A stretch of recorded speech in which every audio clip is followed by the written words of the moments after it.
Moo. Moo.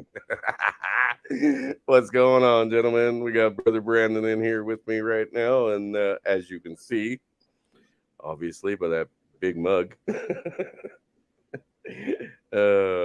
was funny. But I just wanted to say thanks for coming, everybody, and Brother Brandon for jumping on. And it is going to be open season on the panel tonight, guys. So feel free to hop in. First of all, though, I want to say a big thank you to our brother Eric Zombro, who's not here yet, but he sent me a nice package today, and I finally got it, or a few days ago. We had some issues, though, with the border, obviously, because, under this new dictatorship, we're like North Korea now, and anything you try to send as a gift, they can confiscate or tax or whatever the case may be. And, Trudeau's liberal government's going to get their share.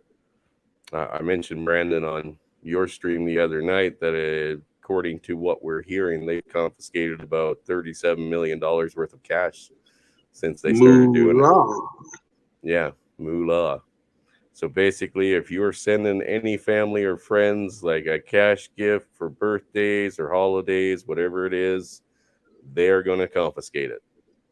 Every package is being opened and looked through for cash, and they are taking it. So it's just like North Korea. If you want to send money, you're going to have to use balloons at the border. Yeah, pretty fucked up situation. But the dictatorship's got to dictate, right? That's right. That's right. That's it. They want you to give up your guns, give up your liberties, and give up your freedom, and then give them all the power, which is nothing new in a dictatorship. And the worst is yet to come, Chris. Oh, absolutely, brother. Yeah, absolutely. They're going to force you to get a haircut just like Trudeau. Oh, yeah. We're going to have to get the Nazi regime fucking haircut approval, and maybe we'll have to dye our hair blonde and put in some blue contacts. Who knows? The new Aryan nation. But from what I understand, things about to get worse is kind of going to be a bit of an understatement. The food shortages are going to hit us pretty fucking hard by September. And I truly believe that they have underestimated just how hard. You know what I mean? They're essentially saying that by September, the shelves will be stocked with very minimum items. As for like fresh produces and stuff like that, it's going to be probably so expensive you'll start appreciating the gas prices. You know what I mean? So, at some points we've already been like that. Ground beef, or a pound of ground beef was like almost $10 or some shit. It was nuts. So, nothing good coming. But they'll have lots of bugs for you to eat. Yum, yum, yum. Yum, yum. Well, should we say hello to everybody? We got Club and Speed was with us, and MGTV, our other Canadian brother up here. Brother Shinobi One, of course, was in the chat.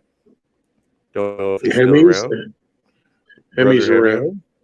Of course, my other Canadian brother. And Brother Indy. Indy, feel free to drop in, buddy. And, of course, we got Ghost Pill. He must be new. I don't know the name. I think I've spoken to him on like a couple channels, maybe. Those are the pills you can't see, but they have ectoplasm in there. Ah. And of course, we got Brother Outlaw. Yeah, Brandon, buddy, as my Minister of Law, your list is going to be fucking huge, brother. Yeah. You're going to be fucking doing a lot of executions. Good. Yeah, call on in, Ghost Bill. But all are welcome. Yeah, especially spooky ghosts. Well, I mean, I got Eric's package today, and he's got a nice cooking book in there for me. And I think tomorrow, Like the Anarchist Cookbook? No. Are you kidding? I could write that fucking thing. Well, at least the second volume. No. He sent me a nice, basically Southern or U.S. barbecue cooking style book, right? Where it has He's a from lot New of York. He doesn't know barbecue. Well, it has a lot of traditional recipes from you guys in the South. And I got to be honest with you, some of it looks absolutely fucking amazing. I was like, oh my God, that sounds fucking good. So, I'm going to flick through it here tonight a little bit more, pick out a couple recipes that I might want to try, and maybe stream that when I get a chance. What's up, brother Ape and Johnny Midnight? Brother Arvo. I do have the link up for you guys if you're just coming in. You're welcome to come in. I just kind of wanted to mostly chat with you guys and, point out the new insane dictatorship that we're living under because I don't know for sure. Rebel News's website did write up a small article about it, but not only on top of the money confiscation that they've done, apparently Trudeau's new government or new dictatorship has a list of people that if they can push Bill C-12 through, they're going to arrest them all. And just lovely. Yeah. An enemies list. Yeah. They literally have a fucking Gestapo list for who's going to go once they get ready to take on that phase. So I'm sure you guys have all seen the one of the leaders of the initial trucker rally. She's been locked up without bail for a bunch of bullshit. Well, apparently they got a huge fucking list of people who have spoken out against the Liberal government, right? People like you? Possibly. I don't know if I'm on the list. If I'm on the list, well... You'll make pizzas in prison. Hey, I ain't going to prison. We're gonna duke it out right here. Right here, man. Right here, we're going for it. But yeah, they have apparently got a list that's pretty fucking long of essentially, as if the list is true, most likely everybody that worked at Rebel News is on that list. So anyone that reported negatively about the Liberal government, they're on the list. And anyone that went onto YouTube and said negative things about them could be on that list too. So, yeah, Night of the Long Knives is coming. It was the Night of the Brown Shirts. That's where they took all the opposing teams. The Night of the Long Knives is when he got rid of his fucking useful idiots, which were the brown shirts. Right. You're thinking about Kristallnacht. Kristallnacht? What's up, brother JR? Kristallnacht was the night that they broke all the windows and went and burned all their stores and houses. I thought that was the Night of the Long Knives. Night of the Long Knives was when they had a house or when it was brown shirt. It was SS versus brown shirt. Okay, so the Night of the Long Knives was when they killed off all the useful idiots. And the one before that was the Night of Broken Glass. Right. Kristallnacht. Or Kristallnacht. So that was where the brown shirts were actually sent out to, either arrest or murder anyone that was standing up against them. So yeah, we're gonna have that version 2 here in Canada. According if like I said, if the investigation that they're doing right now comes out with the proof that this list exists, and that's why Bill C-16, they've tried to push it like 3 or 4 times now. The reason they want to go it through is because these people have said stuff negatively against Justin Trudeau online. right? Because everything is done online now, unless it's propaganda, right? And most of the So, propaganda too. oh yeah, that too. But yeah, apparently there is a big fucking list of people, and speculations say it could be upwards of 20,000. So, It's like yeah, half of Canada, right? no, that's some small cities. Definitely some small cities. So, like I said, whether or not it comes out that this is verified and potentially they can get it like a fucking copy of it or even a part of that list. Yeah, there's no more denying it. You know what I mean? Like we can say speculative, being speculative, that we're living in a Nazi regime dictatorship, but this will be black and white proof.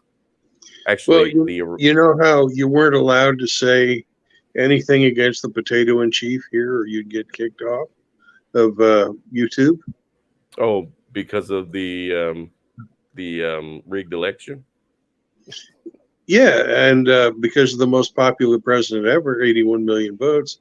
Mm-hmm. Well, it turns out that now that they don't want him to run for a second term, since he's doing such an excellent job, Yeah. um, they've opened up a public investigation into the laptop that was suppressed before the last election. So, No. yes, No. You mean they're gonna fucking like throw him under the bus? they're throwing him under the bus. Oh, big surprise there, right? Amazing, amazing stuff. What's up, brother Riggs? Brother Riggs, there you go, baby. Mm. Oh my god. Oh my god. That's right. Man boobs That for Riggs. Hey, could you do it a And little slower so you don't glitch out and I can get it on OnlyFans? oh, sure, yeah. Are you ready to record? Yeah, we're good.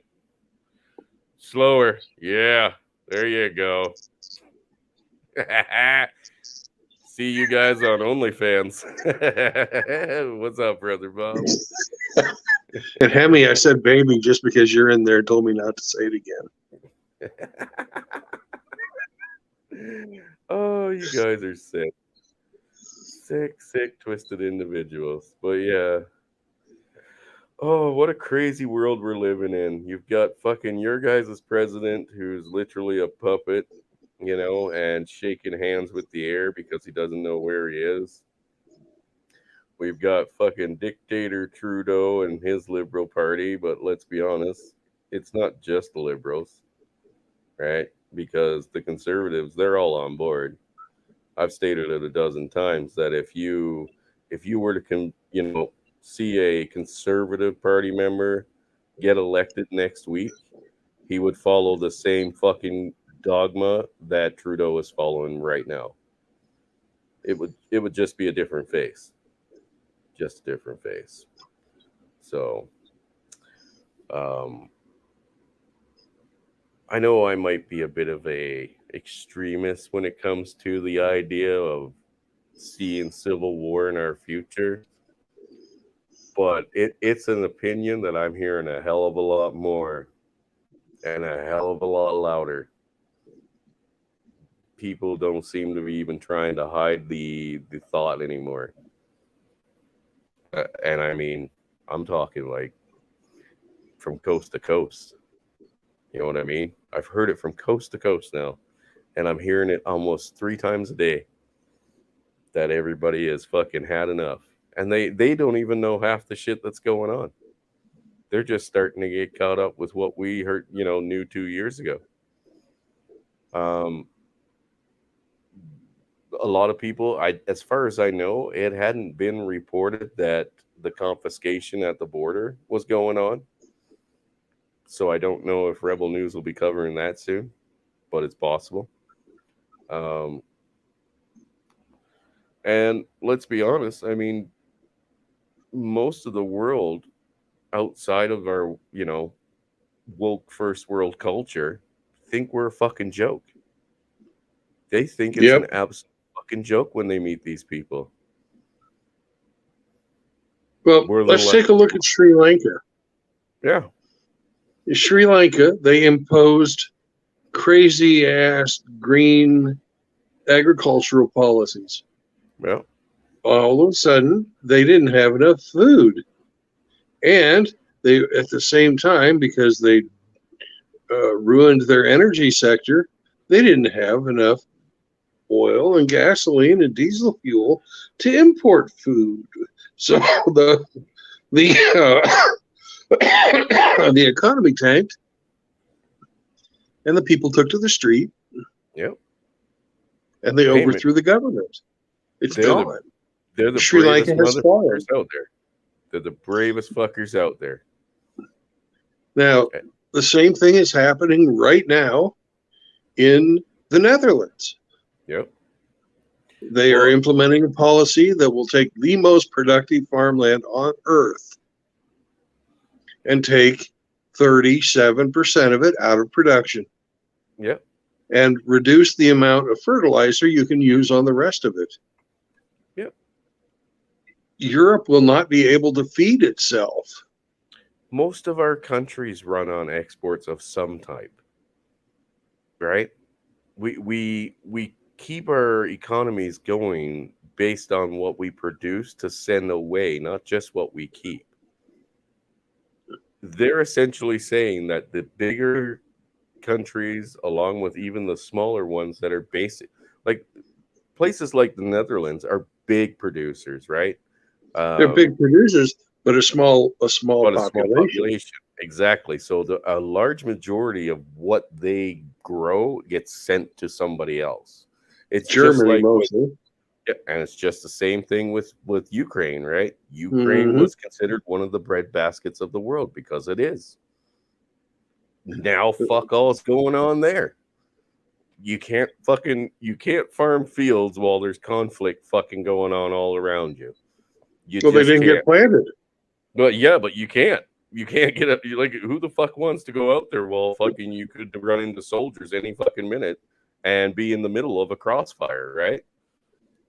You can't. And the Russians will shoot tractors because Ukraine passed a law saying that if you capture a Russian armored vehicle, that you can sell it to the Ukrainian government and not have to pay any tax on it.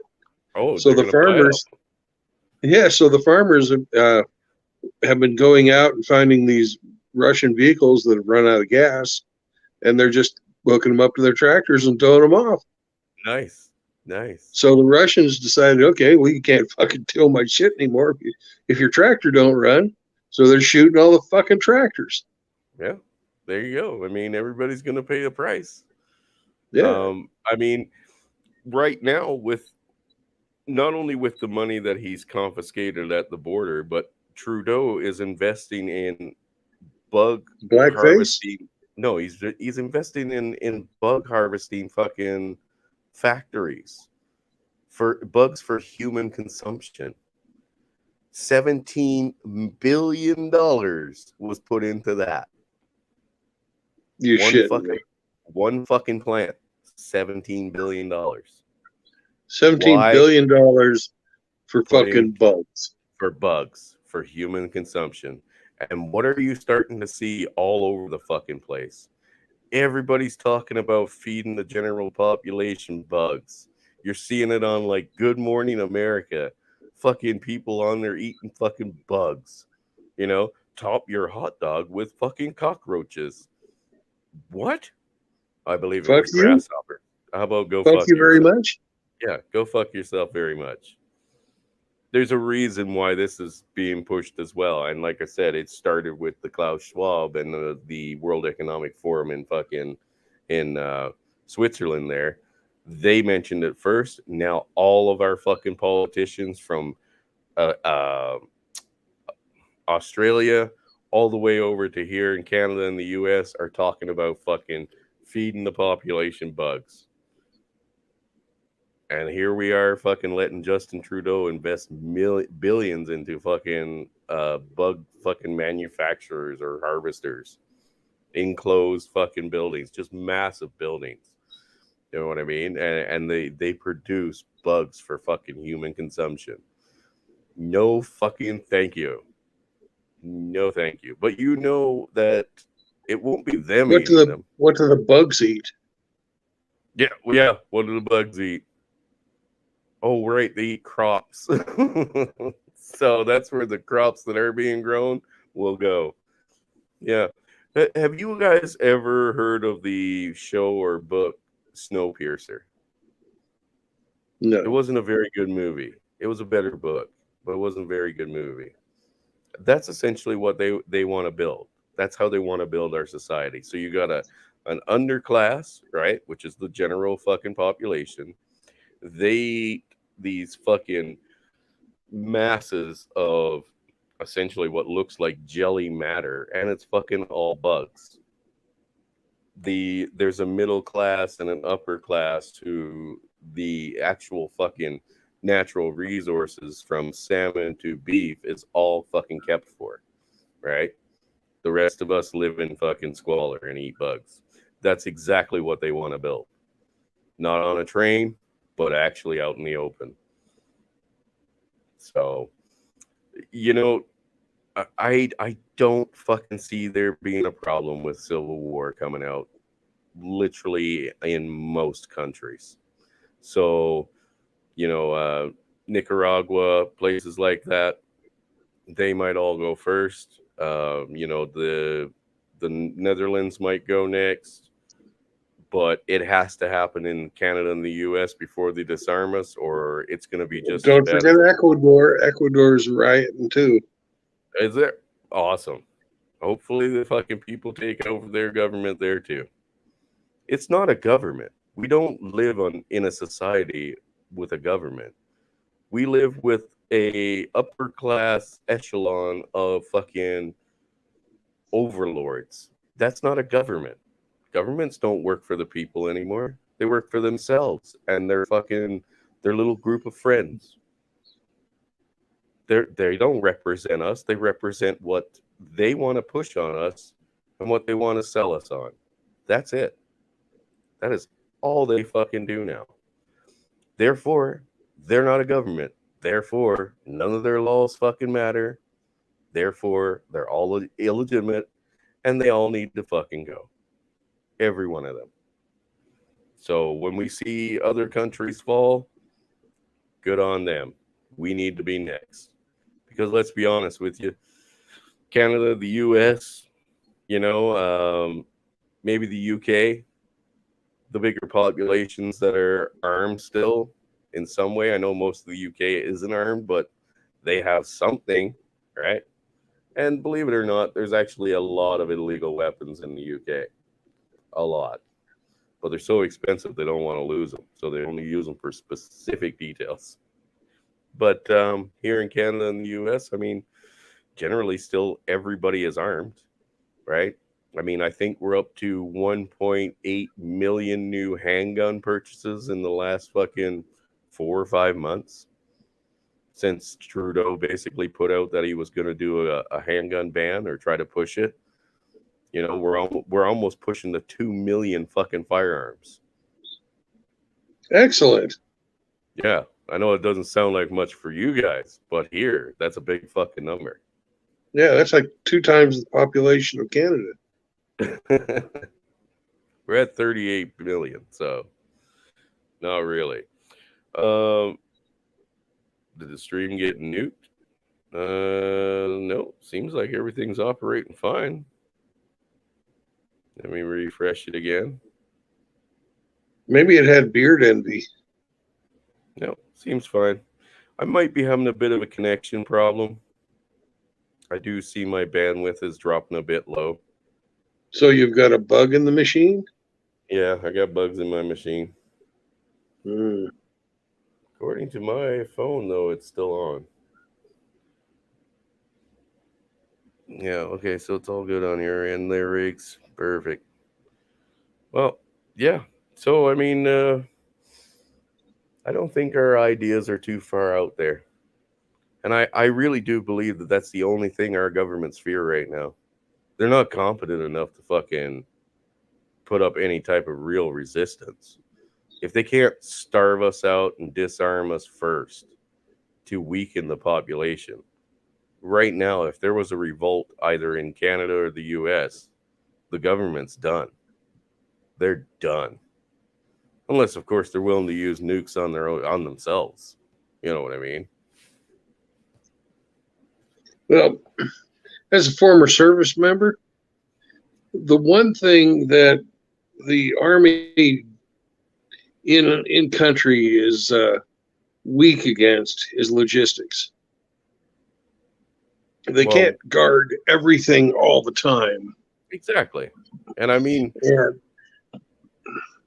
for the let's majority, face it, they only have a certain amount of reserve. Yeah. And then it's got to come out of the warehouses. And everybody knows where those fucking warehouses are. Well, not only that, but they need to get resupplied from the same fucking fields that we do. Right? They feed their, if you say just by chance, what is the U.S.'s service population? 1.6 million? I think it's down, but yeah, it's around that. Around 1 million people, right, that are in service positions, at active service positions right now, or at least in basic training. And figure only about 500,000 of those are actual combatants. Okay, so let's say just out of pure luck, every one of those people are willing to follow the orders of a government official and turn on the population. And they're not. And they're not. We all know they're not. But let's say, just hypothetically, they did. They still have 300 million people against them plus that are still within at least fighting age, right? 300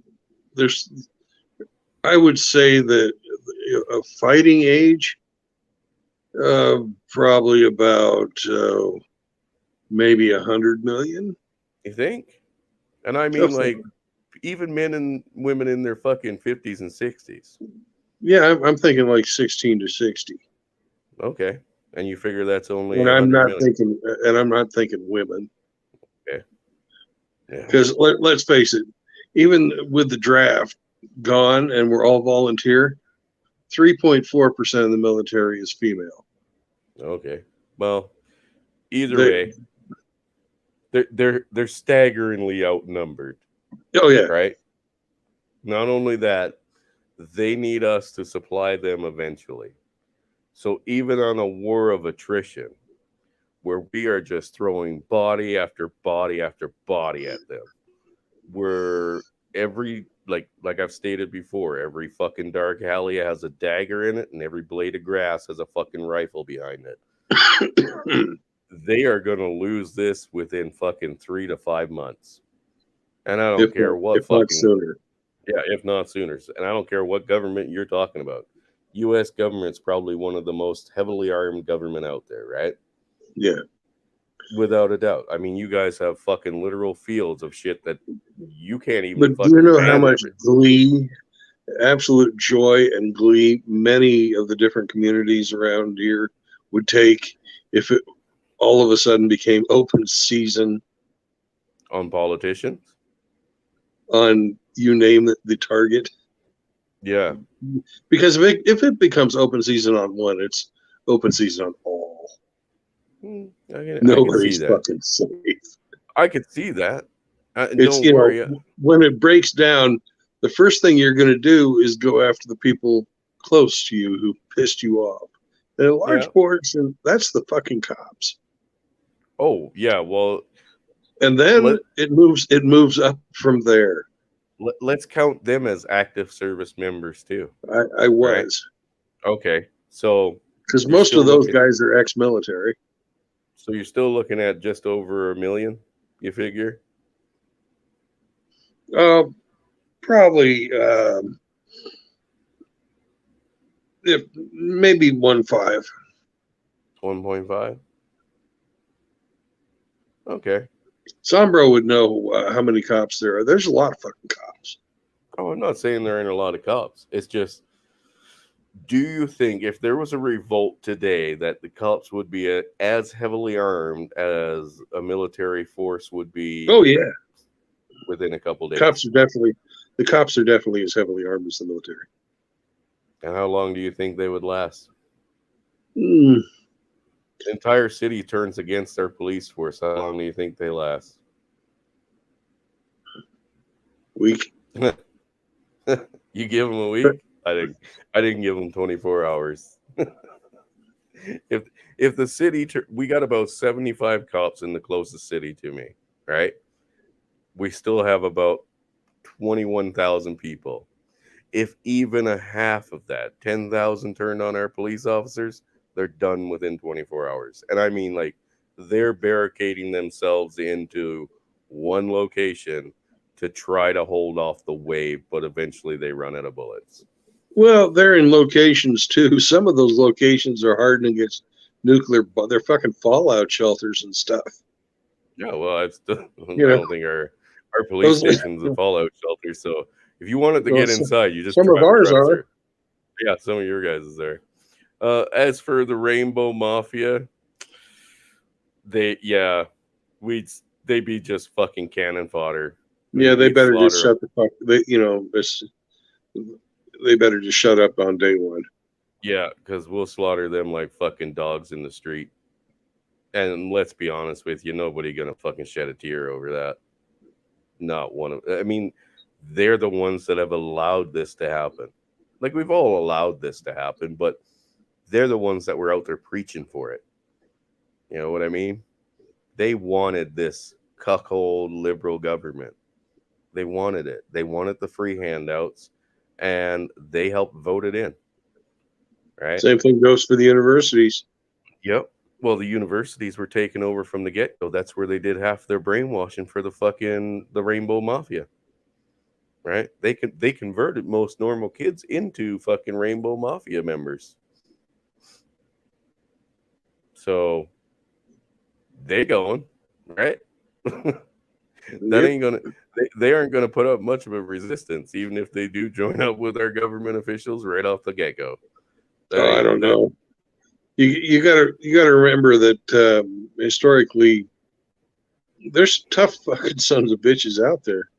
Look at and they don't have to they don't have to be straight to be tough. No, I'm just saying if I had to if I had to be a gambling man, I think I'd take out an entire pack of Antifa, and I fucking willing to You're bet I'm talking coming about out. Antifa. Yeah, I was thinking the about Rainbow Mafia. I was thinking about the Sacred Band of Thieves. Oh, and who were they? There were some badasses about the same time as the Spartans. Oh, from the city of Thebes. Oh, you mean the thieves? Okay, yeah, the traditional ones. What's up, brother Doug? Sorry, guys, just trying to get caught up in the chat here. 12 and 8. Good day, sir. Good day. The link is up there for you guys if you want to pop in and discuss a few things. But personally, like I said, I don't see this fucking coming to a very peaceful end. I think right now, Canada is like on the edge of fucking going to full out fucking brawl. They really, really, really need to throw away the idea of peaceful protests because that don't fucking accumulate to shit. We need to fucking actually take the streets. And that ain't going to end fucking peacefully or without bloodshed because we're not completely disarmed. Some other places, maybe, you got to go down to hand combat, but it ain't happening here. It ain't happening here. What do you think, Brandon? I think that it's getting closer to the time. But right now, all it is idle words until we lift a finger to do anything about it. Yeah. Yeah. Everybody can talk. Yeah. Some people acted over the winter, and because they didn't continue to act, the government's going to move against them. Well, we've seen that, with the trucker protests. I don't know how it was in the States because we actually didn't get a lot of reports. Non-existent. We didn't get a lot of reports. We had some trucks that went driving around honking their horns, but no, they didn't go and they didn't go and shut the Capitol down. No. No. Well, and like I said, I haven't gotten many reports from there since it started, but even the one that's still going on here in Canada, it's getting reported on less and less. And law enforcement, as I will hypothetically call them, they're getting more brazen every time. You know what I mean? Like, they don't just show up with police officers anymore if there's a bit of a disturbance or, whatever the case may be. They show up in like full mil-spec gear, AR at the ready. You know what I mean? They don't just send out regular police anymore. Those guys, if there are any like actual police officers, they're like way in the background. They're doing nothing. So, they're obviously willing to show the military might, but at the same time, whatever officers they've sent there, they'd be swarmed in fucking minutes. It would be like a fucking zombie movie. What's up, Father Saunders? We're talking about Civil War if you want to pop in. So,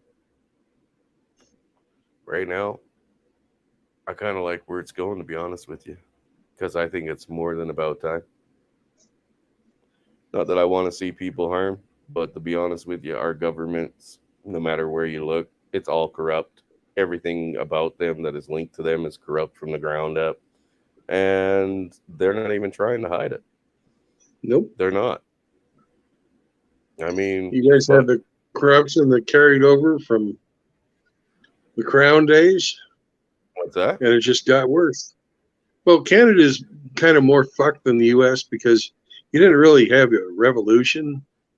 You just sort of said, we want to be free. And Britain said, oh, okay. Yeah. Well, they had just fought off you guys, right? Plus, they had exhausted a lot of resources fighting for this country against the French. Canada didn't separate from the Crown until like 1980. No. It was still part of the Commonwealth. It was part of the Commonwealth. But the country itself was formed over 150 years ago. Yeah, but you guys did whatever Britain wanted. Well, I mean, we're still linked to them to some degree. I mean, they're still considered, a part of our heritage, and but the royal family has always been held in high regard here, right? I mean, our queen's still on our money, right? So that was by choice. We're fine with being a part of Britain. I mean, for the most part, we were anyway, until things got out of hand, which it's not like it's improved since then. But I'm just saying that corruption, the old world corruption, carried over into modern day. Maybe. But it did there too. And you guys were full on separatists. Well, we've got our share of corruption, that's for sure. Oh, dude, it's everywhere. But it's all homegrown, baby. Yeah, it's all homegrown, but it's still everywhere. I mean, that's been the score since fucking day one, it seems. It's all been. And luckily we had some people who said, a well-regulated militia. Yeah, but even that's been under attack for fucking years. Oh yeah, it's been under attack, but they haven't got rid of it. No, luckily, and you know what? Not that I put a lot of faith in what militia I did find, because I think the whole militia thing in what I've seen personally, has been watered down so much that it's not even recognizable. Every organized militia in the United States is infiltrated. Without a doubt. But I mean, this was just the people themselves. Like, they went under a banner of being militia, but yet if you talk to them and went through like, what are your game plans essentially? Day one of shit going wrong.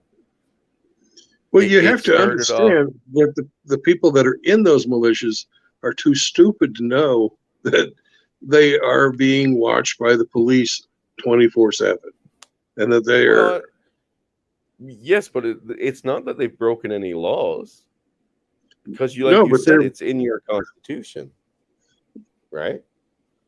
But yet they have ideas that literally go completely against what a militia was. right.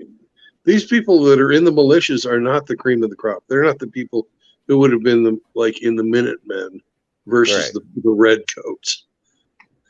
Yeah. You know, these No, are the guys that ate glue in fucking first grade. a lot of them did seem to be that way.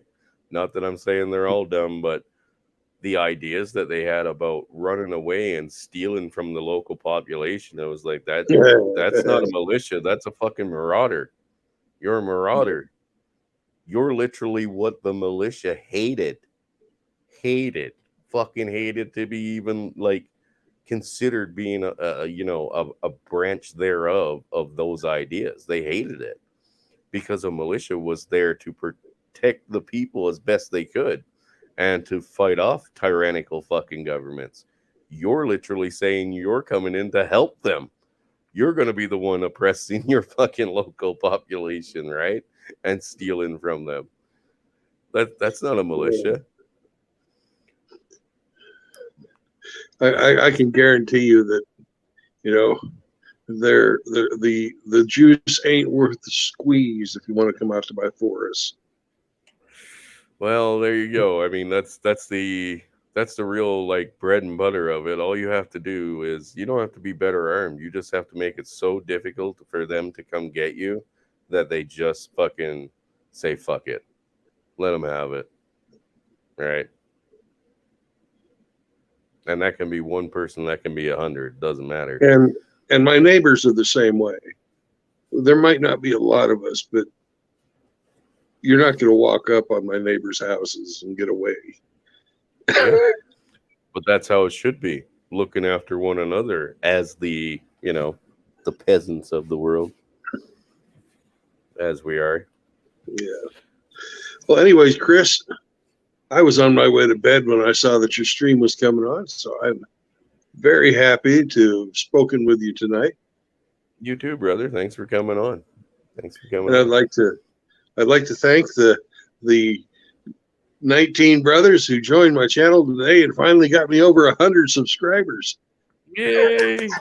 No, if we could just do the same for Billy the Goat, because he's been under 100 for a long time. Oh yeah, I don't understand that at all. Oh, he's got great content. He's fucking awesome, and he's been everywhere. Like, who the fuck hasn't hosted Billy the Goat at some point? I don't know. Right? He's a great speaker. Yeah, absolutely, and he's a intelligent person to talk to and pick his brain. So, I don't know if he would focus really on the ideas that we're putting out there tonight, but he might have some ideas on that. I kind of expected Father Saunders to jump in for sure, but hey, maybe he ain't country enough no more. Well, he's going to tell you about like movement and communication. And, yeah, he's going to throw around a bunch of like knuckle dragon, dog face pony soldier stuff. Hi, Saunders. Again, it ain't gonna be that kind of war, though. I mean, maybe some parts of Afghanistan and Iraq were in that situation, but I mean, when you're talking like a completely dominated country, oh, speak of the devil, there he is. Brandon, so you just go to bed. It's past your Thank you. As you can tell, I need my beauty sleep. Absolutely.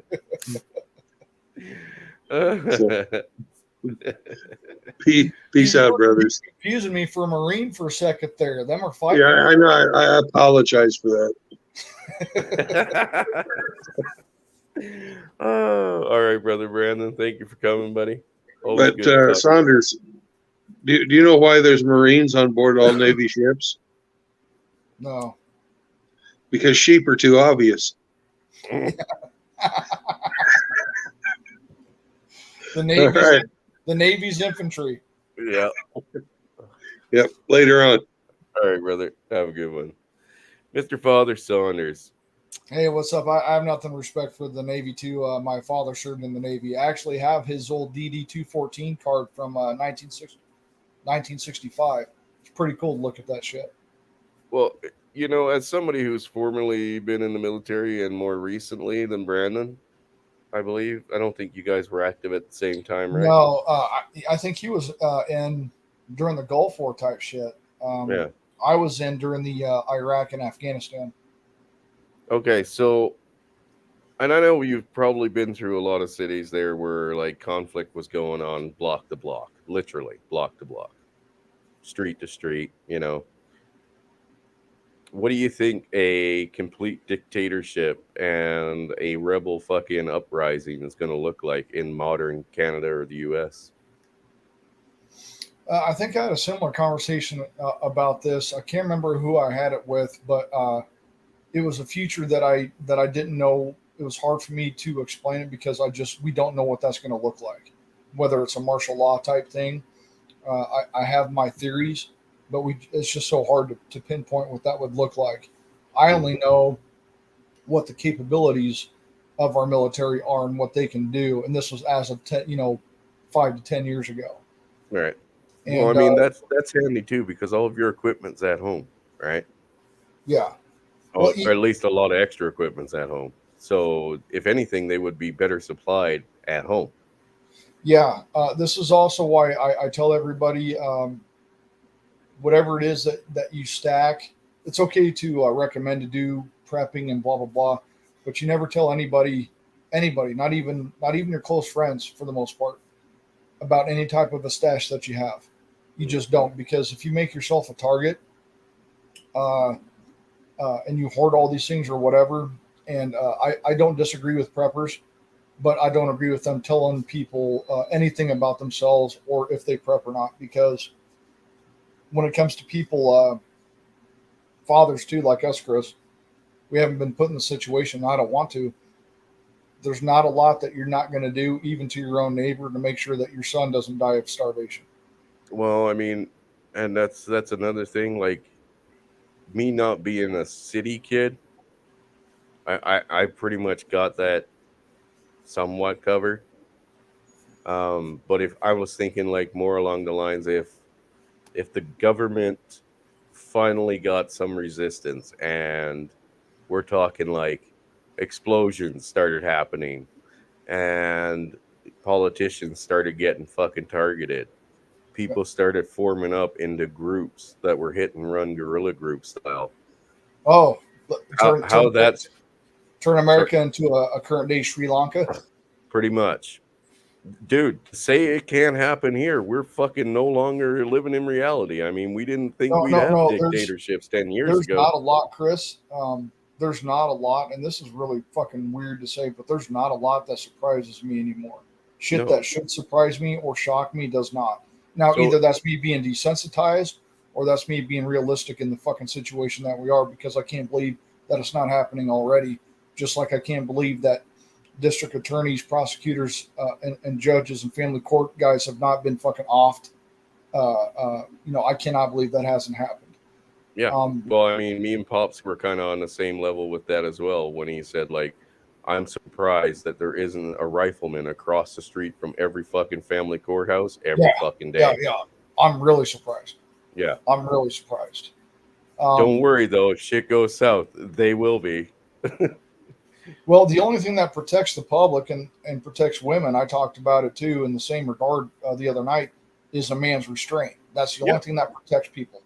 Right. My restraint, your restraint is the only thing that saves them. That's it.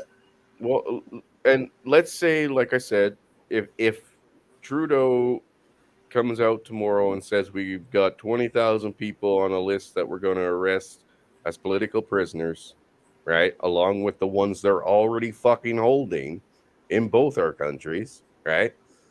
And people wake up and realize that there is no more denying the fact that we are in a dictatorship, right? Now groups have started to form up. Basically, having militias here are illegal, but I'm going to call them militias because that's what they would be, right? So let's say me, you, and three of our neighbors started grouping up and we started fucking doing hit and runs on, whether it be infrastructure or government officials themselves. And that started happening all over our country, even in one fucking state or province, right? You're talking like 50 to 100 fucking small towns, cities, stuff like that. Eventually, the government's going to do a big pushback, right? But also, what will happen eventually is more people will join that cause. They will fucking do whatever it takes to take down government. And this is where women actually do come in handy, because just like in Nazi Germany or occupied, They're France, they're fucking fantastic infiltrators. absolutely, Fantastic. because every dick wants a fucking wet twat to put it in. Women are fantastic fucking infiltrators. Yeah. Well, there was a reason why they were recruited, right? During the occupation of Nazi Germany, basically, every country implemented female assassins or female fucking You infiltrators. fucking assassin 304s. You fucking assassin 304s. So I wouldn't count them out, because that's one place where they are very handy, right? Yeah. They can get close to people that we could never touch, right? And let's be honest, we're mostly grunts, right? Yeah. We're mostly what wins wars, of course, is the whole conglomerate of everything. But if you want to get technical, like really, really technical, what wins wars is boots on the fucking ground. Yeah. Well, I mean, at the same time, though, I believe it was Holland where the resistance groups that formed up in cities, they were literally the ones that kept all of the fucking German officers on edge.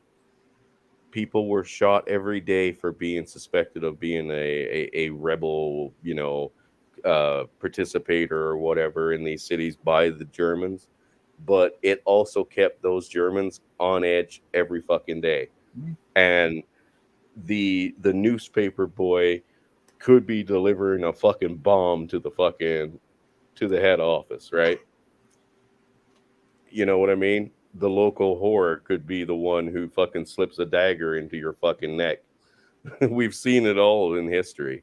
And these resistance cells. Hide that. They can hide that for years. Yeah, and they're resistant cells, right? I mean, they're sleeper cells. Insane.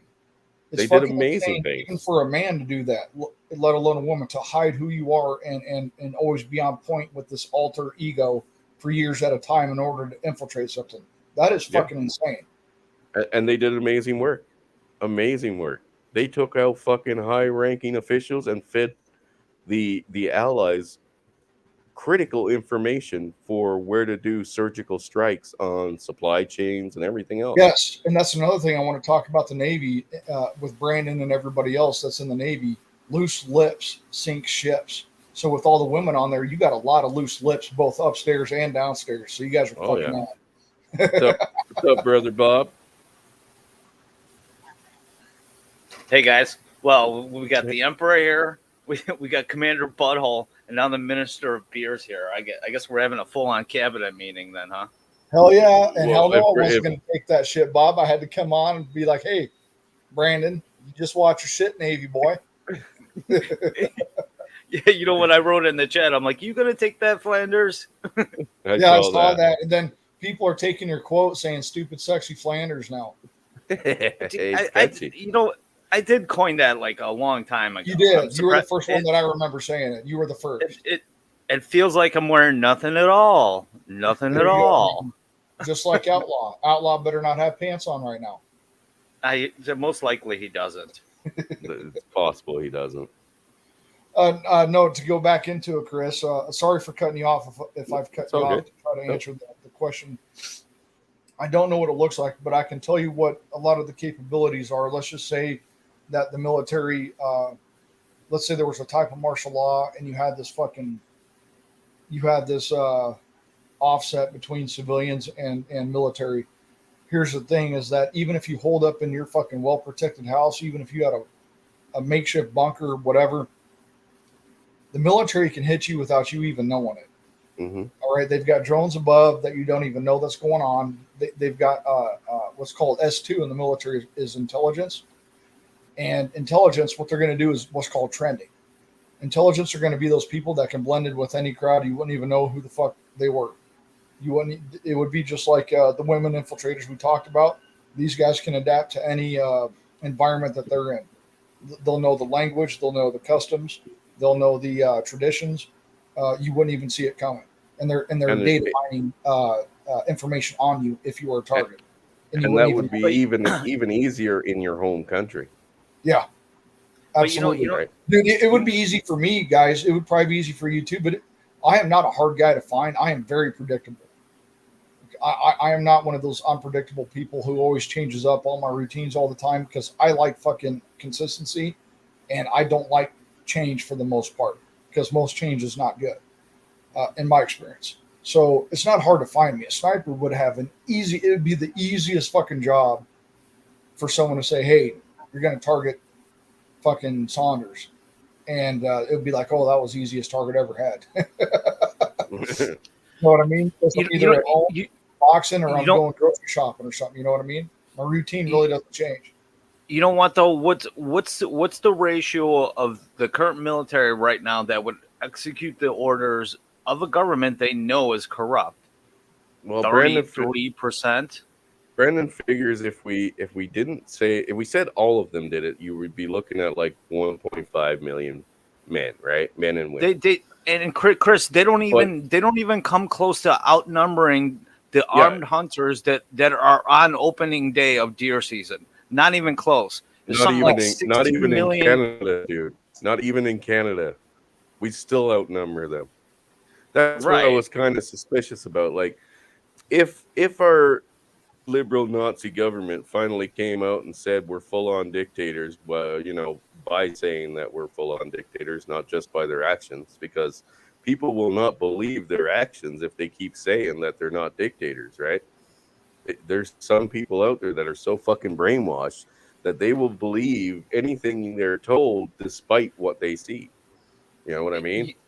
You know what, Chris? We actually did the numbers on how many active military Canada actually has. Like, I don't know, it was probably a while ago, like 6 months, probably close to a year ago. You only have like 60,000 active military and then another 20,000 auxiliaries. You have 80,000 military. Really? That's it? That's it. That's all Canada has. The U.S. I thought was small at 1.2 million at one time, and I thought that was small. No, yeah, Brandon, like we looked these numbers up, and that's it. It's like I believe it was like 82,000 is the max. They could drum up once they activate their auxiliaries. Well, Contriver, brother, how are you? So they don't stand that. Contriver's here. Hello, Contriver.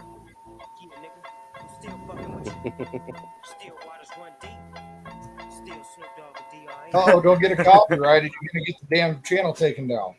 Oh, God. Dude, Contriver's about to drop the mic. Dude, not to change the subject, but I wanted to show you guys. I took my son and my mom to the what we have here locally called Cruise Night, where a lot of the vehicles from 30s, 40s, 50s, and 60s they get lined up in multi-block formations and have their hoods open and the description of what the car is, what the engine is, who owns it, blah blah blah. It's called Cruise Night. It's really cool. And then after they show their cars, they drive them all up and down the town all night. It's really cool. You don't want Flanders? Didn't you get flagged for the 50s music? Yeah. So just mute the sound and throw the video. There was a DJ playing 50s and 60s music in the background. It's like I can't control that. You know what I mean? Oh, hey, could you stop doing that? I got a YouTube thing to fucking do here. Yeah, that's not going to go over too well. So I put that on there because it's a 16-minute video, and the first 8 minutes in are good, and then there's like 4 minutes where there's music, and so it's going to be copyrighted. Bob, I thought about doing that, but I'm not the greatest video editor yet as far as cutting that out. And even if I did, you're going to have like 4 minutes of like silence and just, seeing the camera move around. I didn't know if people. Oh well, we can talk over the dead air. That's no problem. I'm just going over this link that Contriver sent us here. Exactly. You know what? Contriver was former Canada. He should be in the cabinet too. Oh well, absolutely. Contriver should be our propaganda minister.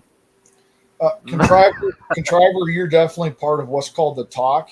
You're definitely going to be a member in the Tactical Operations Center. You're probably going to be my intelligence guy. I would be in the strategic command. I would be like Henry Kissinger. Well, because you're good at pattern finding and you're good at trending. So I would have you as my intelligence guy. You know what, Contriver? Do you have a Henry Kissinger accent, by the way? Well, I can do that, but No, he's got the deep voice. Things like gotta go. The American Marine is the stupidest unit ever. It was one of his quotes. I mean, that was just one guy. What this article is from military.com, and World War One veterans, when they came back from the war, they were asking for a pay scale hike. Their wage revision, if I could use that word, pay grade revision, or whatever, pay scale revision. And these were protesting in America, Washington, D.C. You're very quiet, And Contriver. in 1932, these very veterans, the video is also over there, these very veterans were shot at by the US Army. And these are veterans, by the way, who served in the very same war, who donned the very same uniform. And So that what happened you're in saying is, 1932. what you're So what saying I'm is, saying is, this has already happened, which you are seeking the possibility or the probability of happening once again. right. Well, we're not just thinking probability. It's just the clock is ticking. It's just literally a matter of when, which day, because this is definitely happening within our lifetime. You know what? This is Kindly not show this article at least. there is fully. this is not uncommon that a government shits on its own veterans once they're done That is, using them for what they need to do. yeah, no, it's not uncommon. I mean, personally, I think that and I've stated it before, what they do to our veterans as soon as they come home is fucking disgraceful.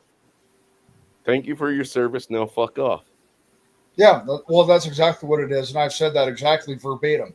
Thank you for your Yeah, service. and they're like, Fuck off. oh, you got your legs blown off. Oh, well, fuck off. Here's some crutches after they break your legs. Yeah. Yeah. But thank you though.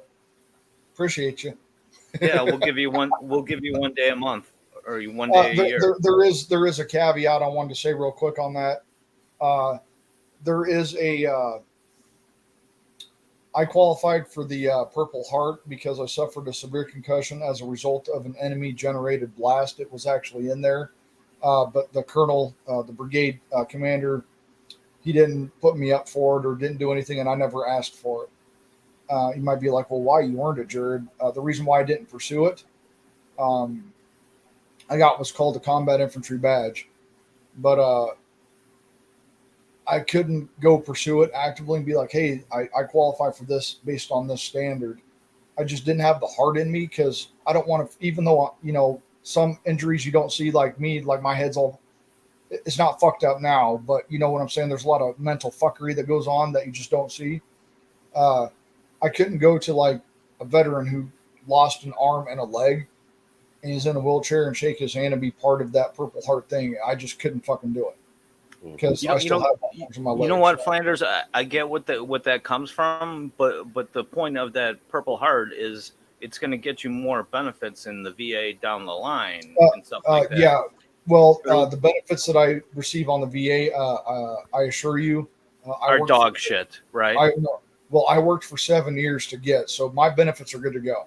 I worked really hard. So this is from I'm not worried about the Purple Heart thing. This is from 1932. This isn't a new phenomenon like fucking Contriver was saying here. The fact that they treat you as disposable, and in the end, you've given the most, and unfortunately, in most cases, for nothing other than somebody else's greed or pissing match, right? I mean, most people didn't die in the war in defense of their home. You know what I mean? That's something, or the defense of innocent fucking lives or civilians. They didn't do that. They died because of a pissing match, and that's fucking sad to know from the get-go. You know what I mean? Right now, I mean, we've seen the last couple of wars that we've had in like Kuwait and Iraq and stuff like that. It was basically a fucking resource war. They wanted to fucking make more money, and they threw you guys at it and your lives to take other innocent people's lives and their home for wealth. Chris, all wars are resource wars. I understand that to a point too, Bob. But let's be Just honest. to put it bluntly, I know I might get lynched by a mob for saying this, but all wars are hashtag bankers wars. Yeah, everybody knows that. You're not going to get lynched for that here, Contriver.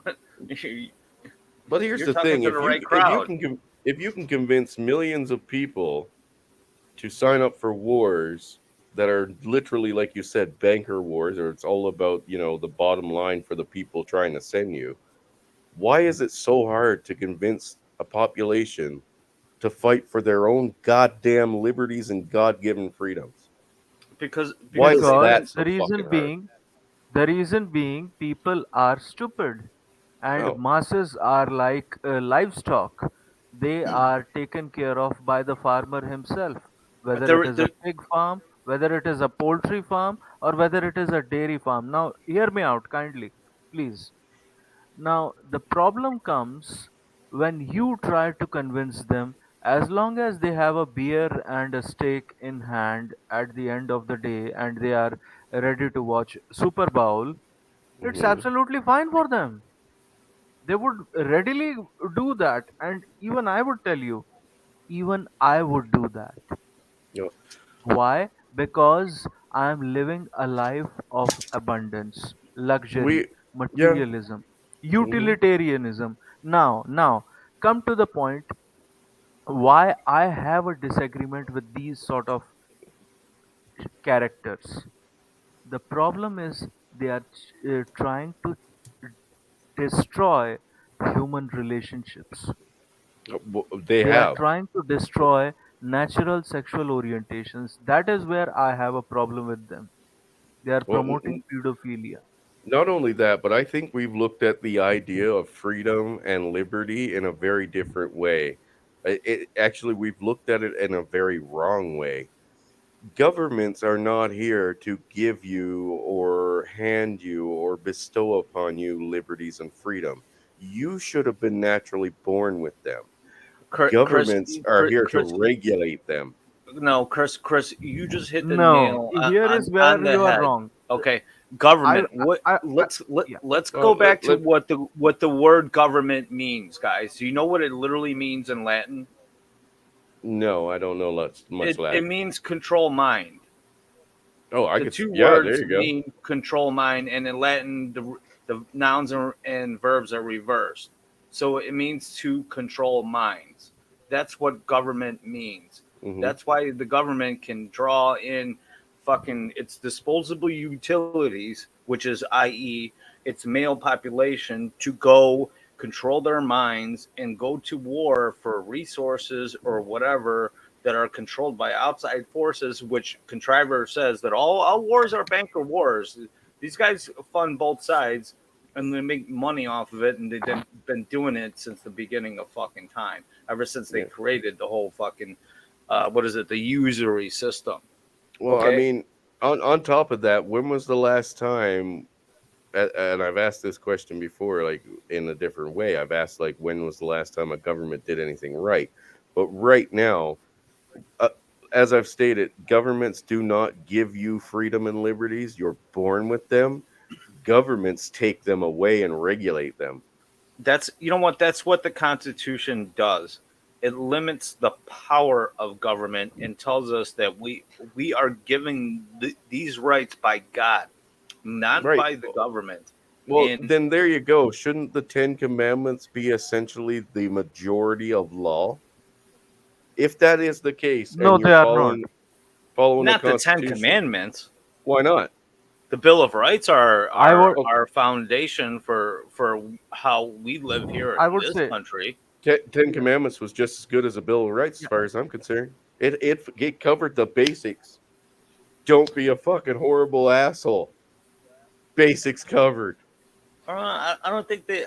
I would tell you how it is done. Okay. So Miss- there was a theory called Heberian model.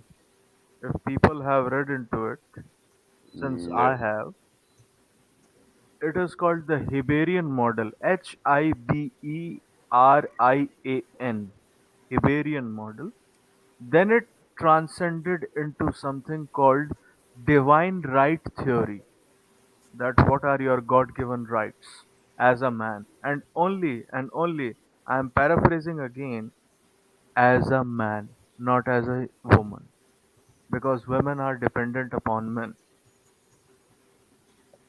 Hashtag feminism. Anyways, so Mhm. the divine right theory itself then transcended and diluted into something called the Bill of Rights. That Yes. gave birth to the US Constitution. Now, in any constitution, any government has to do is take away your freedom of thinking. That is why the First Amendment was there, and your freedom to exercise your own options. That is why the Second Amendment is there. Right. Now, And if both of these unconstitutional laws are being made because the left, or shall I say Marxist, people refer to it as quote unquote living constitution, which TFM also very recently talked about in his radio show. Uh, yeah, I've heard of TFM this. said, Yeah, that it can be yeah, changed, but our Constitution is a yes, dead document, which means none of it can be changed, and it should be and the refer interpreted as it yeah, was 263 years ago.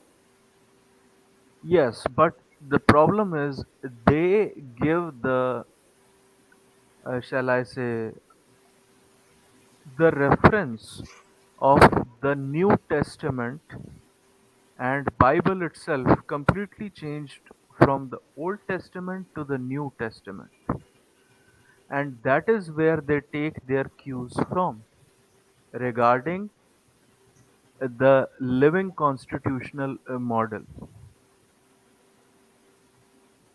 Yeah, and here's Okay. where So the the word government kicks in again, is because they're trying to control minds. That's why they don't teach the Constitution to school kids anymore. That's why they indoctrinate people into thinking that we live in a democracy. We do not live in a democracy. Democracies are the worst type of governments and fall the quickest out Yeah. of all governments. as Roman philosopher, democracy is fucking two wolves and a sheep deciding what's for dinner. Democracy is just mob rules. The Yeah, it's not- 51% 51 takes out the 51%, 49%. 49. Yeah. And now the 51% is the majority. Now they have to create a new minority, and then they take that out, and then it goes over and over and again. And that's why democracies fall so quickly, because it is mob rules. We are not a democracy. Anytime I hear somebody say the word democracy, I just want to slap them in the fucking face. Bob wants to fucking slap you motherfuckers. Any motherfucker who says, "Oh, we're a democracy," we're not a fucking democracy. We're a goddamn constitutional republic. We're the rights Constitutional of the republic. greatest minority is protected. And the greatest minority on the planet is the individual himself. It doesn't matter what fucking color his skin is, how much money he makes, what religion he is. The greatest minority on the planet is the individual, and the constitutional republic protects his rights against the government. But it doesn't right now. That's In because none of our the countries. government has brainwashed people into thinking we are a democracy, and democracies are great. Democracies are fucking garbage. I would tell you, Aristotle, the Roman philosopher, the highly revered Roman philosopher Aristotle once Contriver, I said, believe he was Greek. uh, Aristotle? Greek Yeah. Aristotle. Aristotle, I think he was Roman philosopher. No, Anyways, no. Aristotle Roman took up. Greek doesn't. He wrote about Atlantis. He was Greek. Yes. Okay. Could be. That's okay, Aristotle once Contriver. said, Keep going. Yeah. Okay, he was a Greek philosopher. Now I know. I used to, shall I say, it was just fudging the identity within my brain. He once said, masculine republics give way to feminine democracies, and feminine democracies give way to tyranny. And from tyranny, again the cycle repeats, and a masculine republic is born. Yeah, right. I think we were just talking about this last night. Hard times create, strong men, and strong men create good times, and then that creates weak men. It's the same. Yeah. It's the same fucking thing. Aristotle, It's been going on for how was long the now? progenitor of that. Yes, Yeah, yeah. That goes, Aristotle was the progenitor of that. and it probably goes back even further, Contriver. I'm sure it goes back to the Egyptian Empire, the Sumerians, and everybody else before that too. Well, I mean, even in our caveman Yes. fucking days, we had a leader, or at the very least, a fucking group of elders. You know what I mean? But they didn't run Which things model, by the based. way? What? I mean, you have written, like, can you link that model? Which Uh, model? I don't know what the model would be called. I mean, I guess it would be considered a hierarchy, right? Where either Heberian model. Okay, okay, okay. Let me show the That you. would that would imperial be like the model. No. tribalism and Yeah, that went even back to tribalism, and I mean, they yeah. didn't do things because it just profited them, right? Until we came into the modern times, and that was basically dissolved like the next fucking day type of deal. But they did things based on the community, because generally, if you were in a fucking, a leader position on a group of elders or a tribe leader, this tribe's benefiting benefited you too. You know what I They mean? did it for survival. Yeah, Chris, back in that exactly. it was just for survival. And I mean, I And know we because don't, they survived, they evolved onto other classes of, right, then but I they mean, became farmers, right? And like Contriver everything. said, we now live in a time of plenty where most people in first world countries are obese, right? Um, Right. we live in I'll a be right land of back, guys. plenty, but if this land of plenty now turns into a land of fucking scarceness, right? Because no longer are international supplies getting around, and all they have are cockroaches and grasshoppers. You're going to see things revert back to that in small communities. Right. It's the only place it can go. The cycle comes back around. It In this in when TFM has said it how many times? This crazy train of fuckery has no brakes. Yep. We are on our way off a cliff. Okay, we can't go back to the 50s. We can't repeal the 19th Amendment because women are the majority of voters. So there's no way they're giving up their rights. There's no way they're going to give up the welfare. All this other bullshit that has created too, right? Mhm. The only way this can go is it has to collapse. We Well, and that's cannot stop it. And Chris, even if we did try to stop it and they gave us the power to fix it, they would still fucking blame us. Well, that's just it. I mean, there's no continuing on with what we got. Like, if sorry, where was it? Nicaragua. That's No, currently up no, in revolt. I'll be Honduras. right back, John. Anyways, Honduras. yeah, yeah. Okay, But so I'm saying about Venezuela. When there was prosperity in Venezuela, when the oil fields and oil reserves were not nationalized over there, just right, in the Central America. Uh, what happened was there used to be something called slut walks and gay pride parades. yeah, there ain't none of those anymore. Yes. Yeah, ain't none of that no more. There's no more talk Yes. of feminism in fucking in Venezuela anymore. Yes. So I want the collapse to happen, and it is inevitable right now.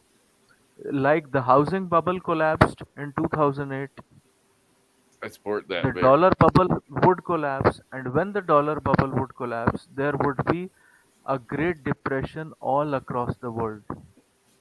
Now, when there would be, now, how do you think in those days the Great Depression occurred?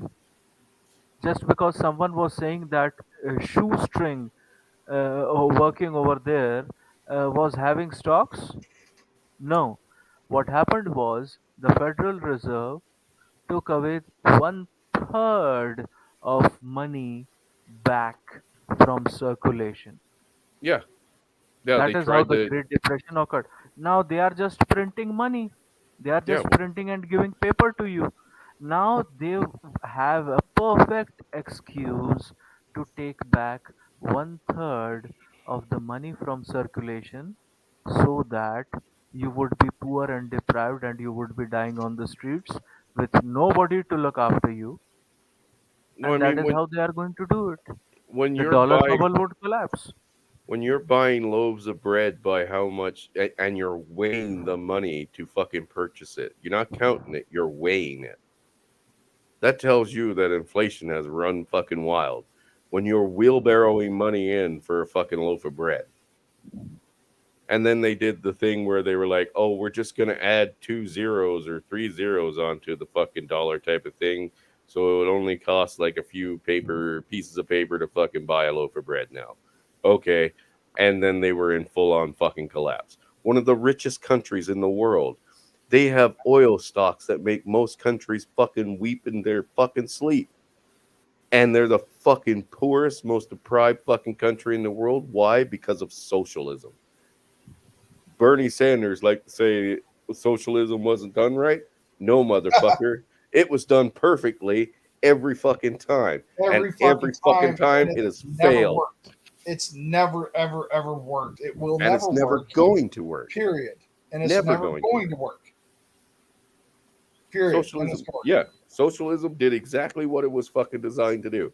Destroy the fucking country.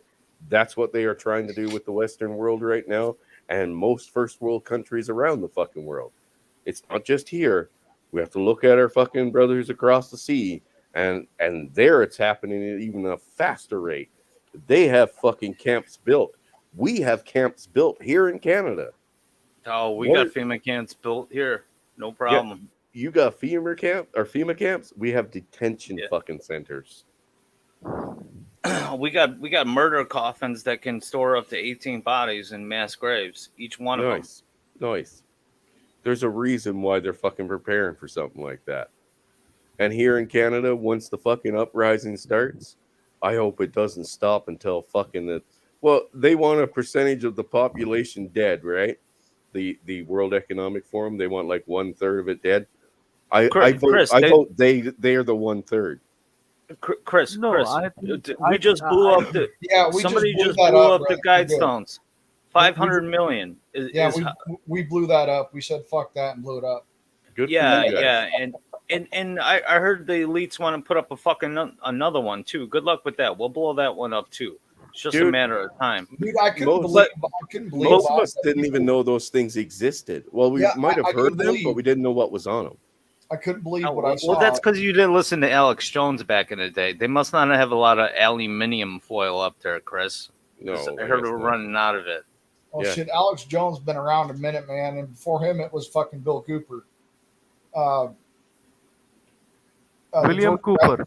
the Georgia Guidestones. I couldn't believe when they were interviewing people. Of course, it's going to be henpecked and whatnot because it's mainstream fucking legacy media. Oh, I can't believe what someone would do that to a historic fucking thing, and I hope they catch the person who did it. Do you even know what was written on that, you dumb fucker? You live there. For fuck's sake. These people even don't know. You These want people 6 even billion don't. people fucking gone just off? Not It's like, even. I want not this guy to even- be fucking caught. I'm just like, dude, you live there. Did you not know what it said? Mr. Flanders, Saunders, they don't. it's not even 6 billion people. We're approaching 8 billion people. They want to kill you know what I- 7.5 mean? billion people.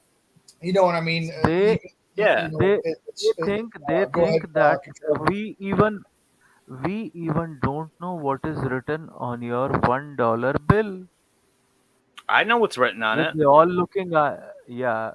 What in God we trust, backed by the full faith of the U.S. government. Yeah, No, it's got no, the pyramid, no. the It is written Illuminati over symbols there. on it. Hey, No, hey, Chris, it is written highlight that Shinobi today- Wan's chat. It Or is comment. written over there that today we are launching our enterprise, and in the bottom it is written Novus. I think something starting with that. I'm forgetting. Oh, you're the talking entire about thing, Latin. but You're talking it's about Latin shit on there.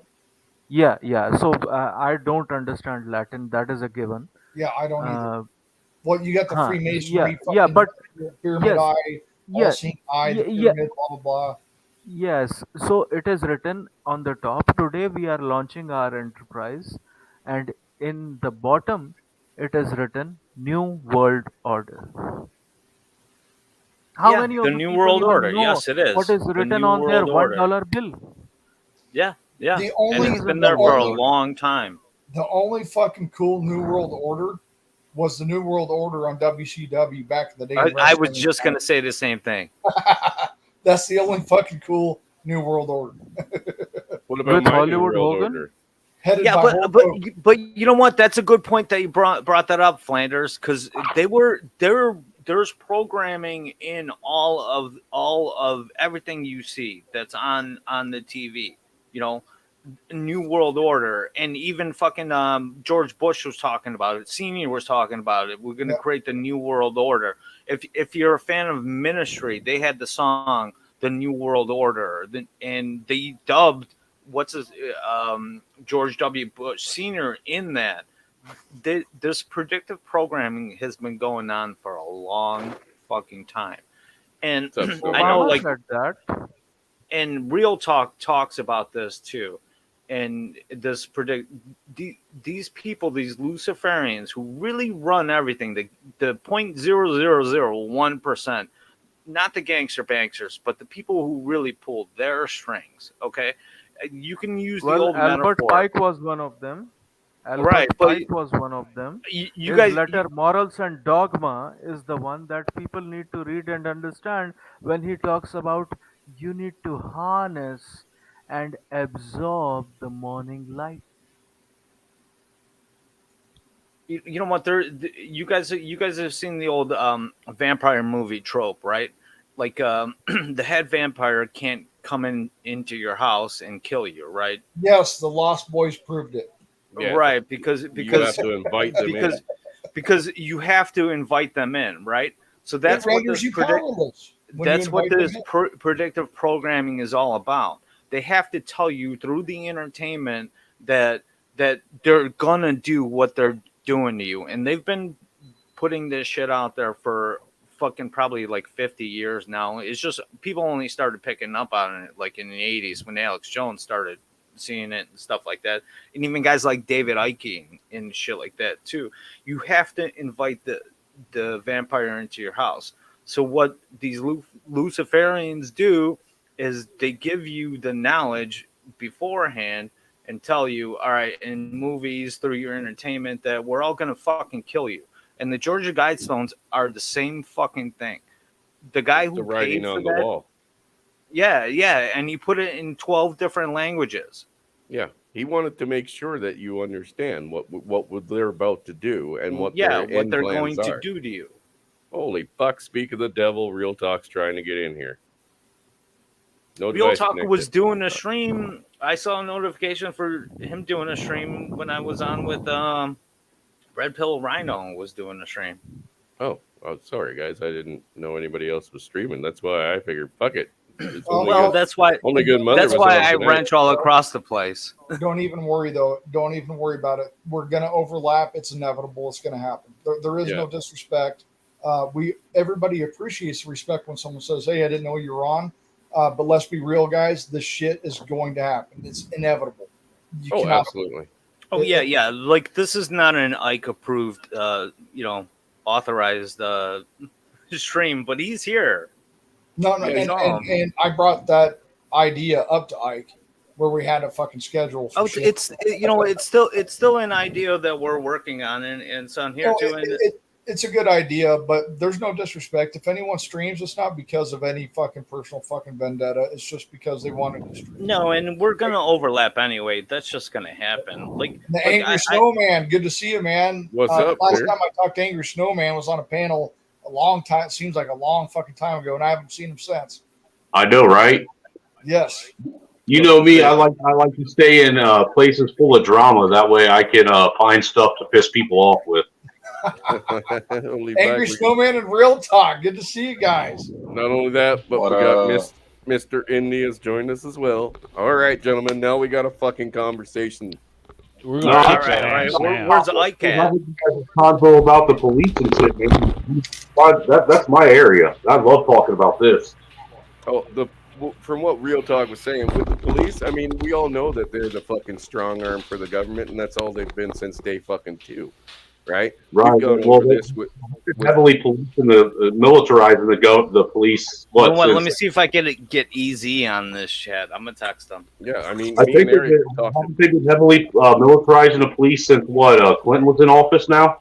Yeah, and I mean, we've had Eric. It's been long before that, actually. Longer, but it was stepped up. Yeah, Johnny. The military started selling surplus of their vehicles. I think it was back in the late 60s, and it's been going on since the Eisenhower administration. Yeah, since they started creating SWAT teams, and they fucking put this shit too in the movies too with what's it called, with Dirty Harry movies and stuff like that. I'm sorry, this ain't funny. Real Talk, you got to do it. Do your Alex Jones shit. Yeah. The frogs are making everyone gay. Hey, what's going on tonight, Chris? I appreciate you having me on. Alex Jones, Infowars.com.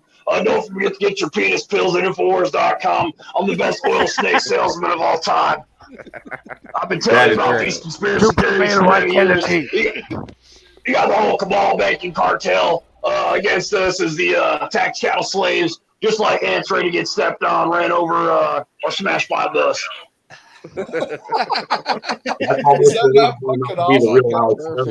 fucking awesome.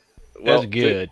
To go in with what you guys were saying about the police, and just because he's just shown up, Brother Eric Zombro is actually in the chat right now, and I've had him on a bunch of times to talk about the corruption in the police force and what they are actually fucking designed to do.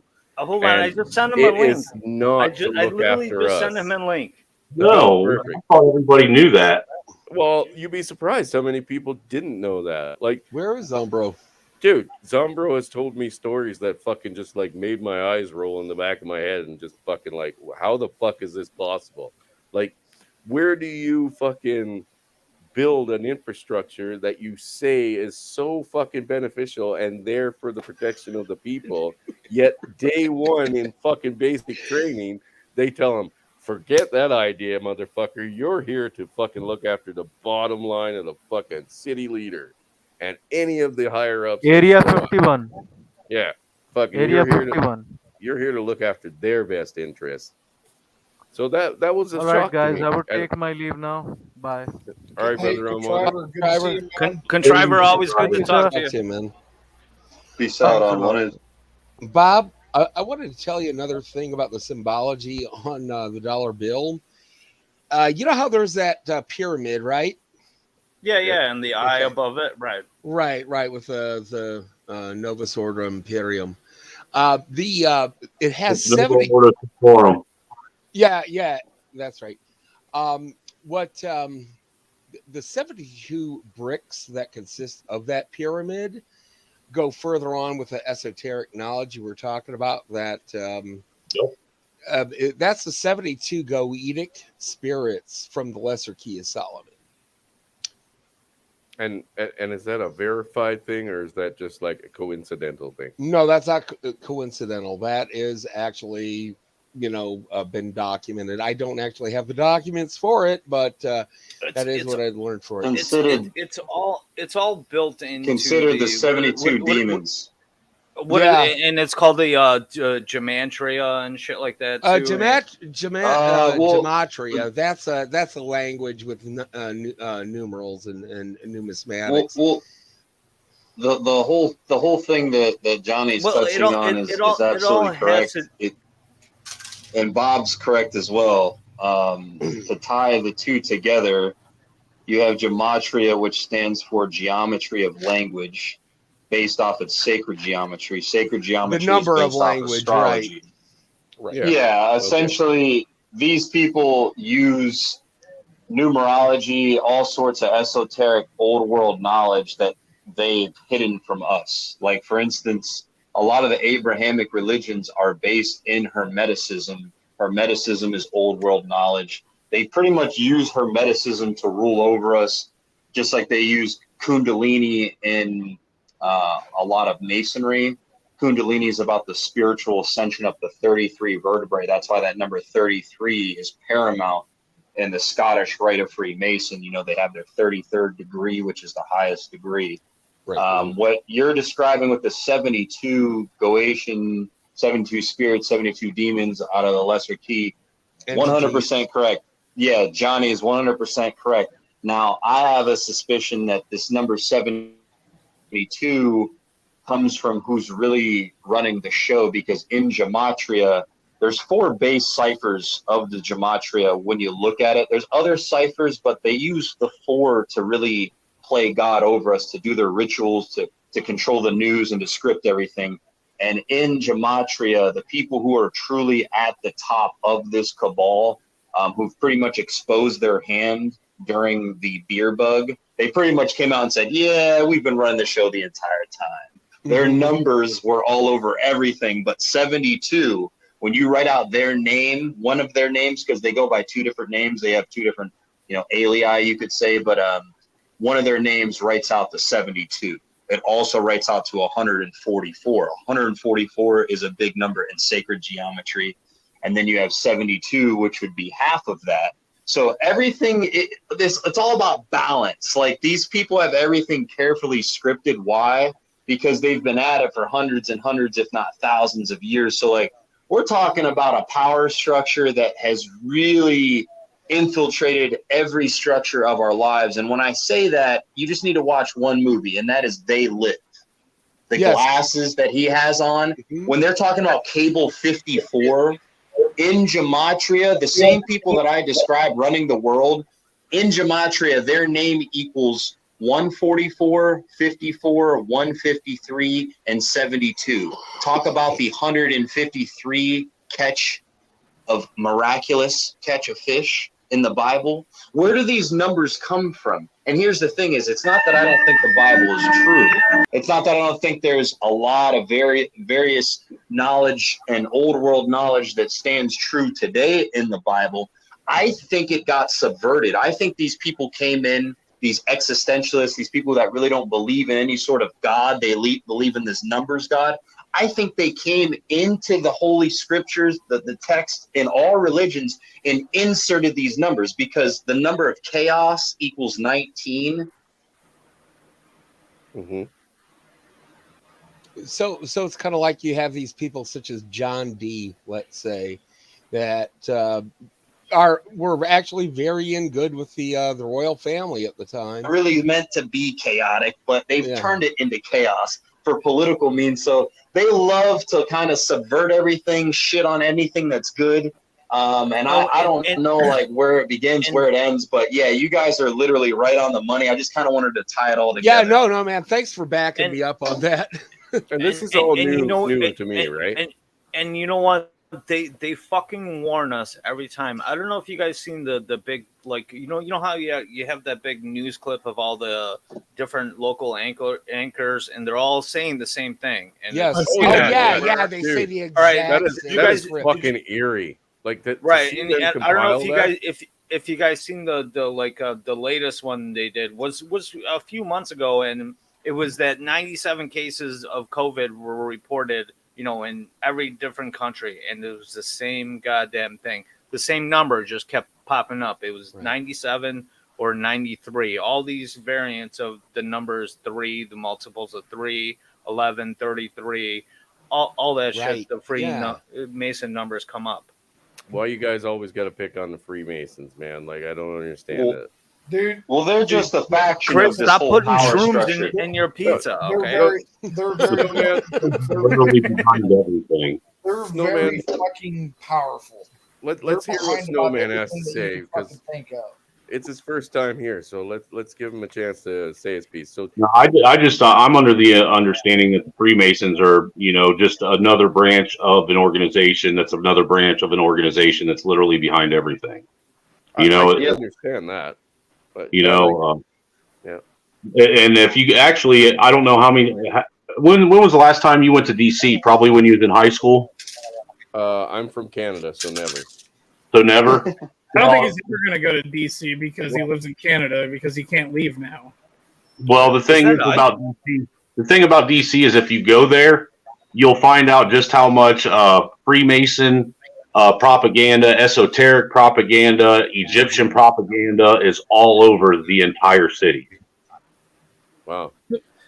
The Washington Monument. The Washington Monument is a fucking monolith from fucking Egypt. Not just that either, but I mean a lot of the statues of our founding fathers are built in the style of ancient Egyptian. Even the layout of the city is a fucking underground or upside down pyramid. It's a pentagram. They're also very phallic. I've heard all of that before because I have watched a few documentaries, on what is considered the conspiracy theory of the Freemasons, right? Mm-hmm. My grandfather was a Freemason, but now that doesn't mean anything because I don't know what level he was. He never talked about it, right? Well, my cousin's one. He's third. Is my son and daughter's? I think it's their great uncle. Josiah Bartlett. He was one of the guys that signed the Declaration of Independence, and he was a Freemason. I mean, the Freemasons were, essentially what was considered a group of intellects from what we thought was the trade world. You know what I mean? The trades that built our civilization. I watched a documentary about this on the 4th of July. It's called National Treasure. That's a movie, Ike. Museum. Was Nicolas Cage in this? Yes. Bro, you got lights, you got cameras, bitchin' technology. But I mean, we were never, we never looked at them as a negative thing in our community. I mean, we were a small community, but we had a Freemasons lodge, right? No, the original founding fathers were said to all be Freemasons and descendants of the Knights of Templar, and they were thought to be benevolent, but their order comes from something older and more sinister, which is Luciferian and malevolent. Hey, where does that depiction of Baphomet come into play? You know what? You can find it from Kabbalah. You know what? You can find Baphomet in the Starbucks logo. Just turn it upside down. In fact, there's so much subliminal advertising in all of these national corporations, like Starbucks itself. Chris, bring up the logo if you can. Baphomet is actually the demonic bastardization of the heavenly Metatron. Right. He's the female. He's an anti-Metatron, right? You know where else you can find Baphomet that everybody overlooks? if you look at the way the anatomy of a woman's vagina, it looks just like the head of It Baphomet. does look like Baphomet. Yeah, Bring up the logo. It I don't does. want that Bring mental up the image. logo God and damn flip it, take it flip it back. upside down. I don't want that mental image. You take it back right now. Oh God, yeah, no, I agree. I Snowman is agree. totally right. I can't take back facts, dude. I'm just trying to help all you guys out. No, it's not helping. It's not helping I don't know when how I to see a flip it. vagina and I picture Baphomet. It's not helping. It doesn't do good for a. No, Hard you got to flip the symbol upside down That's what I'm to going see to the, do. You guys to know see the- the subliminal advertisement in it. Damn it, Angry Snowman. Oh, there it is. Look at the fourth one. There This you one? go. Yeah, there it is. right there. That is the head of Baphomet. Yep. Let me see this shit. So what is this? It's the demon Luciferian unisex god. It's a We're goat buffering. dude with tits. Everything went silent. Yeah, Baphomet's supposed to be the living embodiment of Satan. People used to sacrifice their Fucking kids on a brass. Canada fucking internet. Hail Chris. Baphomet, Canada drink coffee. Oh, But really, the living embodiment of Satan is in your wife's vagina. but, Oh my God. but well, we've all seen that. But Come Chris, to Baphomet, you can baby. look at the this corporate symbolism of other corporations. Like look at Exxon itself, or something like FedEx, or even Wendy's. They all have subliminal messages in their logos. The Exxon Look at logo Apple. has What's the one Yeah. in Wendy's? What the was Wendy's thing has with mom Apple? in the collar, Ike. Mom? Mom in her collar. It spells out mom in her collar. Huh. And you know what, Bob? It's not that surprising too that these like banal type of institutions like fast food or soda pop or whatever have these the symbolism in it. You know what? Most of these foods, such as Doritos and Taco Bell and the cheese and Pizza Hut and whatnot, they use HEK 293. And what is HEK 293? That is listed as natural flavoring, but the natural flavoring is actually made out of embryonic human kidney cells. Oh, now you're starting to sound like fucking Ragnarok. Do you have like a source for this? Because I don't believe it. Yeah, it's actually That's can you gross. find it right on Wikipedia. This is HEK. why I don't I'm sorry, but Ragnarok, you and Ragnarok will never convince me that aborted fetal tissue is in my Fritos. This is why I don't go in. I don't go into the 13 families, the new weapons, the Rockefeller. I don't go into all that shit because it gets. Dude, this is why you're supposed to stay away from the fucking small hat shit, dude. Guys, the Exxon logo itself, the oil company, has the Knights Templar double cross in its logo. Let me It's take just a look at slanted. that. I've seen that one. I know what you're talking about there. Exxon. I've never knew the Knights Templar had the double cross. I mean, Oh, I've seen yeah, the triple check it out. cross. Bring it up, Chris. It's The Knights it's Templar just is turned on its slanted. side. I did slanted. find mom in Wendy's fucking collar. That's Hey, fucking Chris, Knights this Templar is just under Chris- the Freemason umbrella. Chris, the swastika is just a crucifix doing a cartwheel. Father used the. I think Father not used the wrong. best terminology. It's the umbrella symbolism. Just think about two major events. I think no one on the panel was around during the first when JFK got his head blown off. No one was there to see it. But when you look at the Zapruder film and you look at that guy who just has the umbrella, it's a sunny day, clear day. I mean, the president's in a convertible, for crying out loud, so you'd expect it to be, perfect. Why would this guy have a fucking umbrella? It's And then sunny. right People before wear umbrellas because it's sunny. Yeah, keep the sun out of space because it's fucking hot as sunny down in Texas. Yeah, and I'm bald, so it burns our heads. Well, What's it he had a supposed to say in top the hat on, Wendy's? so it's. I mean, don't get me wrong. There's enough conspiracy with the Kennedy thing that you don't need to add the damn umbrella to it. No. Well, I think no, there's then a you whole. look I at think there's a whole like. Minneapolis. Look at Minneapolis, the guy who started the actual physical destruction of property.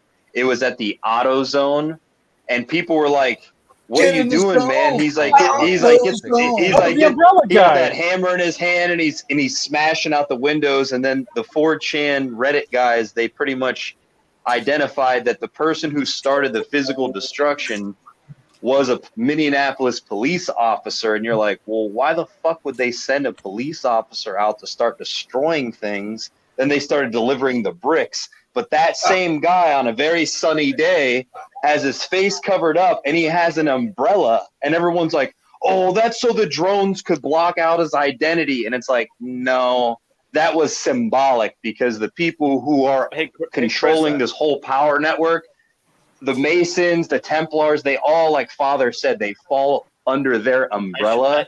I shared my screen, I think. It's called ideological subversion that Yuri Bezmenov talks about. It's how you take a country down from within without firing a single shot. Their symbolism is it's all about taking down from within, like an umbrella. An umbrella, you can take it down from within. That's the only way. So that's how they fucking do us dirty. They ideologically subvert us. It's their tactic, their bread and butter, you know? Well, between that and the division that they implant in us all, like I stated the other night on Brandon's stream, you know, even in the MGTOW community, we have so many tags that people just create more and more of every day.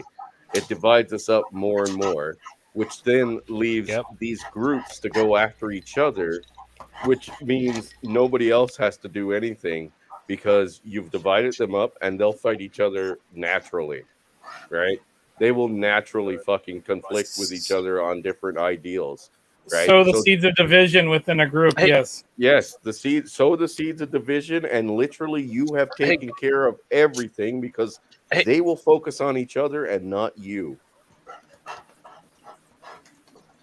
Sorry for that. And then what the other thing that you guys are Chris, touching on. I threw a link in the share screen.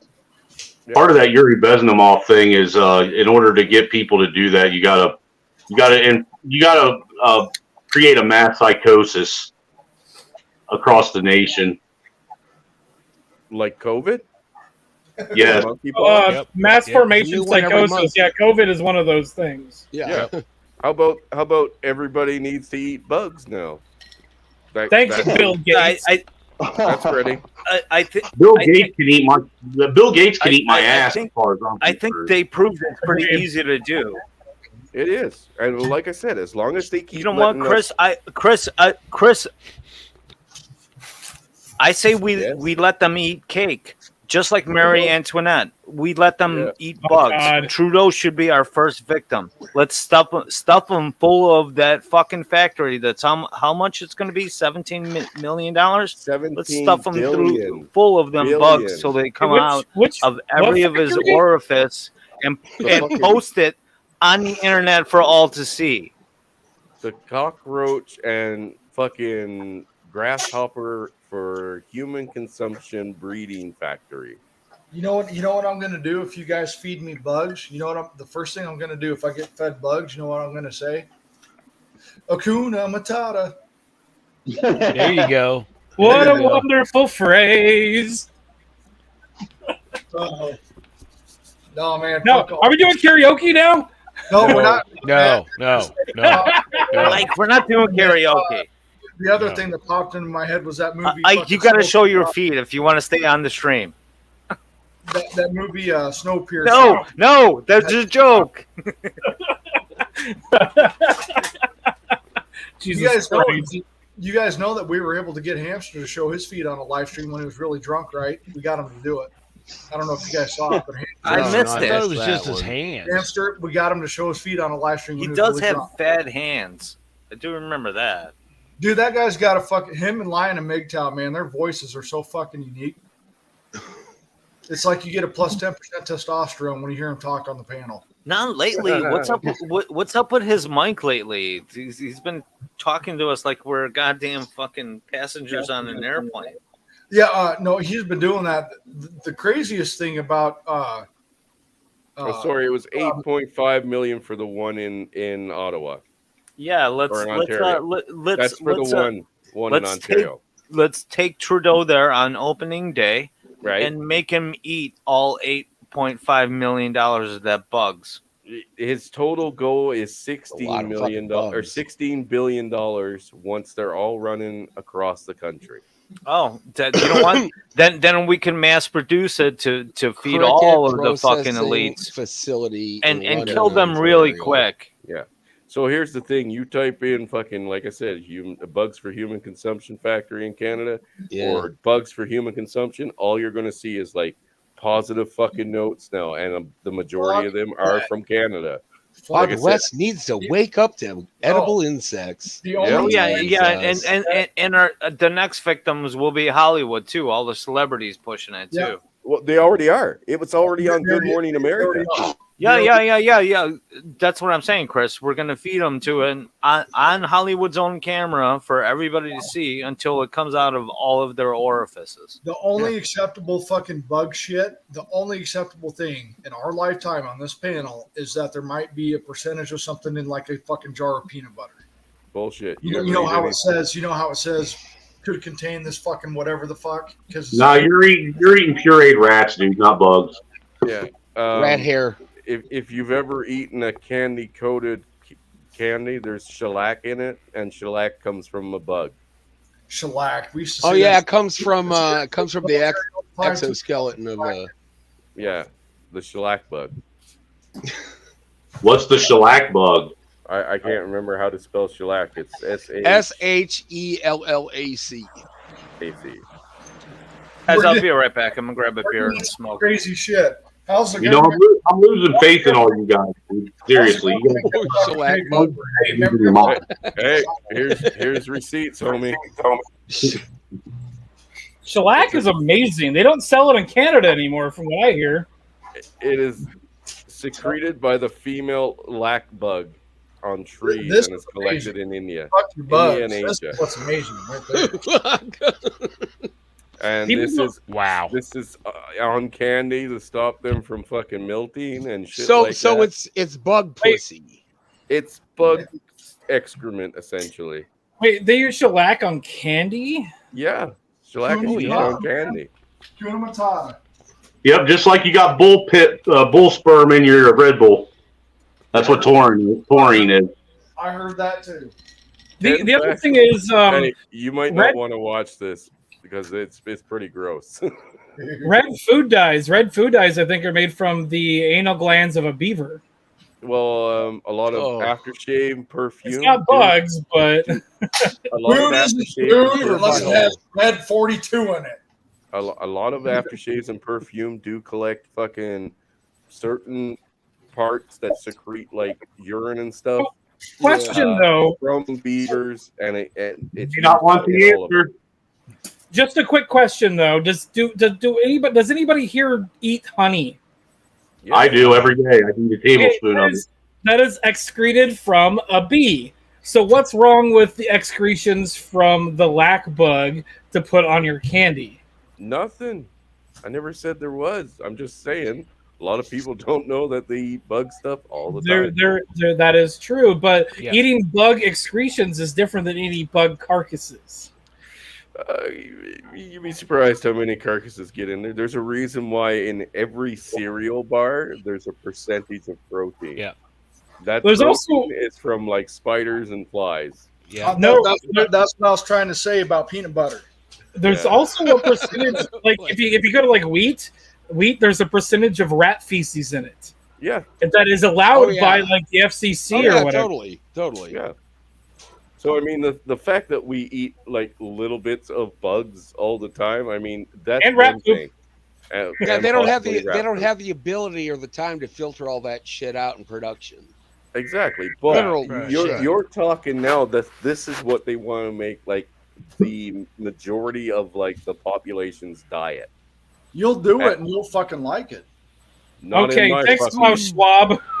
Yeah, you're gonna live in a pod too. You'll fucking do it and like it. Everybody here on the panel, that's the fucking way it is. Deal with it. Not in my world, sir. No, That's the way thank it you. is. Bill Gates and BlackRock's going to buy all your shit, so you don't got a fucking choice anyway. BlackRock owns everything, and they're going to own everything, and you're going to like it. I can't believe we fell into this discussion. I tried to avoid this shit. It's not my fault. No. It's I mean, all your like I guys' said, fault. It's everybody's fault but mine. we descended into insanity, but it's all good. I mean, we all know all of our governments are as corrupt as fuck, and that was the point of it. Yeah. So there was two things I want to say It about ain't a new that, theory. that you were talking about with your original topic, Chris. Yeah. There was two things. One I forgot already. Fucking A. All right. When it comes to in a scenario that we were talking about, where it was like a martial law type of thing, or if the military, what are you going to do if they decide to go against what they said they were sworn to protect for and all that stuff?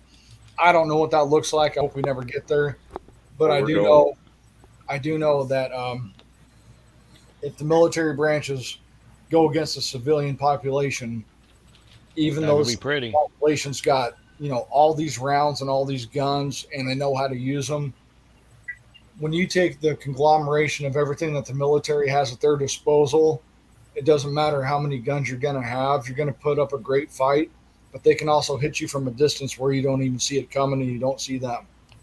And we don't have artillery. There's air assets, not even drones that strike, just drones that fucking record you. You don't even know what's happening. Yeah. Okay. No, And we're at a huge back real time disadvantage. to them. They've got up armored vehicles. They've got all the rounds they could possibly want to. They've got all the tactics as far as trend setting, as far as infiltrating. Because if you get Marine Recon, Green Berets, Rangers, and all that shit in there, there's all these special forces things that go in there. That these are guys you just. I was infantry and my training was great, but these guys are on another level, and they will straight fuck your shit up. And it's got a good system. So when you're coming down to civil war and the people are essentially doing guerrilla warfare in the streets, building the building type of thing, you think that even with the overwhelming numbers of the population versus the government or government assets, you think we're losing? No, I think you're going to have isolated pockets of really heavy stiff resistance that do win. But as far as on the major scale, unless you are part of that community of that pocket of resistance that knows what they're doing, you're going to be fucked. But the military's got to stay together too. Everybody. The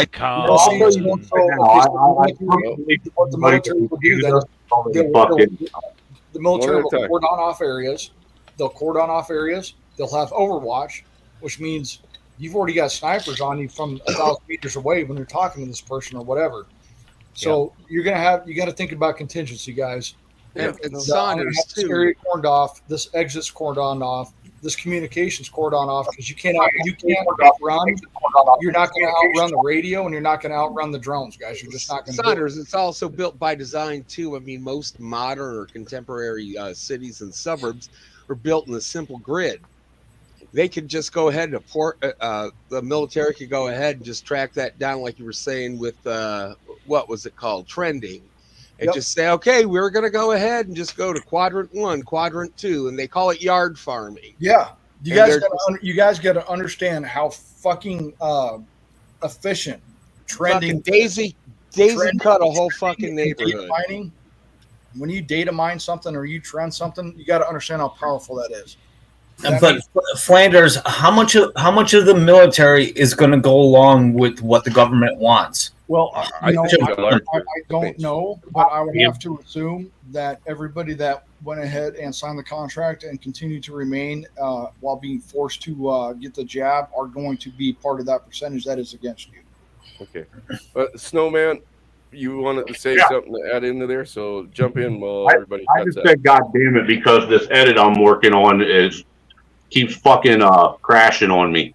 No, I meant before that with what Father Saunders was saying about government being basically too good at their job to fucking see a resistance win.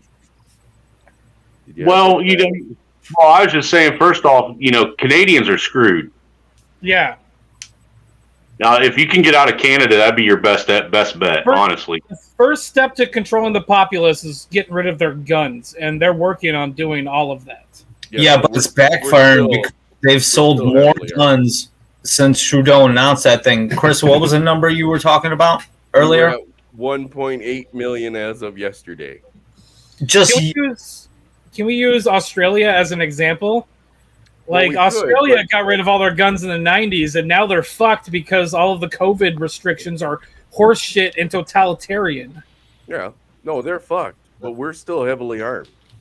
Okay, thank God. There's a lot of fucking guns up here. We're heavily armed, guys. We're heavily armed, but how many people have the salt to do what needs to be done with that weapon? Yeah. Well, it only takes 3% of any population. 3% that in the Revolutionary War. Yeah, I was going to say, what's the percentage? 3%. 3%. That's all. Even 3% still has not happened yet. Yeah, the Revolutionary War. What's it going to take? We're at like 3% of 3%. What's it going to take? Where's the line in the sand drawn? Where Flanders, 3% of 330 million is how much? That's still millions. Okay. And the government itself, its own forces, you were saying, is topped off, and it's like 1.2 now. It's like at any time, all the active duty together is like 1.2 million or some shit. The citizenry outguns the government. It doesn't have the technology and whatnot, but how much of the government is actually going to support?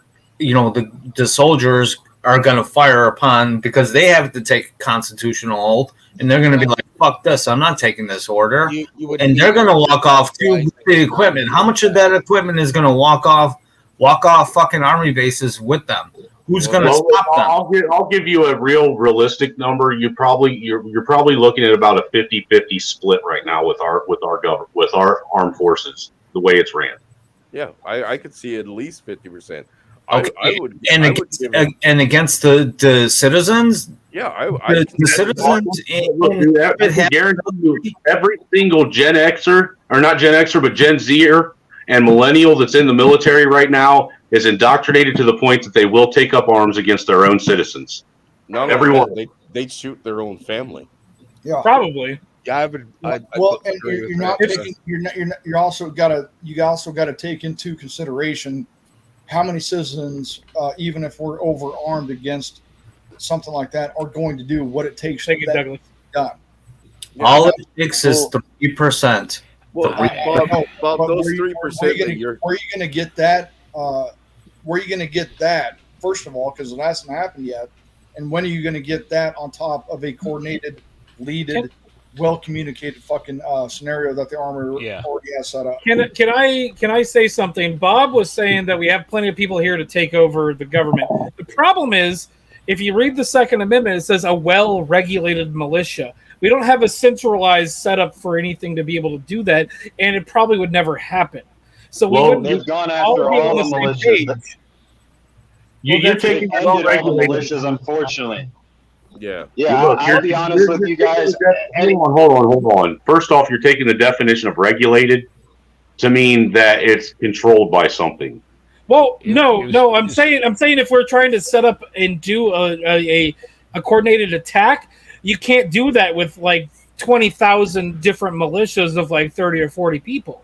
Yeah, that's not going to happen. You want to know how the militias were set up back when they put this into place? Militias didn't go out and train like these dumbass militias do today and get busted and get infiltrated by feds. They went out.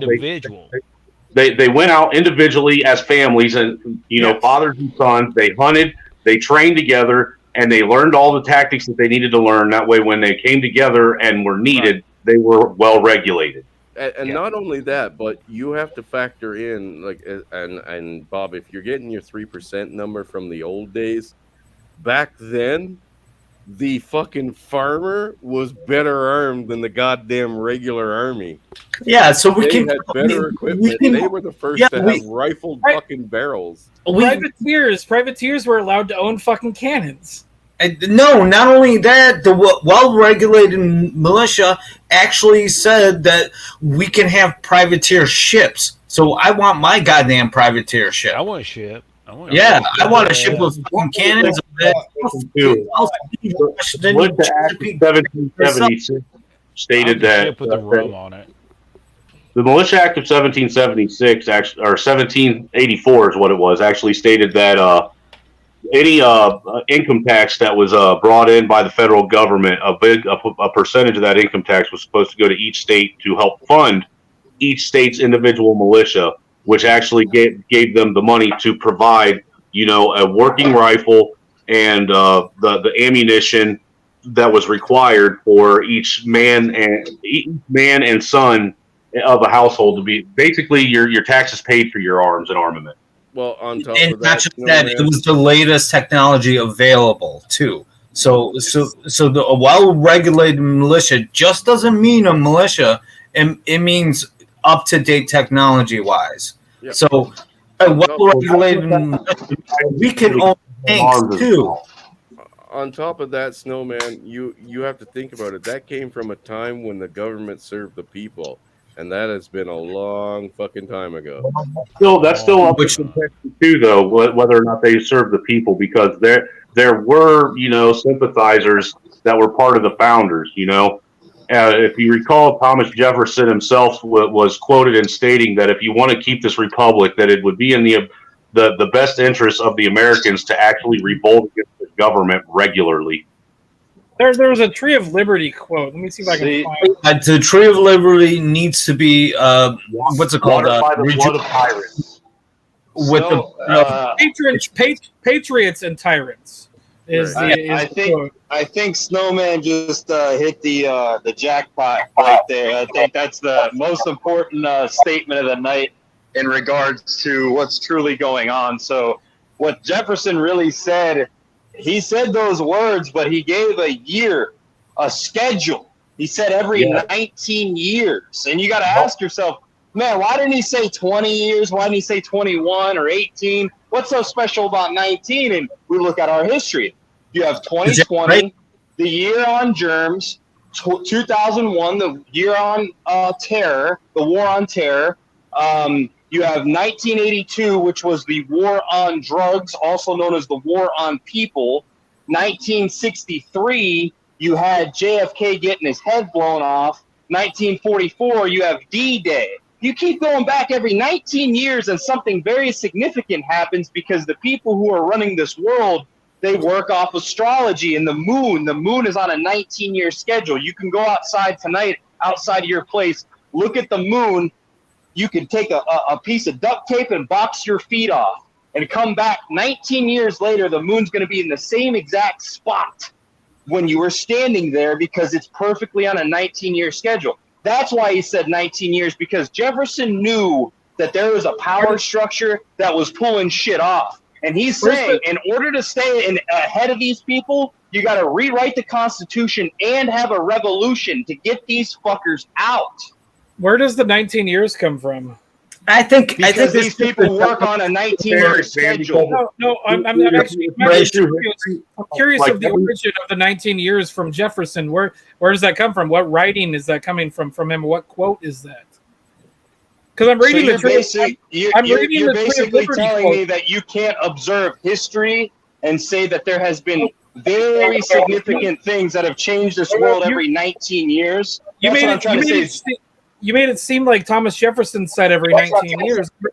I'm reading the Tree of Liberty quote letter right now, and there is no 19 years mentioned in it. Thomas Jefferson, every 19 years, rewrite Constitution along with revolution. Type those words into Google, and he said those words. I don't believe it was in what you're particularly talking about, this piece of literature or document, but those were his words. It's a letter from Thomas Jefferson. It's that Tree of Liberty quote that says it needs to be replenished from time to time with the blood of tyrants and patriots. It's outside of that quote. Search outside of that quote. I understand that. I was just curious of where the 19 years came from. I'm going to do some research. Give me 2 seconds. Okay. Well, either way, that I think it just comes from a generation. Debating a generation is every 20 years, right? Yeah, but debating what happened 150 years ago is not going to fucking get us anywhere today. We can nope. That's why. Oh yeah, no. I just found it. Well, look, that's why the community is stuck in the rut they're in, is because they spend all their time focused on the past rather than focusing on looking forward into the future. Yeah, because we have a war to fight in front of us. So That's what Thomas should Jefferson matter. didn't actually help write the Constitution. He only signed it. No, that's bullshit. I'm looking at it right That's here. bullshit. Thomas Jefferson is the main author of it. He didn't. Constitution. He wrote the Declaration of Independence. He didn't write the Constitution. That's right. My bad. He wrote the Declaration of Independence, and I believe he's responsible for penning the fucking preamble to the Constitution. Yes. He didn't write the Constitution. They wrote it after. The Constitution was written as a collective. They all wrote ideas out from each republic state and added it, with the First Continental Congress. The Constitution is more important than the Declaration, though. No, it ain't. They weren't. Have the Constitution if it wasn't the Declaration. See, none of that seems too important to me. It's like the fucking Bill of Rights that we have here. I mean, our government. The thing is, in order for us to have the Constitution, we had to make that Declaration of Independence from England. If we would have never declared into independence, the Constitution wouldn't matter. Right. But the Constitution is what governs us right now. The Constitution is what governs us right now. It's also supposed to govern us. Supposed to govern us right now. It's a perception. Chris, Canada's own declaration in whatever it is, their charter or whatever, still gives legion to the crown. You are not free at all. Trudeau is a slave of Queen Elizabeth. All of your prime ministers, your provinces and whatnot, give legion to the crown of England. You are not an independent nation. You never were. Well, I mean, neither are we, because DC doesn't matter. What I'm saying, the crown of DC as well. Because if you if you really dig deep enough into history, we never won the Revolutionary War. We actually signed a treaty with England, and that treaty said that England would go ahead and allow the states to have their sovereignty from England, but England had to have a 10-mile by 10-mile square plot of land in order to oversee what was going on in this country, which became Washington, D.C. All right, Father Saunders, thanks for coming, buddy. Yeah, and then you're talking about London, which is the financial capital, and you're talking about Vatican City, which are all their own city-states within our country's own governments. London doesn't follow British law. Well, and at the same time, follow, Italian law. They're city-states amongst themselves. They're you know what? You're right. They did have they tried to form a republic, but kind of like Rome. But what happened is, what made ours different was they took Congress and they broke it up into two branches of Congress, because every other republic that was ever formed, all it had was a Senate. Don't we have three branches though?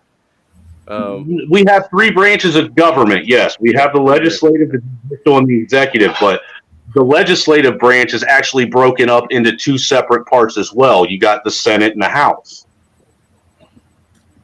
I kind of want to elaborate on what Manly Lode's saying here. I think as long as we use a fiat currency, we're never independent. Dude, as long as we we're always going to be slaves. Yeah, that's why I think trading people for goods and services is always the best option. It worked for fucking thousands of years, homie. What? No. Trade. Our currency is actually based by a physical item that is useful to someone. I'll go and fix your roof, and I'll trade you for milk. Yeah, I think it was back in the 60s. I think was it Eisenhower who actually, it was either Eisenhower or Nixon, one of them, that actually signed the bill that took us off of the gold standard and put us on fiat. It was Nixon, and it was after Kennedy got assassinated. 1973. Kennedy was going to actually do away with the Federal Reserve altogether. And then after that, the petrodollar was created, Now, if you challenge the petrodollar now, you get bombed real fucking quick. Yep. Just Well, here's the ask thing. Libya. Here's the Kissinger, thing, and wasn't it? this is where I don't agree with even discussing or thinking about laws or charters or Bill of Rights or whatever the case may be. None of them are going to be held valid in any fucking conflict. If we are having conflict with a government that is breaking all of its own laws, its own constitutions, its own Bill of Rights, then all of it is invalid. It is completely invalid and not even worth thinking about when we're talking about Chris, civil it's all uprisings in a invalid. country. No, none of it's valid. It's In a all country invalid. that's in the middle of civil unrest or at the brink of it, don't worry about fucking laws and charters of rights or anything like that, because they're all invalid. Completely. Laws invalid. You're about to kill people to take back your fucking liberty, and they're about to kill you to make sure they keep a boot on your neck. That laws do not fucking matter to either side, other than the ones trying to enforce them on you. Hey, That's Chris, it. where's that bug factory located at? In London, Ottawa, Ottawa, wasn't it? Yeah. or London, Ontario. Sorry. In Ontario. All right, we'll go. That's We'll the go one. there.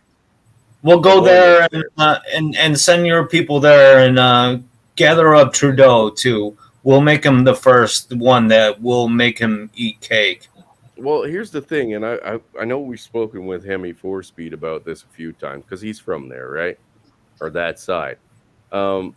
He basically pointed out that the people there on the East Coast are so fucking indoctrinated that if they said they were coming to their house to give them a dead cockroach enema, they would wait at the door bent over with their pants down. It doesn't matter what you fucking do to them, they will let you do it, right? Because they believe that the government is literally God.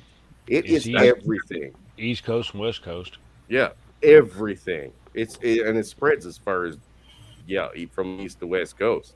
But there are people that believe that the government is literally the deity above deities. You know what I mean? Yep. Hey, I'm about to switch from my phone to my computer. All right, brother. Okay, Chris, this goes back to the thing I've been saying for I don't know an hour ago. What does the word government mean? Governing the people. You said it was mind control or control thought. To control the mind in Latin.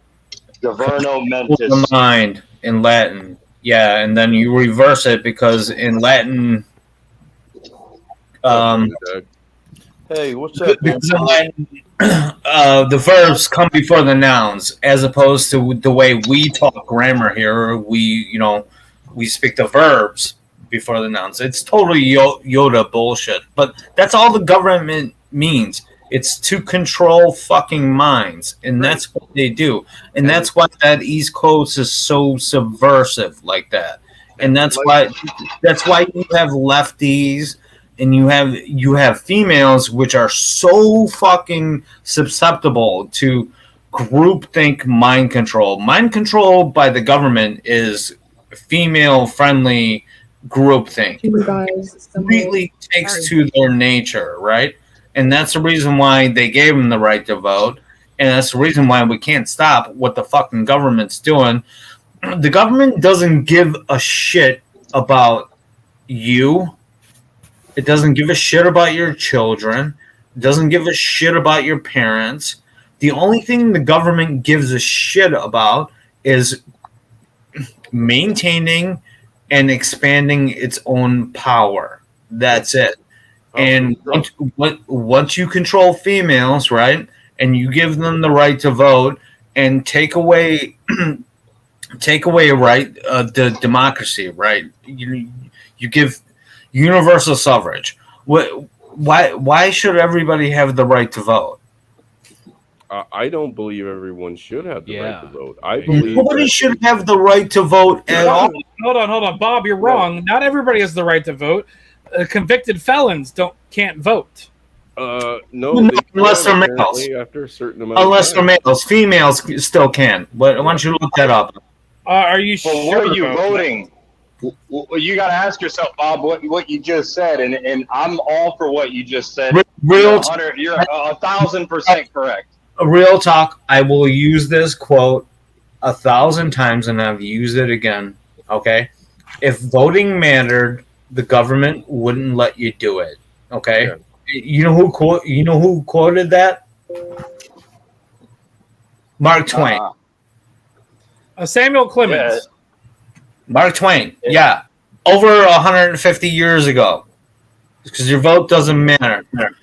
You give the right to vote, and you essentially create a democracy. Hey, And Snowman, Yo, that picture you got up there is the actually the rainbow Nazi. Yeah, Gay that's Hitler. actually- That's awesome. That's Blow my it up, Facebook Chris. photo. That's my Facebook photo that I use. Yeah. Oh, Chris, put that on your dating profile. How's that going, by the way? I still ain't got no messages, but I got a lot of matches. So apparently Okay, it's still add that loading up. one. You add that one. You might get more. Yeah, dude, I've been learning how to use OBS, dude. I love it. OBS is pretty awesome. Okay, I gotta get on OBS now. Yeah, because trust me, dude, if I can do it and I'm computer fucking ignorant, anyone Bob, can do it. Bob, if you want, I'll give you a private lesson on how to use OBS. All right, my email is on my fucking channel link, so it's. Yeah, actually, you know what? It's really nice talking to all you guys all at once, man. It's been quite a while since I've gotten to chat with you guys. Is that Doug? No. Yeah. Hey, Polska. Doug's here. No, it's What up, Snowman, Doug? isn't it? Yeah, Snowman. Oh, it's Snowman. Yeah. Don't mind Bob. He's drunk. He's at Well, the Ministry of Beer. Doug, I haven't recognized it because you're not in bed. Yeah, I just got off work a little while ago. I was just going to weigh in on the situation. I'll be honest. I think it's hopeless as far as freedom is concerned. I remember Chris Mitchell saying, people wouldn't know what to do with freedom if they had it. I can't agree with you more. We in America are so indoctrinated, we are so conditioned that we wouldn't know freedom if it hit us in the face. We definitely don't believe in fighting for it or defending it anymore, and that's just my perspective. Oh my God! It Aren't you a isn't so nation much- of criminals? It isn't so much that I don't think people would know freedom if they had it. What I honestly believe is I don't think people could actually handle real freedom. If they were given real actual freedom, would all die. Snowman, something's going on with your audio. It sounds kind of weird. Exactly. But dude, I have to agree with what you were saying there as well. I mean, most people, when they, like I said, they wouldn't know not only what to do with it, but they have no natural life skills. You know what I mean? There are people that have never seen a fucking field that live in cities. They've never seen a field. They have no idea how to grow anything outside of a pot. I was watching. Look I was at what watching- happened in Chaz. That's Oh, the type yeah. of people. The that garden? have- That's an Yeah. excellent point, Chris. That's an garden of excellent Chaz point. was beautiful. Chris, It's like- Chris, I've got a different example for you. I was watching a podcast where this lady that escaped from China came to America and didn't know what to do with themselves because nobody was telling them what the fuck to do. No, there's that too. Some people have grown up so fucking told what, that, like I said, on the East Coast, and it's not just the East Coast. I mean, we have them here on the West Coast too. Like I've stated before, I have neighbors that have literally lived probably through the aftermath of World War II. They know what fucking Nazi German death camps look like because they were still seeing them on the news when they were teenagers. And they are right now willing to turn me over to Justin Trudeau's Gestapo to put in one of those death camps. Sure. But the sure, Nazis were yeah. bad. What was it? Sure, yeah. What was his name? The guy from Star Trek. Oh my, whatever his name is. The gay Asian guy. Oh, Okay. fucking, yeah. Zulu.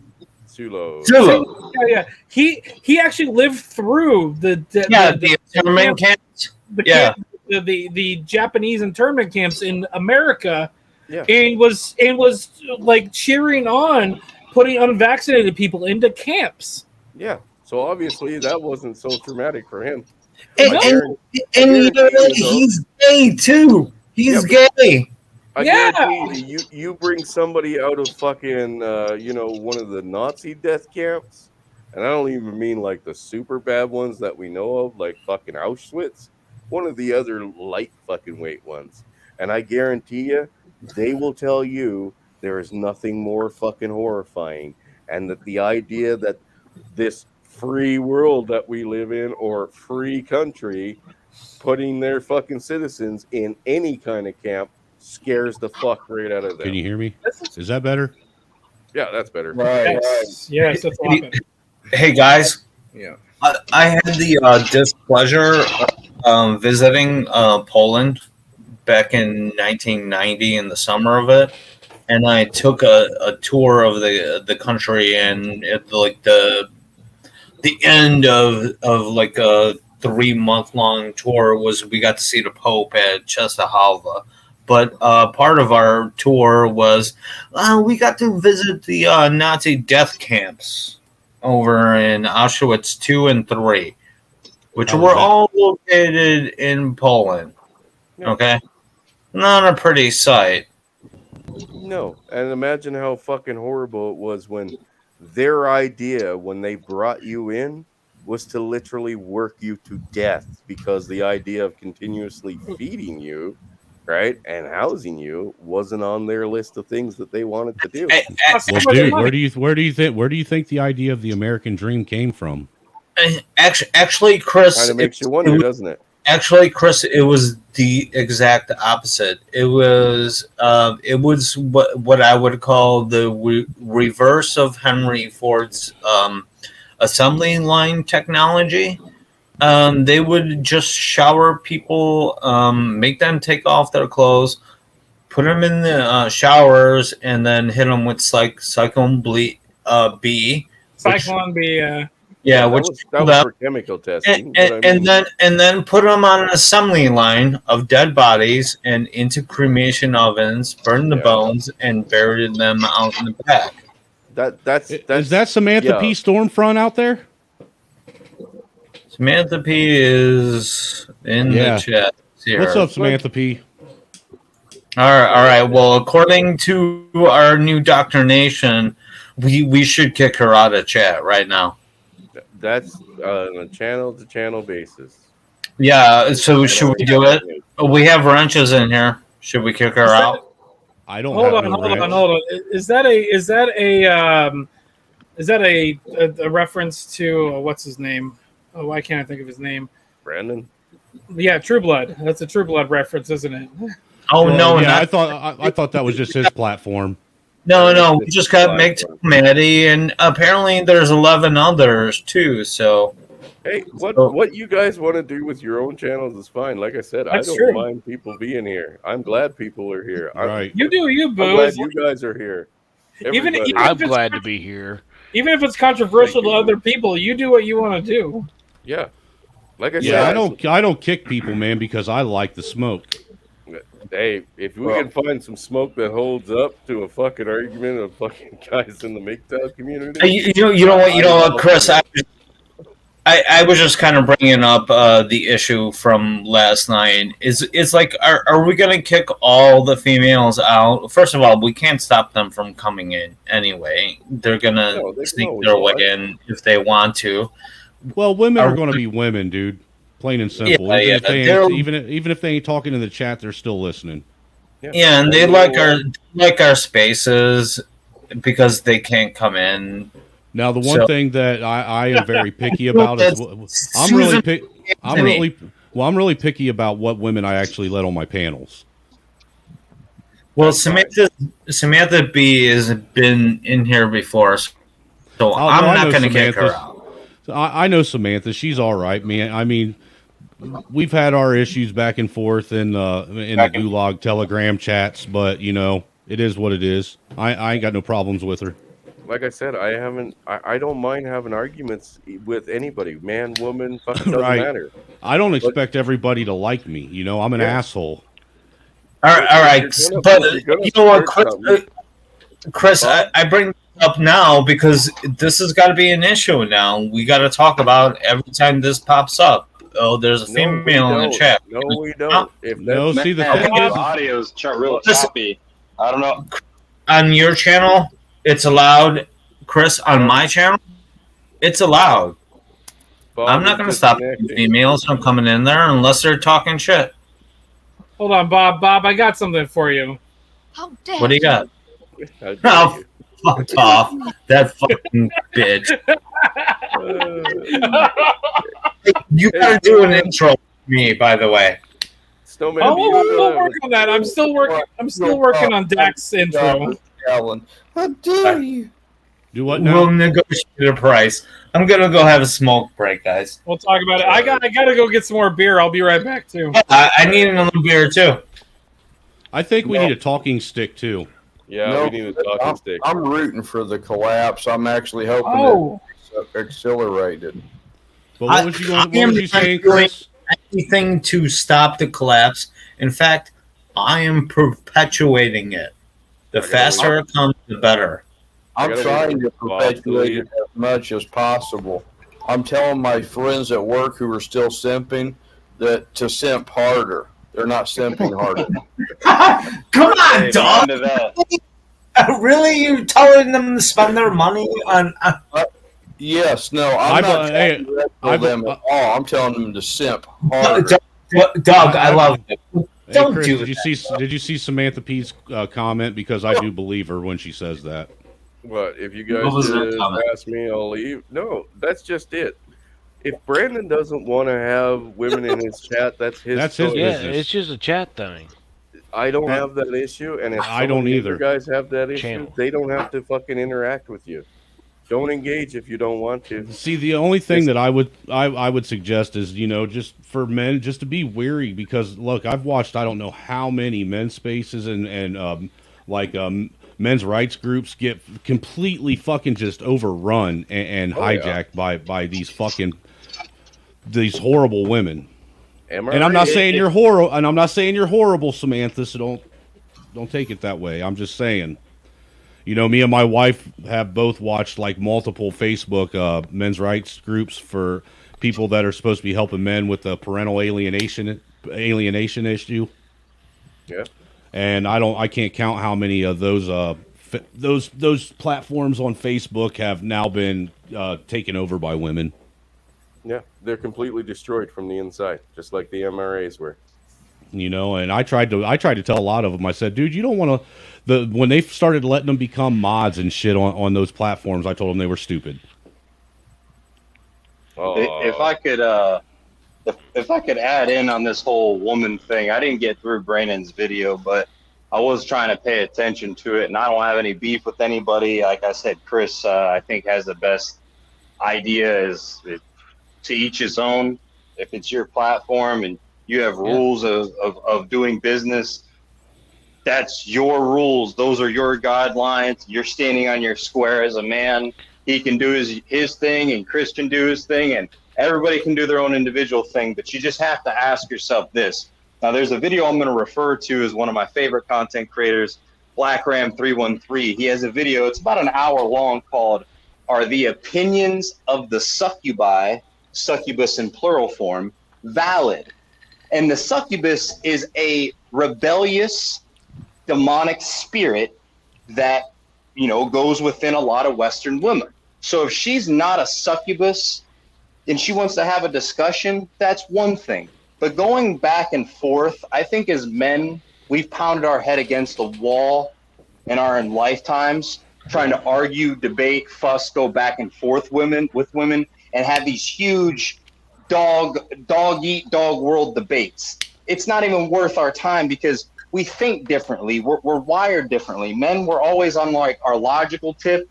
Women are typically, you know, tend to get more emotional. Not saying women can't be logical, but we debate differently. We argue differently. So I kind of see Good Mother's platform as someone who just kind of keeps women stewing and like there's a lot of beef, there's a lot of contention there. And then I see like Sir Yeetus is like where, you know, a lot of guys try to get in on his stream and things like that. Not to take away from anyone else who has channels. That's just 2 examples. But it's just one of those things. Is she a rebellious woman? If she is, don't even waste your fucking time. If she's someone who understands men leading, men having headship in this world, and men fighting against the powers that shouldn't be, because it's our job as men to be rebellious against this power structure that's deteriorating our society. It's women's job to follow the men who are being rebellious against the powers that shouldn't be. Women aren't the ones who can lead against in this fight. So you just have to ask yourself, is she someone who understands her place? I'll have a discussion with her. Am I going to debate and go back and forth? I don't think it's worth any man's time to be debating with a woman. You know, it's just not within our nature. I'm not, dude. I won't debate or argue with my own fucking wife. I sure as hell ain't doing it with another woman on YouTube. Yeah, exactly. If it's not worth your time to engage, don't engage. That's now, your and choice. and look, dude. I have my opinions about Good Mother, but I'm not getting in the middle of that fucking female drama. I'm not doing it. Exactly. I don't even know why Bob had to bring it up. It's not. We discussed it the other night. I will say that I don't like how person basis. I will say I don't like how she tried to tell Zach last night on her stream that who he has to either, you know, basically talk to or, you know, mess around with on YouTube, you know, before she'll let him be unblocked on her channel. Because that's, to me, that's a controlling, narcissistic woman. Who gives a shit? Yeah, we're here for a conversation, man. Like I said, I don't engage. But I'm pretty sure there's several people here. Like, I think Saunders doesn't want me on his channel anymore because sometimes when I show up, I'm just drunk and annoying. I know that. And who gives a fuck? Fuck that, Ike. Everybody likes you when you're drunk and annoying. Everybody likes me or nobody likes me? I didn't hear that part. we know where Bob is going based on time of day. Well, with me, I just don't trust any woman. I mean, I trust my wife, and that's about as far as it goes. You know what? I saw Good Mothers. Whatever her stream about this, and I'll extend this invitation to Samantha P too. All right, there's the StreamYard link. You can jump in and talk to us anytime you like. All right, you're welcome here. Okay, but if you do want to talk shit and get some respect, you're gonna have to jump into the channel, or we might just have to implement the rules and keep you out, because that's where we're going now. Is that sooner or later? Who are you talking to? I'm talking to Samantha P. Who are you talking for? Yeah, who are you talking for? Because that That's sounds the like question. Because that sounds like you're arbiter. what we're You're like the exactly arbiter. against. No, the arbiter of the fucking MGTOW channels, and people can run their channel however the fuck they want. I'm going to start bringing on planning every day. Not MGTOW in general. I'm talking about Good Mother actually issued this her fucking stream to her and said, Samantha P, either come in and talk to us or start your own fucking channel. All of us have started our own channel. It's you know, it just grew out of like nothing. None of us started doing this because we wanted to. It's just that it just kind of happened. So actually, I started my channel for a totally different reason there, buddy. Also, some people don't have the time, infrastructure, or like the ability to do channels. I met Mandy along the way. I kind of want to drop this topic. Actually, Bob, I want to drop this topic because it's not relevant to this channel either way. Right, exactly. I just saying, I'm putting it on her because she's in the chat. That's it. We can move on to the next thing. But this isn't Brandon's chat, so it's nothing to worry about. Okay. I didn't have a problem with Celibate Scorpion being here. She's just a person here to have conversation. If you got triggered by stuff she said and you engaged, that's on you. I mean, I know Riggs has a problem with her, and a lot of other people. Yeah, had give me a problem with second, it. Doug. He was starting shit. By all means, use your wrench. And you know what? I made the mistake of not understanding because nobody was giving me information on what was going on there. And once I had it all figured out, told the guy, go ahead, kick her out. On the other note, though, a Manly and Snowman and Ike, everybody, if you have channels, feel free to link them in the chat. Snowman, I know you. Actually, I'm getting ready to drop it in the back chat and in the private chat because I don't have a wrench, and really, I don't want one. No, but if you want to drop your channel, buddy, it's you're Hey, welcome to thanks. do that. Thanks, Angry But my- man. Yeah, I put mine in the back. Let me see if I can drop it for us, and then I'm I going don't to go. For me, man. For me, man, I think people take those wrenches way too serious on YouTube, man, because it really doesn't mean shit to me. I give everyone on my platform a wrench just so no one can time anyone out. That's where I'm almost headed. I mean, I got to give Celibate Scorpion a wrench just for a short time because nobody was telling me what was going on. I don't think I'm a wrench in your chat, Chris. Oh, See, and for me, I know. I know right. if I see someone come in my chat and they don't have a wrench, I know they're new. Yeah. A Manly That's Reloaded had to make a new channel, so he didn't have a wrench. Thanks, Angry Snowman. I just subbed to your channel. Hey, I appreciate it, man, for real. I'm Right now, gonna Right now, I'm going after racist black women.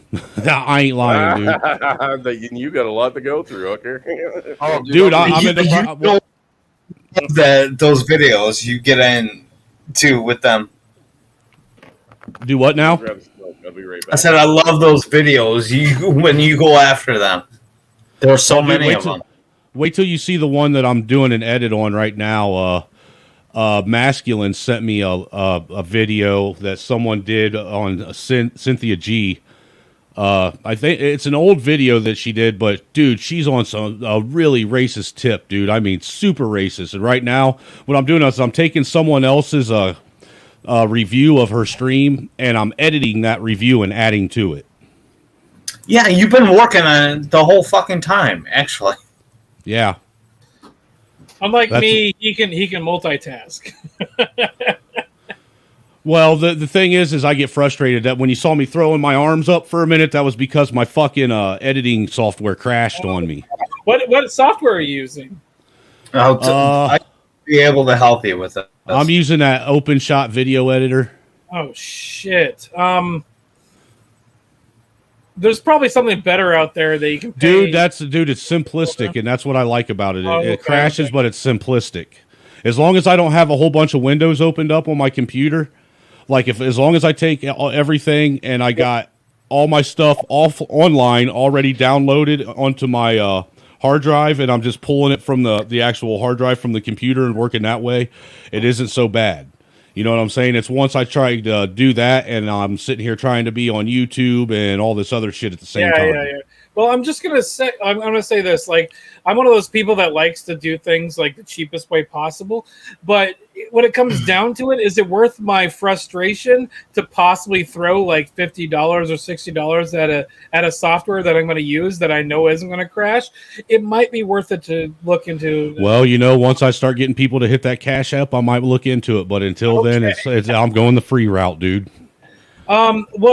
So occasionally Humble Bundle sells a software called Sony Vegas for like $20, and it's like $150, $200 software.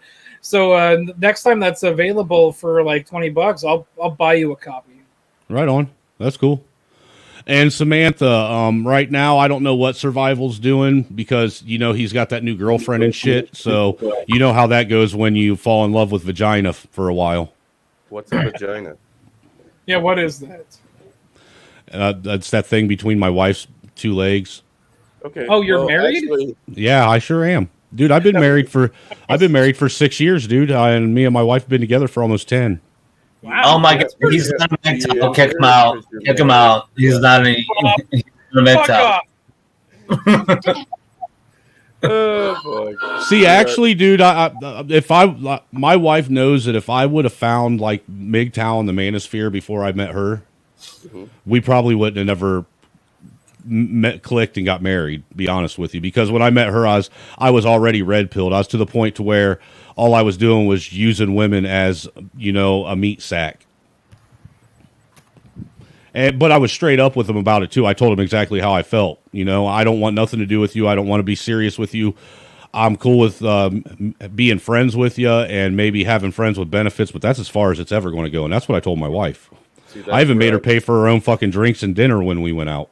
That's where I've been for the last 6 years now, since my divorce. And I've had another kid with a woman, right? And even then it was strictly fucking contractual. You know what I mean? It's like, we're going to shoot DNA at each other, make a baby, co-parent. And if you ever mention fucking family court, and I have no problems admitting this. Oh my God, you said we're going to shoot DNA at each other. You made it. I told her, and I told fucking everybody here, the second she made it sound so, Bob, she can is you a let her fucking dead woman. Did you mute him? Bob has no idea about interruption. Nah, man, I didn't take it that far, but I told my wife, because look, when she got pregnant with my son, I was scared because I'd already been down that road. You know what I'm saying? And it made me, dude, I was so paranoid. But I'll be honest, man, my son's 7 years old now, and my daughter that me and her have is 2. And my 7-year-old son, who's going to be 8 next year, this is the longest I've ever been able to be a dad on a regular basis to one of my kids, man. And it's one of the greatest gifts she could ever gave me. Congratulations. It's also one of the greatest gifts that they can strip from you. Dude, trust me, I know. I got a 16-year-old daughter and a 14-year-old son that I haven't seen for 5 years. I'm right there with you, but I have 3, and the oldest one is 11.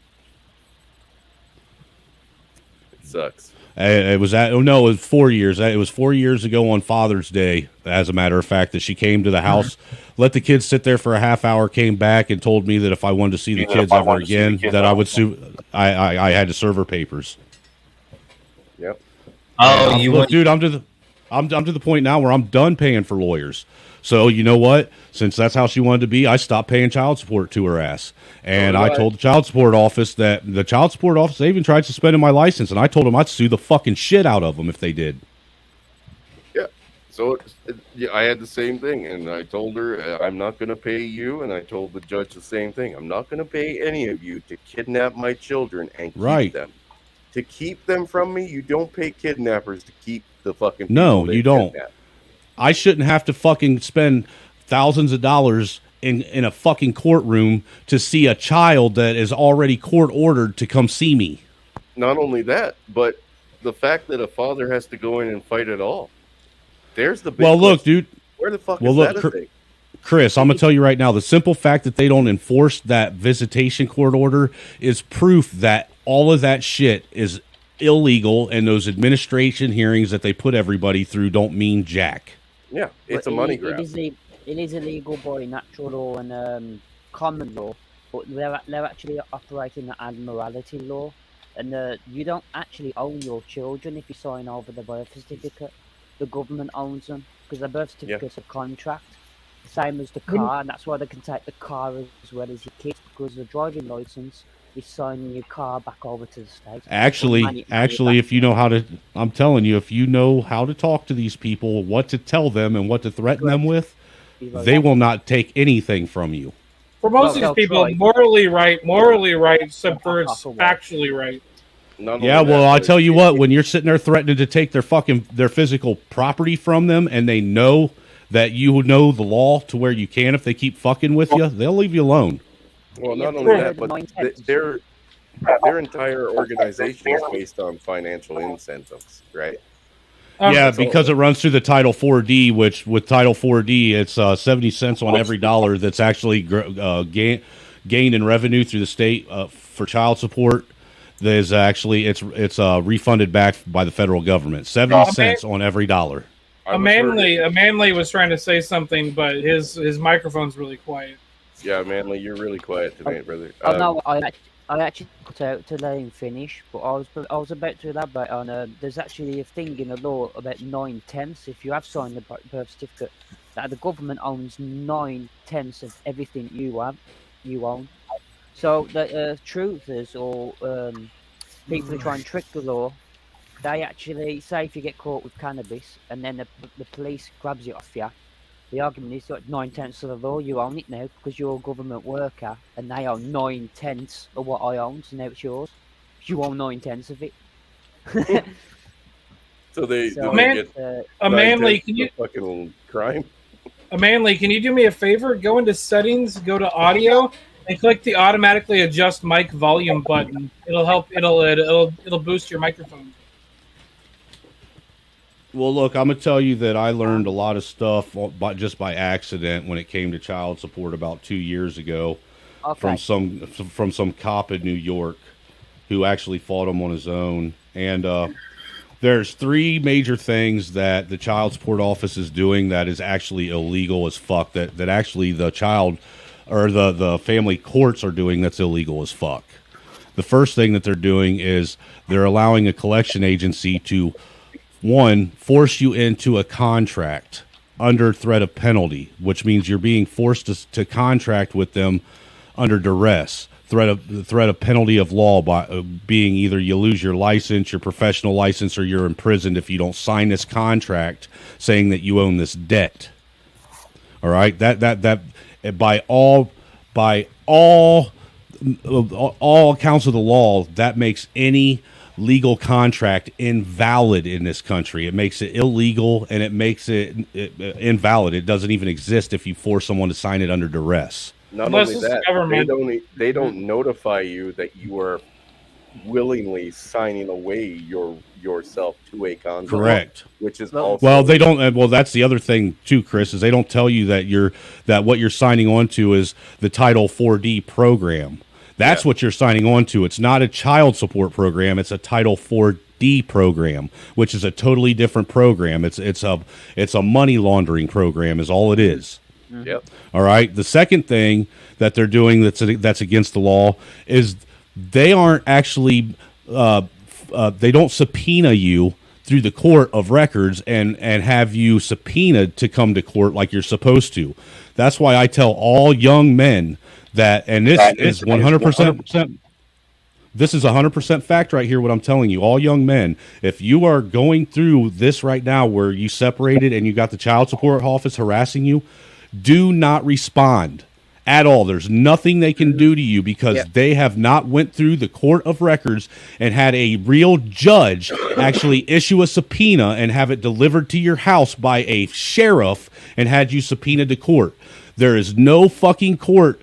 In order for you to be legally have to go to court, you have to be subpoenaed by the judge, and it has to be a subpoena delivered by the sheriff. Plain and simple. Can I preface this? None of this is legal. Like none of this is like legal. Like saying that you should do this. Like because this isn't a lawyer. Just gonna say. No, I'm not a lawyer. Howard, I can put out our disclaimers. We are not legal attorneys. Yeah. But I'm telling you what I did. Who's a coward?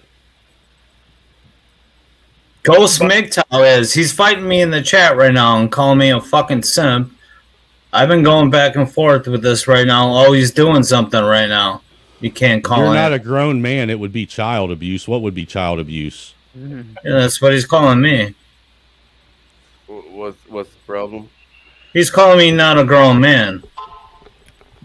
But the other thing that they do that's against the law too is if you look at, I believe it's the problem is both of us have wrenches and we can't stop this until we hash it out. Thunderdome. It's a wrench war. Thunderdome. Before we get off track on the Thunderdome, I do want to point out the other thing that they're violating is the 7th Amendment of the Constitution. I have it right here in my hand. It states any in suits of take away his wrench. Bob, calm down. Let Snowman talk.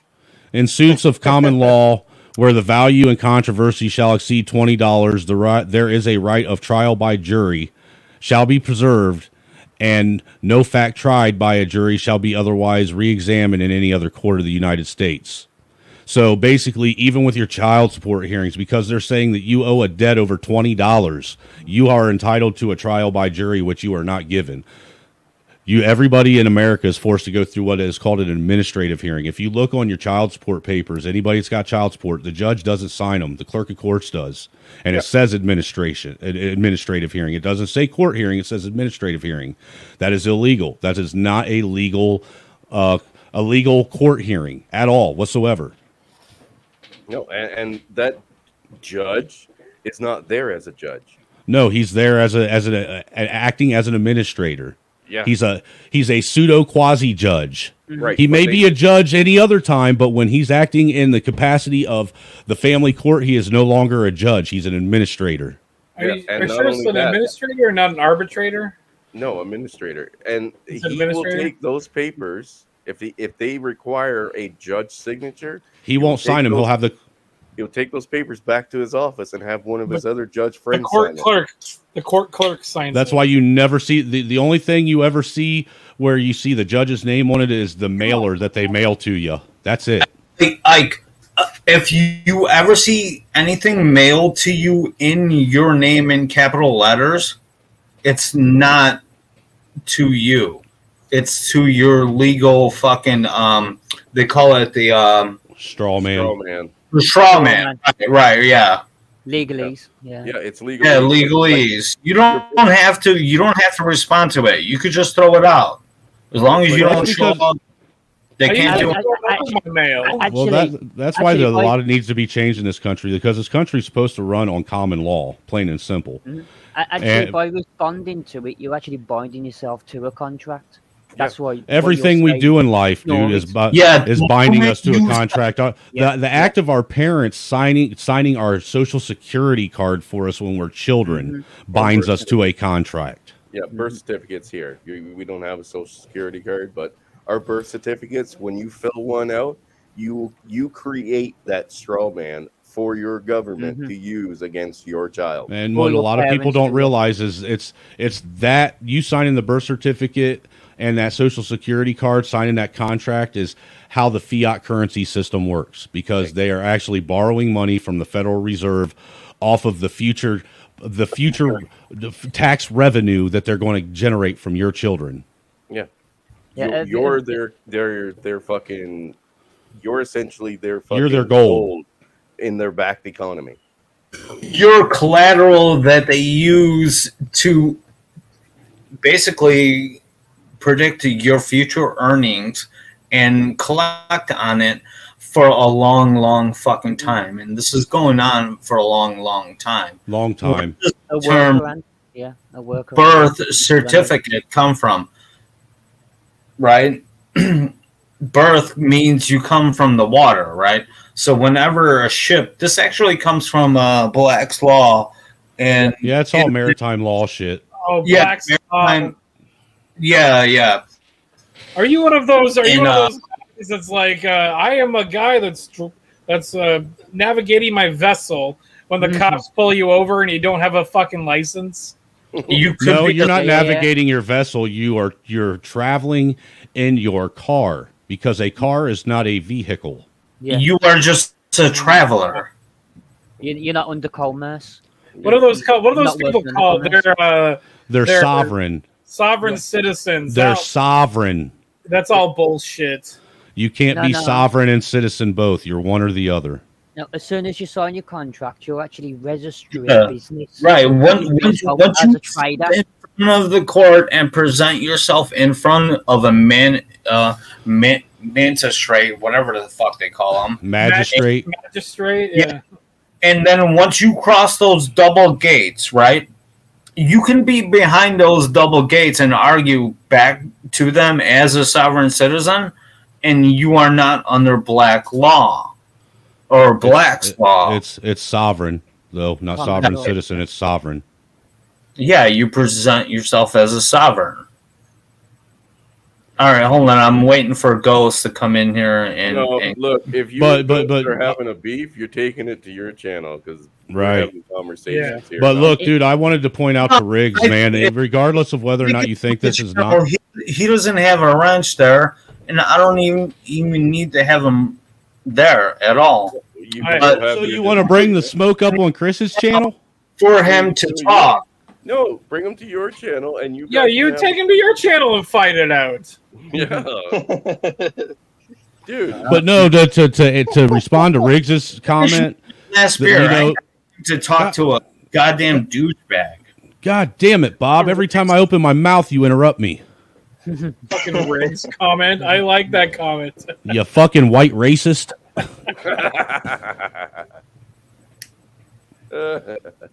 You're racist against married men, aren't you? Damn it. How is that racism? Because married men are a race now. I guess if that's the fact, then sure. Hey, look. If you can be a race by skin tone, then you should be able to definitely be a race because you're married. I'm transracial, so I identify as married. Well, no, I'm double trans and double fucking transracial, so I get double brownie points for everything. I'm literally immune to all censorship. I identify as a tactical assault sport. I'm just a awesome. banana. Yeah, he's Just a a banana. Just a banana. So But you know Chris, what? Fruit have rights too. But no, I wanted to say real quick before you do to Riggs, the whole squabbling over nonsense, the fact that people call this nonsense, if more people actually realized what their rights were, if they actually read the Constitution, if they realized that the United States Code has actually hijacked our Constitution and bastardized the shit out of it and is what's allowing all these entities, these 8 alphabet agencies to overrun us and have this authoritarian overreach to where we live in a police state now. If more of us actually stood up and actually made them recognize these founding documents for what they are, then maybe shit would change. But until then, when people are sitting here saying that you're squabbling over nothing and nonsense, and when it's not nothing, it's not nonsense, it's literally your freedom, your liberty, and your life. We're having we're having a heated conversation. We're not squabbling because I find this interesting. I think Riggs was talking about Bob and. Oh, that makes sense. Oh, okay. Never mind then. 'cause Then I take all my discredit. Look, the views and statements of Snowman are not always accurate and do not reflect Snowman in his entirety. Sometimes he does let his ass overload his mouth. This is the first time I've ever interacted with Snowman, and I fucking love this guy. That conversation is over. I'm back in the chat, but I'm going to mute myself because I got to have a smoke and a beer. So, chat away. Chris, I actually got to go. I want to ask you one question. Okay. The 30th of this month, Scott's not going to be available. Do you want to fill in for him? Oh fuck yeah! Okay, so you and me, Saturday the 30th. Let's do it. What are you doing? What are you doing? My podcast. I'm getting Your to what? co-host with Ike on their broadcast. That's Seriously Cast podcast. I don't get an invite. I didn't know you. Well, what's your channel, dude? I'll come check you out. I got a channel too, man. SeriouslyCast.com will take you to our YouTube channel. Oh Ike's yeah. got a fucking wrench and he doesn't use it. I used to do that with my band. Wait, Ike, you do have a wrench, right? Channels. I don't know. Let me check. When the fuck was the last time you even typed anything in chat? Well, not today. I know that much. You said seriously, Cass? Yeah. I don't, What? I don't think- Nice. It's in my title here. SeriouslyCast.com will take you to our thing. Oh, Ike, okay. can you I'll type check it out, something in the chat, please? Yeah, I don't have a wrench. Type something in the chat. There I you just go. did. I just did. My bad, buddy. Scott's got one. Who's this wonderful person now? Carlos. Okay, guys, it was a pleasure. You all have a good night. I gotta get going. All right, brother. Easy, it was nice meeting you, man. Pleasure. Have a good night. All right, see you, Bob. See you, Chris. Indy. I just subbed your channel too, man. Oh, awesome! Thank you, Amanda. Banana, like reloaded. Yeah, but I don't know. Real talk. It was a pleasure. Yeah, nice to meet you. And Yeah. Carlos, I know you just showed up. I'm leaving just because you showed up. Take care, Ike. Oh, Have a any good one, fucking guys. Frank. Oh my God, is that Frank? Frank fucking. I mean, yeah, he did. I'm living. Nobody, you sound like fucking Geezer Butler from Black Sabbath. You can't hide your voice. Hold on, before I go, I got to do this. Thanks so much. We'll see you on Saturday, okay? Ike, you didn't link your channel though.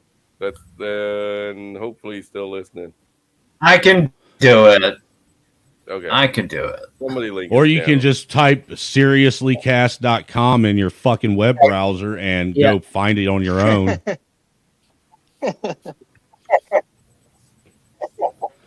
Fucking Frank. Yeah. Always up Hey, to Indy, fucking where are you stuff. from in Indy, man?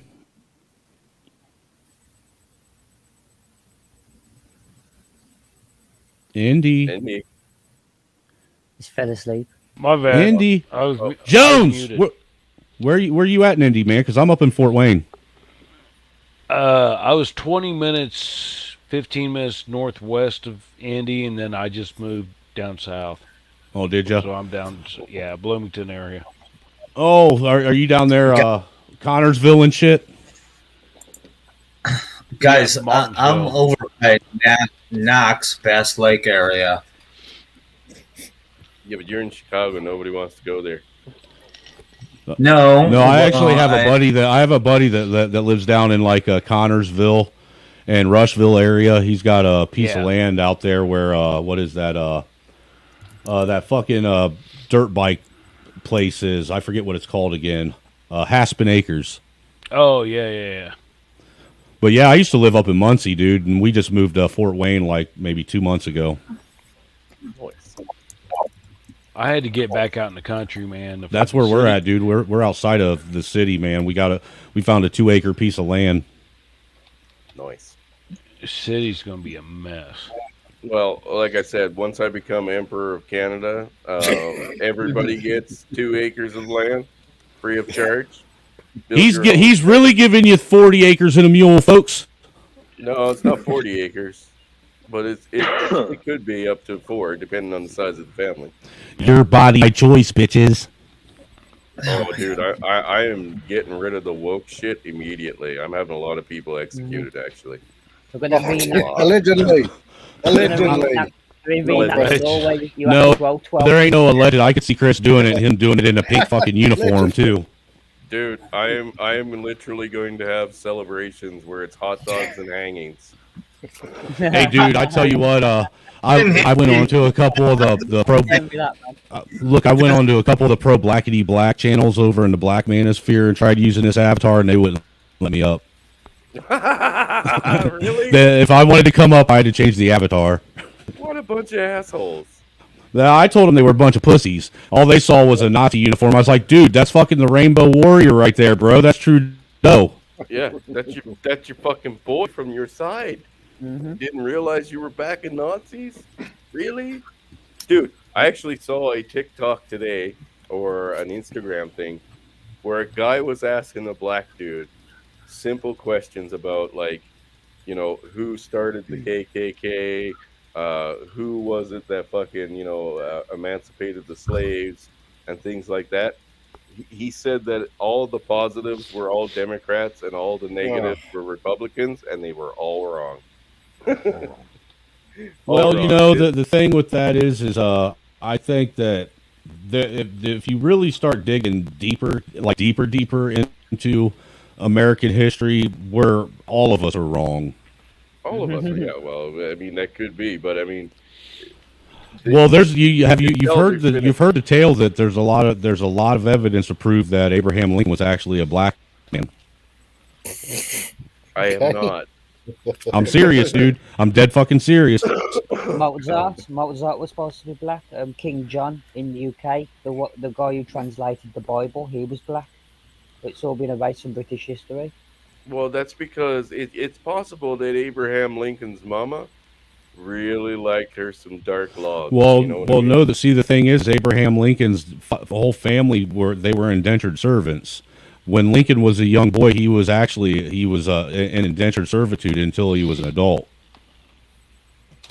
Is this facts? From what I've looked into, yes. It's actually even in his own journal. Okay, on the topic, I would call his journal pretty fucking legit, but you never know. I'm suspicious that Michael Jackson was black. I just get a feeling, but I'm not. I sure. don't think that Michael Jackson we know was Michael Jackson. That was a clone. Yeah, I agree. Ike, to answer your question, Or man, an I'm actor fine as doing well. it on your channel.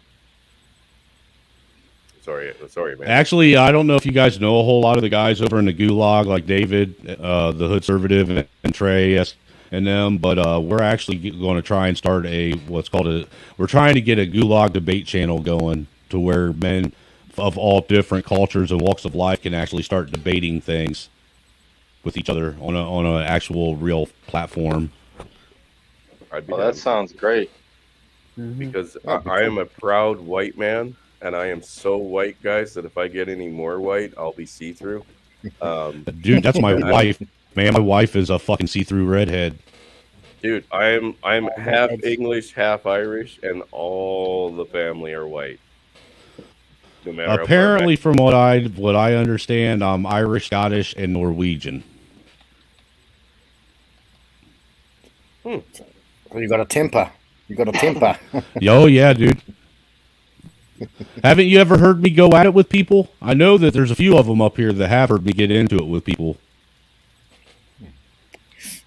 Yeah, no, not sure. You know, but yeah, I do got a temper. Actually, I've learned how to hone it in, man. It was real bad when I was a young man. Oh my god, dude. My temper. Mellows. Well, dude, my temper was so bad, and like I had such a short fuse that I couldn't even control my emotions. My temper would, dude, I would get so angry I'd start tearing up and shit. And people knew that when I was a young man, if they saw me start tearing up, if we got into it, that they better fucking run because I was about to unleash the beast. See, it's weird because I went through that. I think I was just turned 13, and I was put on steroids for my asthma. And in 3 months, I didn't have a friend left. I went fucking 100% ballistic. Like, dude, I grew up around a bunch of guys that like to fight. Most of my friends that I had throughout life and through high school and school were all guys that I fought with, man. All of them. Yeah, I don't think I had like growing up. I had a friend that I didn't have a fight with somewhere. We had I never lots of fought him, enemies mate. too. I could never fight a friend. I'd run away from a friend. I could fight anyone else. That's how over here in America. That's how you just determine whether or not you want to be friends. Oh, I fought friends before they were friends. Yeah, that's why they were scared. But after they became friends, I don't touch. Oh, I don't go there. It's just not my way. Oh shit, dude! We used to mess around, you know, just grapple and fight each other all the time, just to keep ourselves, you know, on point, you know. Yeah. Oh yeah. A sparring, yeah. I sparred a lot. Yep. Yeah, My son's starting to go through that temper thing though, man, where he can't control his emotions and shit. And he's 7, and he's a full-fledged redhead too. On top of it, man. Oh my god. There's a lot of Scotch blood in there. Scottish. Ginger baby. Dude, I'm gonna tell you what, man. Well, look, I got a ginger daughter too, and she went through it at a young age. But I was able to actually, I was able to, you know, force her to, you know, control herself. Because when she was like 5, 6 years old, she would throw them temper tantrums where she'd kick and scream at the top of her lungs. You know what I'm saying? And she'd scream so much she'd make herself sick. And I got tired of it one day. I just sat her on my lap, wrapped my arms around her arms, and held her in my lap, and wouldn't let her move until she quit. Yeah, that's a good parenting. And I tell you what, she after that day she never did again. Now Michael, on the other hand, that dude has got a fighter spirit in him, because I tried that with him, and holy fuck me. Your youngest son's name Michael Michael drinking. too, eh? Yeah, he's got my name, Brian Michael Hennon. Oh, mine's Michael as well. Oh, that's cool. Small world. Yeah, our brains don't really develop till we're 24. Hey, real talk. Do you want to say something, brother? Can you guys hear me? Yeah, one fully. Oh, oh, okay, cool. It's coming through then. Yeah, what's up, it man? sounds like you're a bit far away, but it's coming through. Oh shit, yeah, because like my whole fucking mic avatar thing wasn't working. I gotta get back to the work I was working on, but I appreciate the opportunity, Chris, and it's good hearing that everything you were talking about earlier, Angry Man or Angry Snowman, was right on the money. Like same things you were bringing up is like what I like to talk about, and I think we're running out of time to talk about these things. So these dialogues are much needed, and getting to understanding of what's to come and how to prepare for it, and how to speak truth to power. So I always appreciate the opportunities, and you guys have a good night, and continue fighting a good fight. Thank you, Hey, brother. take it easy. Thank I you for appreciate it, coming. brother. Anytime. Take it real. As always, Definitely. guys. Peace out. Anytime. For sure. It sucks I missed this. What Snowman was talking about when we're 13, I mean, our brains, like our bodies seem to grow, but they outgrow our brains until we're about 24, I think, maybe 23, 24, something like that. So the things that we did when we were young. Sorry. Yeah, I'll tell you what, man. When I was in my 20s, I was a fucking retard. Straight up, I was retarded as hell. Dude, I was Guys, it's the influx of testosterone, right? Yeah. We all felt Yeah. it. What did you want to do in your early 20s? You just Fuck want every day, all day long. Fight, and Eat, sleep, fight, bust. That was it. Eat, sleep, eat. fight, bust. And the definite part of it is you needed to eat more. You just needed to fuel the body, right? Yeah, man, and my metabolism was so much higher than I could eat all day long, and I still was like maybe 160 pounds. No, and it was like the hormone of the gods just kept you focused. You just wanted to fight, and you don't want. God bless. I found concerts and mosh pits back in the day. Yeah. Yes, dude. I was a full-fledged alcoholic when I was fucking 21. I still am, Chris. Come on, look at me. No, I haven't drank in fucking years, but I mean, like, I had to. How long move you been away. sober, Chris? 4 or 5 years. 4 years. Probably. Good job. 4 Congratulations. I've been sober for 7 now. Minutes. 7 years. I haven't drank alcohol pretty much since my son was born. Dude, that's such a rare thing to find. Like, you're probably the first person I've met that basically fucking threw it all down as well. I don't drink. Well, look, dude, the main reason why I quit drinking, there was 2. One was I like to ride bikes. I'm a big motorcycle enthusiast. And when I got my first motorcycle, my mom made me promise her that I would never even drink so much as a drop of alcohol and get on the bike. Made me promise. And I'm one of them guys that I don't like to break a promise. You know what I'm saying? And then the other reason is my dad was a complete and total fucking raging, belligerent, narcissistic piece of shit drunk. He used to like to get drunk and, treat everyone like shit.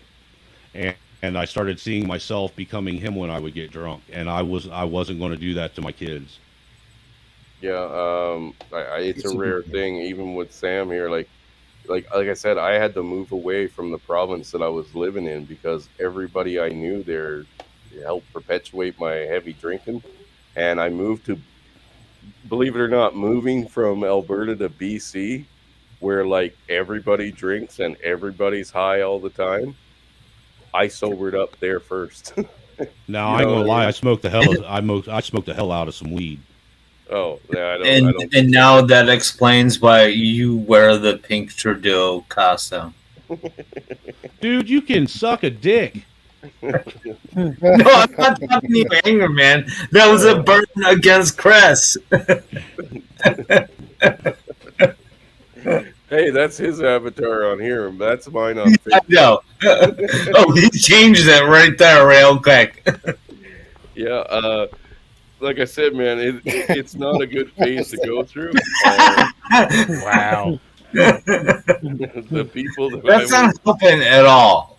That's not helping at all, Angry Snowman. Especially for when you go out and to Good Mother streams and attack these guys. Dude, these are my troll. Dude, this is why I like OBS, because I got so many troll fucking gifs and avatars now. That's awesome. I got to learn how to use that. Yeah, it does look good. I love that guy. I used to actually really like that show, The Boondocks. Loved it. Yeah. And I thought this guy was fucking hilarious. When you go onto a black channel and they start getting into that ninja shit, I put that on. Okay, first of all, ain't nobody talking while I'm talking, so shut the fuck up. I've actually been kicked off of putting this avatar up. No shit. Yeah. Dude, I'm a trigger machine when it comes to that shit. I shit you not. Dude, fuck, look, you don't understand, man. I got in trouble at one point about a year ago where we almost thought that in the gulag that I broke the black man sphere. You're crackling up a bit there, homie. Yeah. Yeah, it happens like that, man. To the mic. Use your pop filter. I am using my pop filter. Okay, you're popping way too much, man. Well, look, you gotta understand with my mic. I'm also a musician, so I got a bad habit of eating a mic when I don't have to. What kind of how are you using the microphone? Like, what kind of software do you got going on? Give me a second. Let me change something. How about you not worry about me? Oh my god. I'm just curious because like your mic is breaking up and I can't understand half what you're saying. Mike knows a lot about technical things, man. Here, I'll show you.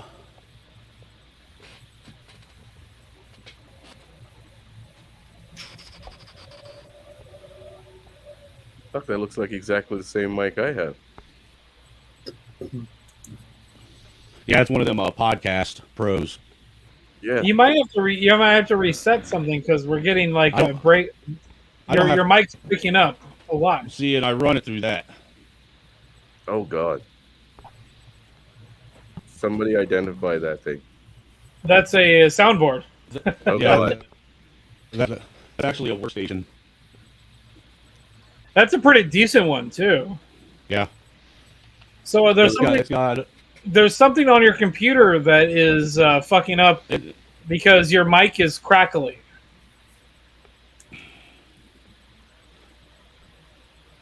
To bounce out and come back in, it might just be StreamYard because StreamYard does that to me a lot. It might. Dude. Look, man, I have problems regardless of where I'm at, what I'm using. It's just how it is. I'm used to it. All right. No worries. Well, I have the same. I have similar problems too. My mics get like crackly and shit. It's just because I leave them plugged in all the time. I just have to reset them occasionally. Yeah, this one's always plugged in all the time. I don't ever unplug it. Man, I'll be back. Yeah, now that Snowman's gone, we can talk about him, right? Yeah, we can talk shit about him now. It doesn't matter. It was just annoying me that I couldn't hear what he was saying. Yeah, no, Frank, like drinking doesn't bother me or anything like that. Like that stuff doesn't bother me anymore. I am quite content to I have good times without fucking any substance abuse, and I am 110% fine with it because I don't have to fucking wake up with hangovers or fucking wonder where I spent all my money or you can remember things. I can remember things. You know, I like to have a good time all the time. I mean, I'm a quadder, snowmobiler. You know, I'm starting to try the kayaking thing. I like swimming and diving, shit like that. So, like, literally, I'm in a perfect spot for that. Unfortunately, everyone I know is the complete opposite.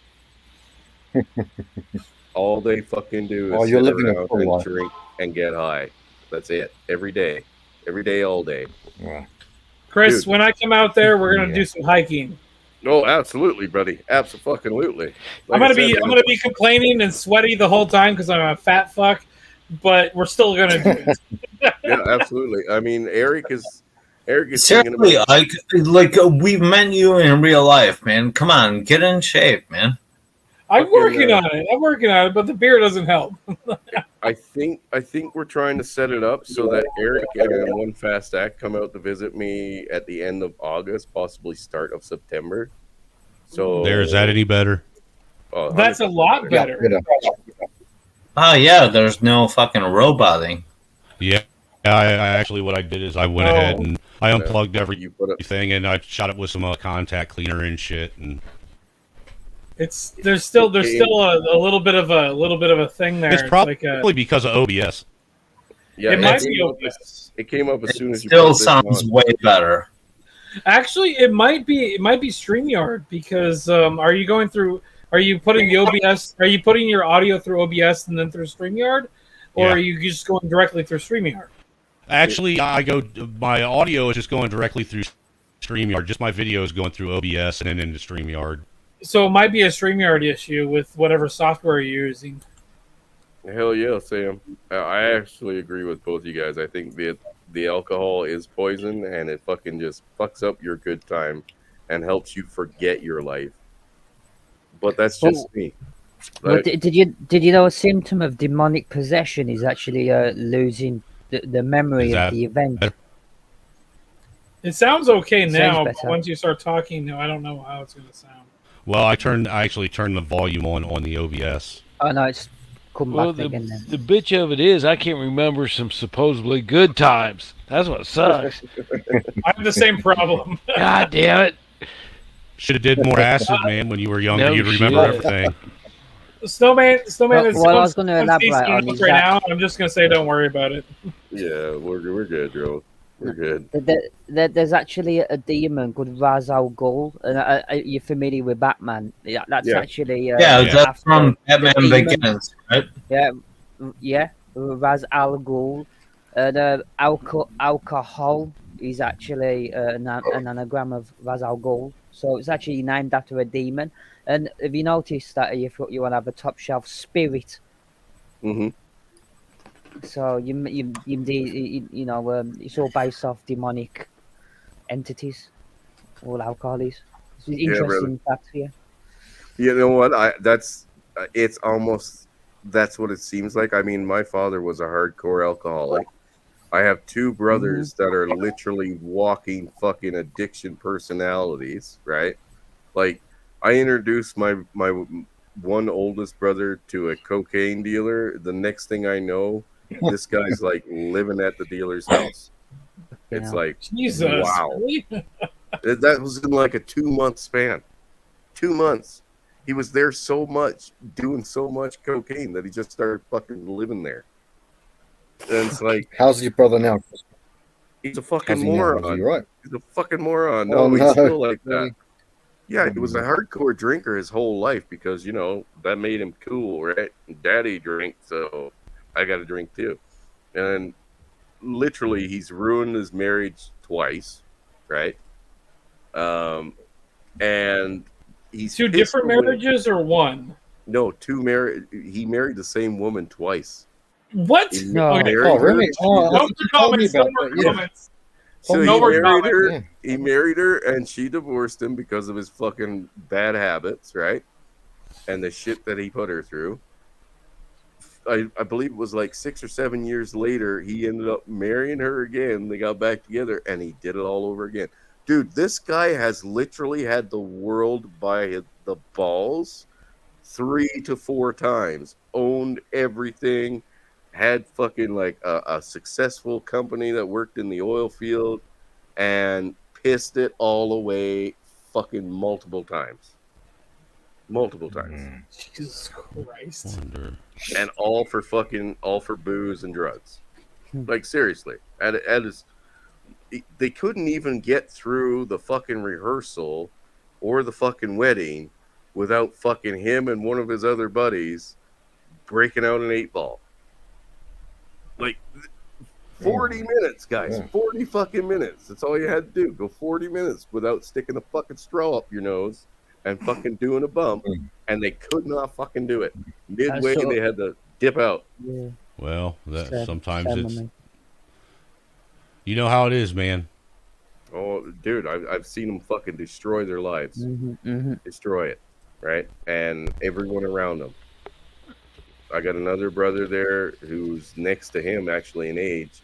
He's so fucked up from prescription medication and cocaine that he's basically a vegetable on the couch. My mother has sent me pictures of this guy fucked right up sitting on her couch, and he looks like a skeleton that's Jeez. just fucking reanimated.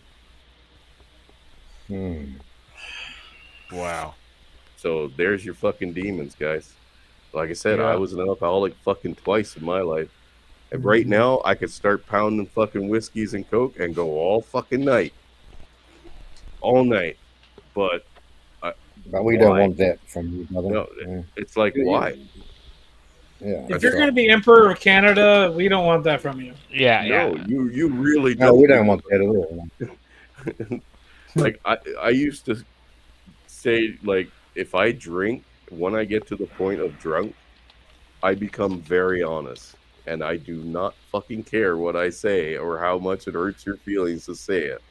I have told people plain up, you're nothing but dirty fucking trash, or you're fucking stupid skank. And I've said it with a smile on my face in front of everybody. You know what I mean? Just Yep. Alcohol usually brings out honesty, though. Yeah, well, that's what I've kind of wondered. Like, some people seem to kind of run into that same trend where they drink and get very honest. Well, I was extremely honest. Right? So then I just stayed honest and I stayed sober. So it's all good. I wonder if it has something to do with genetics. Like, there are some people, like most of us in here, most are from European, descent, and some people have had that. They've been drinking alcohol for 1,000+ years, and other people, when it's introduced to their country, especially my country, they can't take it, and they like angry. And I'm not an angry, when I have a couple, I'm not angry. I don't get really angry unless, of course, something happens, like something bad happens, actual physical event. But apart from that, no, I don't get that way. Never that way. Sorry. Well, no. Samantha's comment is correct, though. What's that? Whatever the last one she just posted was is correct. Her husband. That was the Oh, thing she's about still- it reduces inhibitions. Oh, this Yeah. one? Yeah. Yeah, that Oh, hell yeah, it does. Yeah. Like I said, I've gone through those stages, and when I got divorced, I had this anxiety that I needed to be there for my kids for some reason, or somebody would call from the courts or social services or who the fuck ever. So I knew I couldn't fuck up and be, inebriated in any way. Yeah. So I stayed sober all the time, thinking about that I might be needed. Could be 3 a.m, right? But I might be needed to answer questions or conduct certain things for the kids. And then it was like, well, actually, I don't need to be inebriated at all. You know what I mean? Like that basically going through that fucking traumatic experience where most people can fall off the wagon hard, put me back on the wagon and glued my ass to the fucking seat. And I called it a fucking, good. That sounds like it was good for you, and it worked out for everybody. Well, it was good for Yeah, me. sounds good. Unfortunately, the trauma of missing your kids sucks. I wouldn't recommend that. I'm Oh, yeah, sure they're not. Snowman wouldn't recommend that either. Thankfully, I haven't No. had to go through that. But yeah, no, and now I enjoy my life every day. Like I love living, and I love being out in the garden or fucking up the mountain or at the lake or with my youngest boy, and every moment of it I can stay sober. Doesn't mean I don't go and have moments where I get angry, but to be honest, I with you, get after angry my- all the time. Yeah, after my divorce though, where I was so fucking pissed for so long about my kids being used against me and my ex-wife being the one doing it. Yeah. Something happened and I just went to a mellow place because everything else didn't bother me. It's like, yes, this is bad and this event is happening, but you know what, bro? It could be worse. Let's just. What bothers me the most about what's happening is my son had his brother and sister basically ripped away from him, and in my opinion, what my older two kids' mom did to him is child abuse, and she should be put in prison for it. Hey, brother, go back and watch some of my streams. I literally mention it on almost every one of them. Hey, You know, also, I have a 2-year-old daughter that doesn't even know her brother and sister at all whatsoever. Yeah, And probably I got won't. I got a 3-year-old son that has 3 older brothers, and he may never meet them. My mother may never meet her grandchildren. My grandfather or my father didn't, because he passed away.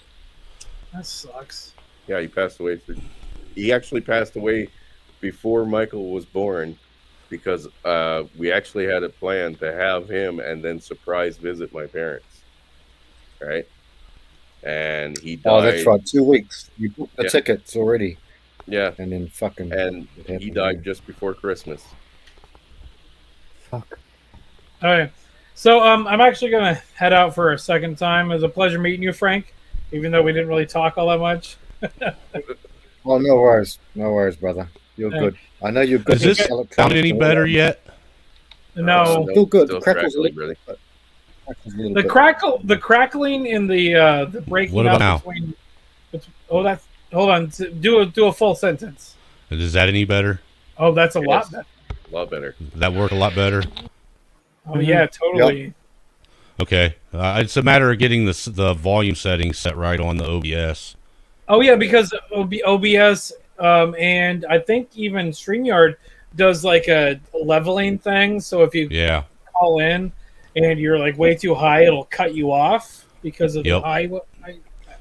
Yeah, Yeah, I they both do. that, and I don't do the automatic adjust because I put mine. I don't do the echo canceling, and I put my mic in stereo. That sounds a lot better, and your I would just sit here and just listen to you just read a book to me if I had to. Well, thank you, man. I've had a lot of people tell me that I got a good radio voice. You do, you really do. As long as it's not like crackling, though. But Well, like I said, it's with I know how to use the mixer board. It was just a matter of being able to figure out the OBS, and the only way to figure out the OBS is to be with the people that can actually sit there and listen to it and for you while you're messing with the settings. If you want, I would totally be willing to just sit and talk to you, and we can figure out your OBS settings at some point. Yeah, we could probably do that. I mean, right now it seems if everybody else is cool with it, I might just leave it as is, man, It's and not touch crackling. it. It's crackling again. Is it? It was pretty good for a second. about I don't now? know I don't know what changed. What about now? Go ahead. It's still crackling. What about now? That's better. Dude, Yeah. it's just I don't know. He's just really quiet now. Like What he's about now? really quiet now. It's interesting. I think that I don't know. What about now? Whoa. Dude, I can literally, I can crank this thing up to where, and a lot of it is just I sit too close. If I sit far enough, sit back away from my mic, it probably won't crackle as much. Are you on the Shinobi one server? The who what? Are you, Our you're- buddy Shinobi's Shinobi Discord, one has a Discord that we use. Yeah. No, Loves I sheep. don't know nothing about that. Too much. No. Just Okay. kidding. I was gonna say find me through that, but because at some point like I think Chris can get you in contact with me, but I would not mind sitting down with you and I can help you work out the settings to make it sound okay going into because recording stuff is different than going live on things, and Right. I would not be opposed to sitting down with you and working through the settings to get it to work so you can go live and have it sound okay. Yeah, I mean, dude, I got to get it taken care of because honestly, I plan on taking this whole live stream a little bit more serious. To be honest with you, I think you should. Just dude, if you have information from Chris has my information. You just contact through each other. sounds good. here I'll just put my email in the back. Email Oh, me. perfect. And then if you guys email me, I'll give you my actual personal info. Perfect. Just post the email. I'll send you an email right now, and we can get in contact, and I can help you out with that. Hey, Single Town Bachelor just got on. But like I said, a lot of it for me is just making sure that I remember to sit away because, like, I'm a solo acoustic musician, man. So I'm used to eating a mic, and when I play music, you know, because it's just one of them things. You're the mics that you use for playing live music are totally different than condenser mics. It's completely different than doing like live streaming stuff. All right, I'm gonna send you an email right now. I'm gonna say gonna put Chris's name in the title. Well, Eric might be sleeping. Ah, fuck no, Eric doesn't sleep. Hey, just on a completely different note, there's a new guy called, not new, but Angler put on something. It was only a short, and there's a guy called Whirlwind MGTOW. So if you get a chance, check out Whirlwind MGTOW. I shouldn't even be saying that, but yeah. So check him out. He seemed to have a good video. Yeah, like 15,000 views. I'll be honest with so you, check it's him. probably going to be a minute before I get it too. It's all good. Okay, you guys have a good night. I gotta get up early, so talk to you guys later. Yeah. Brother Egg, I got talk you. to you later. See ya. I just got your email, bro. Perfect. Let's connect, and I'll help you out with that. Right on. I appreciate it, brother. Actually, you know, I got one video that I did. It's a 7-minute long video edit that I put together back when they did that. Everything's going to be all white on Showtime. Oh, dude, I did a response compilation of the black community's response to that video, and that one's almost around 11,000 views right now. Nice. Nice. Yeah, that was the most embarrassing thing they put out in a while. But don't worry, they're always willing to top it. Oh, I absolutely. mean, if you guys haven't watched the new episodes of the TV series of Resident Evil, don't bother. Oh, I'm going No, through dude, it. I I'm stopped going watching. through it Dude, now. I stopped watching even the Resident Evil movie series after the third one. Really, I Oh, stopped. I watched the third one and I was like, "What the fuck is this garbage?" Right. Never watched anything. I'm on the after. second one at the moment, man. What the Dude, episode? you're gonna I can only watch it in disappointed after handfuls. this one because, dude, No, I'm gonna tell I'm you what, it falls so far away from the video game series that it's retarded. Yeah, but I'm expecting it to be shit. I'm hate watching it. Dude, it's woke, stupid garbage right I know. out of the fucking gate. I know exactly what it's going to be, man. I just want to rip into it in my mind. Oh, it's so fucking bad, guys. So fucking bad. I was watching like 10 minutes of it and I was like, holy fuck. This is It is stupid. ridiculous, man. How much did they spend on this? I mean, the girl should have been killed in the first fucking scene. It's ridiculous. Yeah, dude, actually, if they had started that movie that way or that show, That would have been a great way to yeah, start it. like it would have been fine at 15 seconds long. And that's the end of the series. Oh, it was so bad, guys. So bad. Why Oh, do they have and to always shoot these insufferable actors all the time? oh, they're so bad at it. Like the acting in it is so fucking terrible. It's not even funny. Forget the plot. Okay, And that just guy, because that guy just plays the same actor he does in John Wick. Yeah. Just in English. the plot on the plot on it is so fucking bad, and the acting is so fucking bad that you literally, like you said, Amanda, you can't get through a whole fucking episode. No, you can't. It's just like, it's like you got insufferable people playing insufferable actors, so it's just double whacking your face, man. What the hell is that? Oh, Looking at it's so Snowman, bad. sorry. The fuck is that? What? Oh god. Are you kidding? That's Looking at fucking Snowman's dude. That's awesome compared to what I saw at Resident Evil. I'll tell you what though, the caterpillar was good. I enjoyed the caterpillar scene. That should have killed her right off, man. That smack onto the car. Oh, her inside should have been mesh. Nah. Oh, dude, I got so many twerk gifts. It's retarded. That's funny, Sam, because all my sons are named after archangels, and I'm not religious. Michael's an archangel. Michael, do you have a Michael, Gabriel? Gabriel. They've all got good energies to them, so it's a good way to go. Cain, and well, his middle name is Cain, and the other one's middle name is Tyrael. Yeah. Oh yeah. Where did we lose? Indy. Where's Indy going? Oh, Indy. Indy drop. He fucking passed out. Quitter. He ain't country. You ain't country. You ain't country one bit. I wanted to speak more to Indy. Well, I wanted to see if Indy.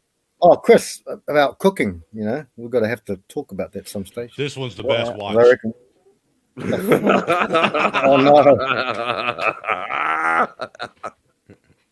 Oh, that's fucking funny.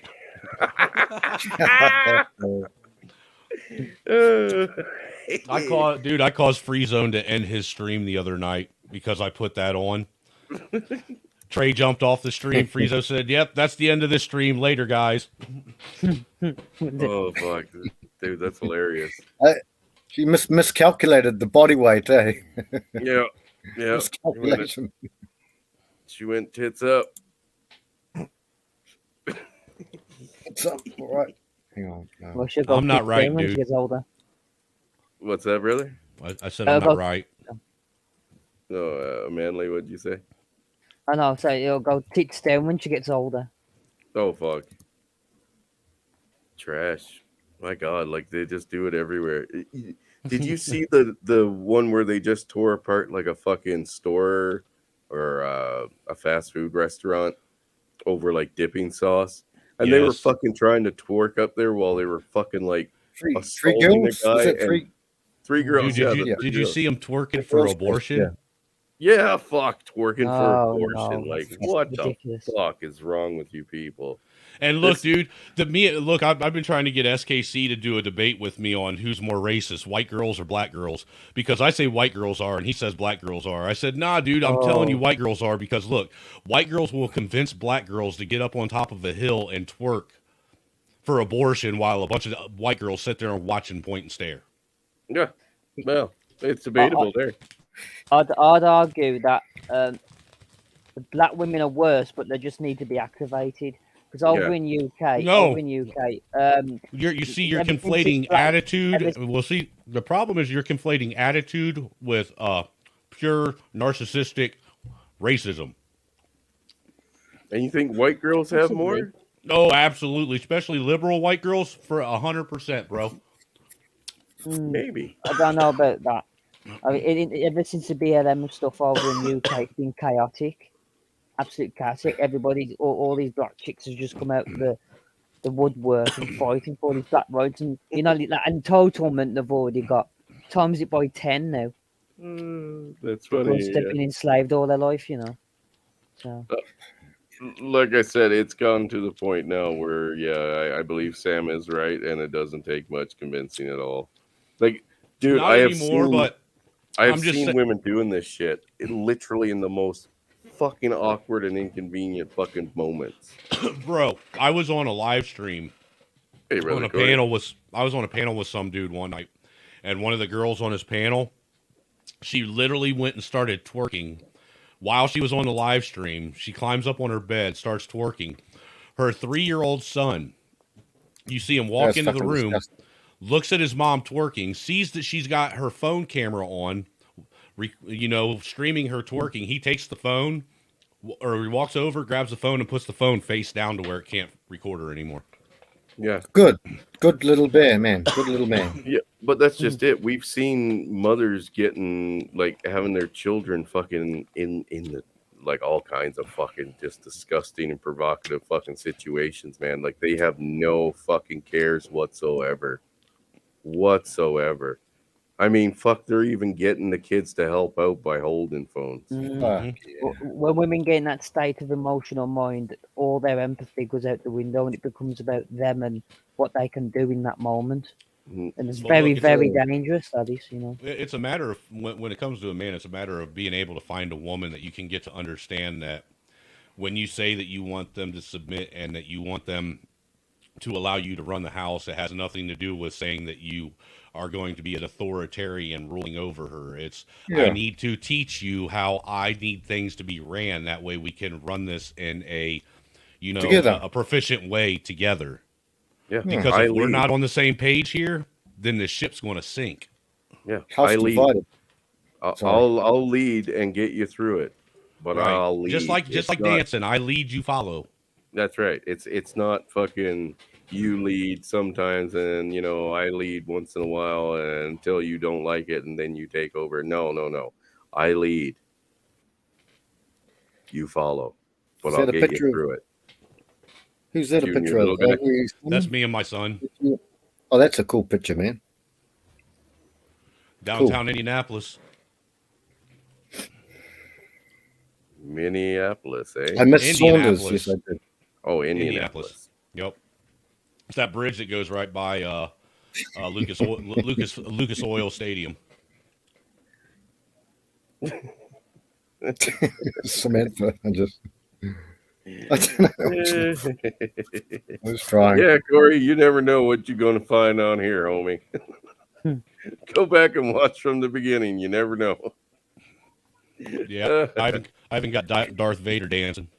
Nice. Yeah, no, like sorry.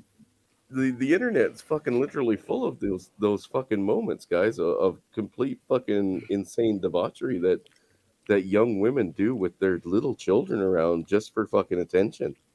You know what I mean? Like it's just for fucking attention. Oh, there's Dave Chappelle. Dave Chappelle.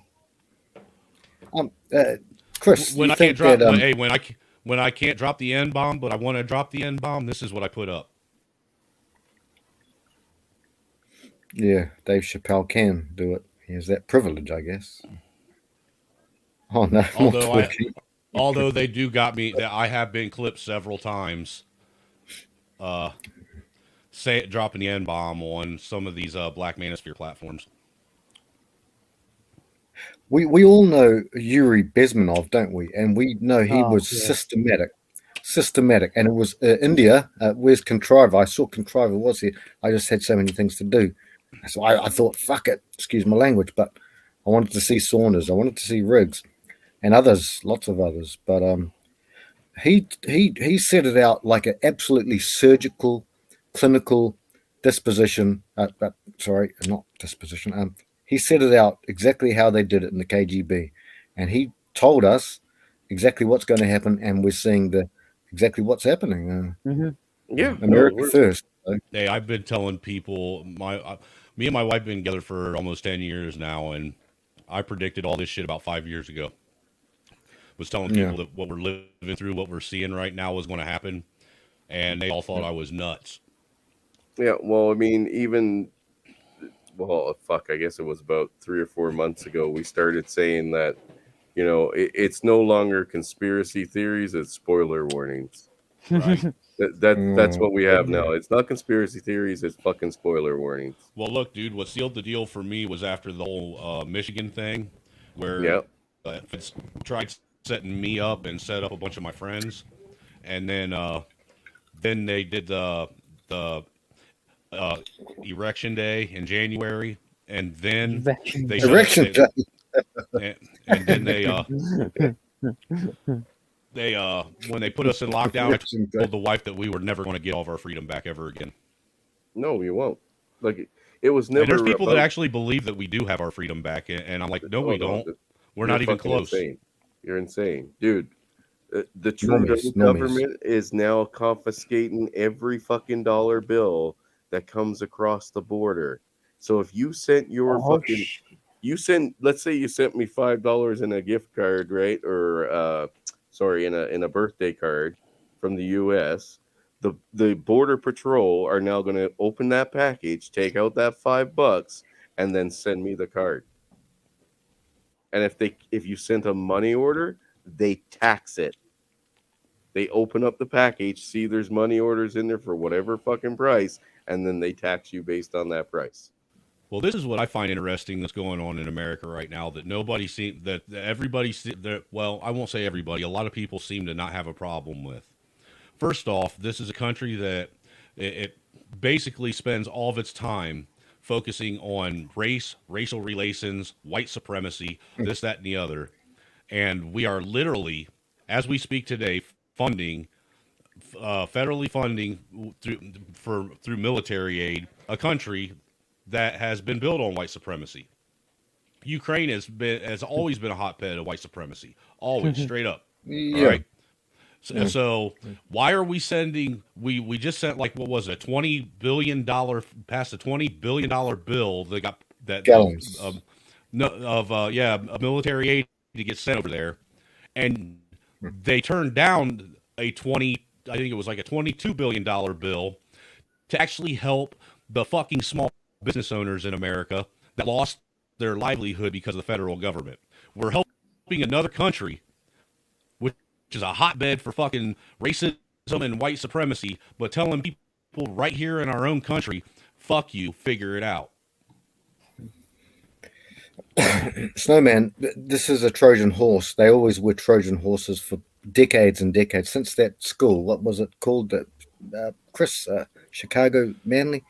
That School of Finance. Remember they came over after World War II?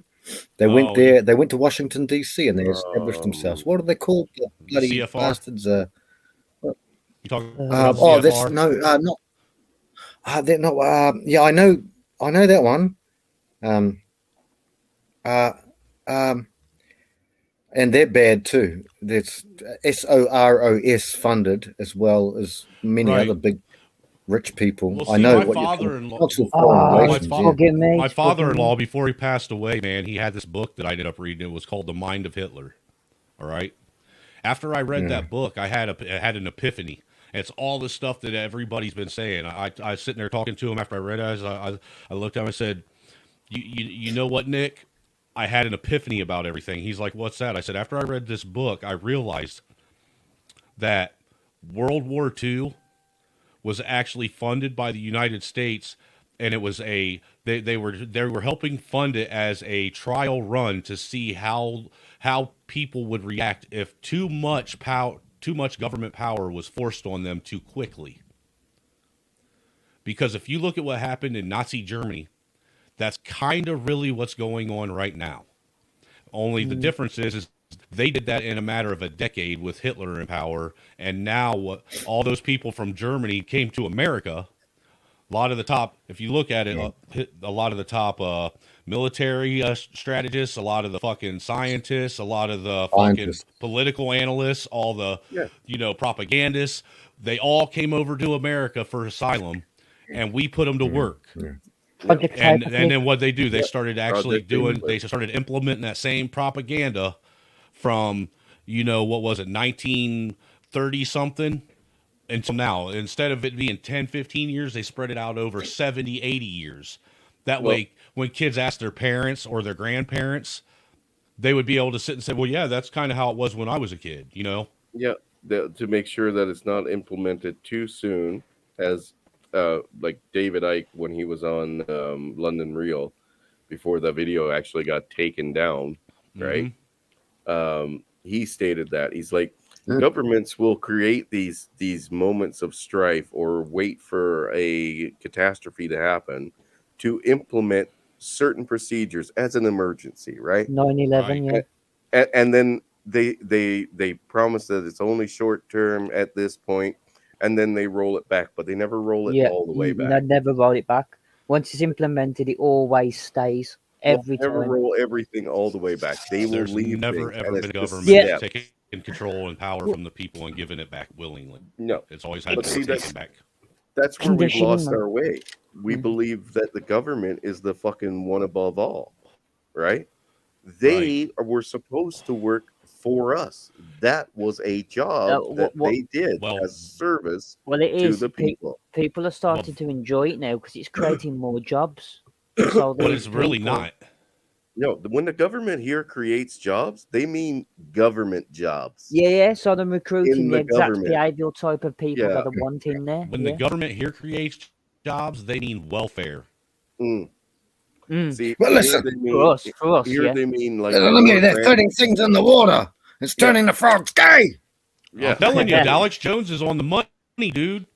That actually comes from the scientist Tyrone Hayes. You can Google, you can go YouTube and Tyrone Hayes. He worked for Syngenta, and they told him not to publish the true findings, and he ended up going into a lawsuit with them all to post the true findings that all these chemicals, the atrazine and all the weed killers, them using on the global industrial scale, councils use them all around our feet.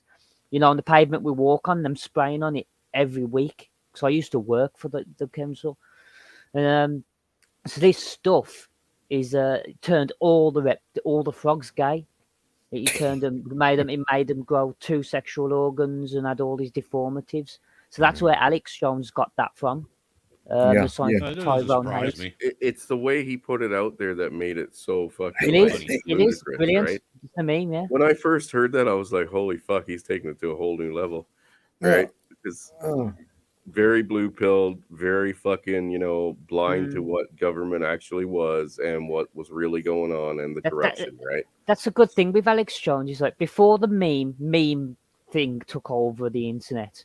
Yeah, he was just obscure and in the way, and he was known as the crazy truther. But as soon as people was able to create memes, Alex Jones was just a gold mine, an absolute gold mine, and still is. And I think it's the meme culture that's thrusted Alex Jones where he is right now.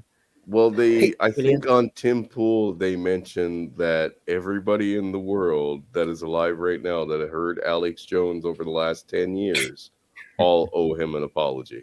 Well, look, dude, the only thing, the thing is with Alex Jones is he was forced to, backtrack on that whole Sandy Hook thing. He was forced to apologize for that. Well, once again, we should be careful now because we are streaming still in the public stage, but you're exactly right, Snowman. And we all three of you're all right. I think he's an entertainer as well as, but if you want to get a hook for someone, you don't want to be bland and boring and exactly. So fucking, Alex, dude, Ben Shapiro is probably one of the best talkers out there. But Ben Shapiro's very dry. Look, man, him, Tim Pool, Crowder, they all went to mainstream, man. You can tell that they got that. That you can tell they got that elitist money now. Yeah, but I mean, he can be dry as a fucking popcorn fart. I personally I understand if they were really being. I'm just saying, if they were really being true to their craft, like they were when they were being shadow banned when all this YouTube shit first started happening, they wouldn't be on YouTube just like Alex Jones isn't. No, you're probably right. I think of Tucker. I follow a guy. His name is Lionel. Okay, Lionel, good man, late 50s, I think. Well, I think Tucker is about Tucker Carlson, not Tucker. I went on. Yeah. But they are constrained because if you cross a line and you say, okay, well, even Tucker goes on about UFOs and stuff. I don't care about UFOs. I have my own thoughts on that. It's okay. Yeah, me too. I like Tucker. But I think if they get constrained too much, then all of a sudden Tucker's been fired from a couple of networks. I think he was on CNN. He got fired from there years ago. So it's not that they're sellouts. And I know Crowder and all them, but I think they can only go so far until everything's done. Yeah. Well, see, if look, they I tried like hell, Frank, to actually. I reached out to Steven Crowder, Tim Pool, several of the alt media personalities when all that shit with Michigan was going on, and I did for a year straight, constantly emailing them because I had actual firsthand knowledge of what went on at the the meetings in Dublin and the meetings in Peebles, and I had firsthand accounts with all the men that were arrested and could actually give a real story. Not a single media outlet got a hold of any of us that weren't arrested that was involved in that conspiracy to kidnap Governor Whitmer. That's something I haven't even heard much about, but I mean the idea of Sandy Hook being, essentially a staged event, that was only brought to my attention like last month. I don't know. Yeah, we've got to be careful. Lost egg. I'm just saying, dude, once you actually, it's one thing to see things happen and from a distance and know that it's staged and set up. It's another thing when you're literally involved firsthand and Dude, it brings a whole new fucking light to shit, man. Where you see the world stage as nothing more than a big theater now. Yeah. What's up, brother Ike? You drinking in the dark now? No, I just moved. I just moved my Volkswagen back into my driveway, so I'm sitting in my bug. Okay. All good, buddy. Chris, so this is maybe 7 years ago. I watched a bunch of independent documenters, independent journalists. They did a very good thing on that particular situation that happened. Got it. It's quite unbelievable. You know, all of those things have been yeeted, to quote Sue Yeatus, but they've all been gone from YouTube. And so one mention of that's what got Mr. Jones off. They kicked him off that because of that thing. I watched it. It's in my brain. I've got a fairly good memory. And they got rid of that just for the mention of those two words. And not because the thing is, it plays on our heartstrings. A lot of us have kids. We have children. You don't want to see that. But I looked at that whole thing. What a crock of crap. Absolute crap. And they've got documented.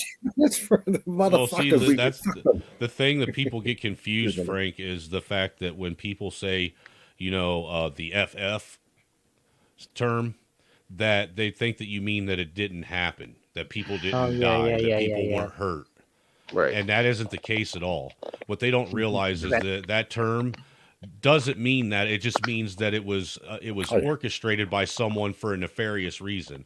A lot of folks are so dumb that they don't realize the history of the false flag comes from England anyhow. Because when England used to actually go to war with certain areas of its own country and raise the enemy's flag just so the country could go to war with that. Yeah. They were looking like for a pirate ship then. Well, they were looking for an excuse to essentially say, now we have to go to war, everyone. Right. Now we have to do this. Now we have to put in gun bans. Now we have to do this. We have to do that. That's right. Chris. That's right. Second, way to get want the to take result. the 2nd. Yeah. Hey, Well, I mean, Hitler did that with. Sorry. No, you were saying Hitler did. Hitler did with the Reichstag burning of the Reichstag, and they blamed it on a how do I say it? Judean person who was a Mongoloid. They blamed That's it the on a best way I can small say hat. it. Yeah. But they did. They blamed it on him. They said, therefore, we can take power now. They banned all of the guns from the Judean people, so they couldn't own the. And then what happened after that? Well, they go to the heater, don't they? Yeah. It was a shocker. Right. Look at what's going on in England right now when they banned all the guns, man, and now they got fucking knife crimes that are going through the roof.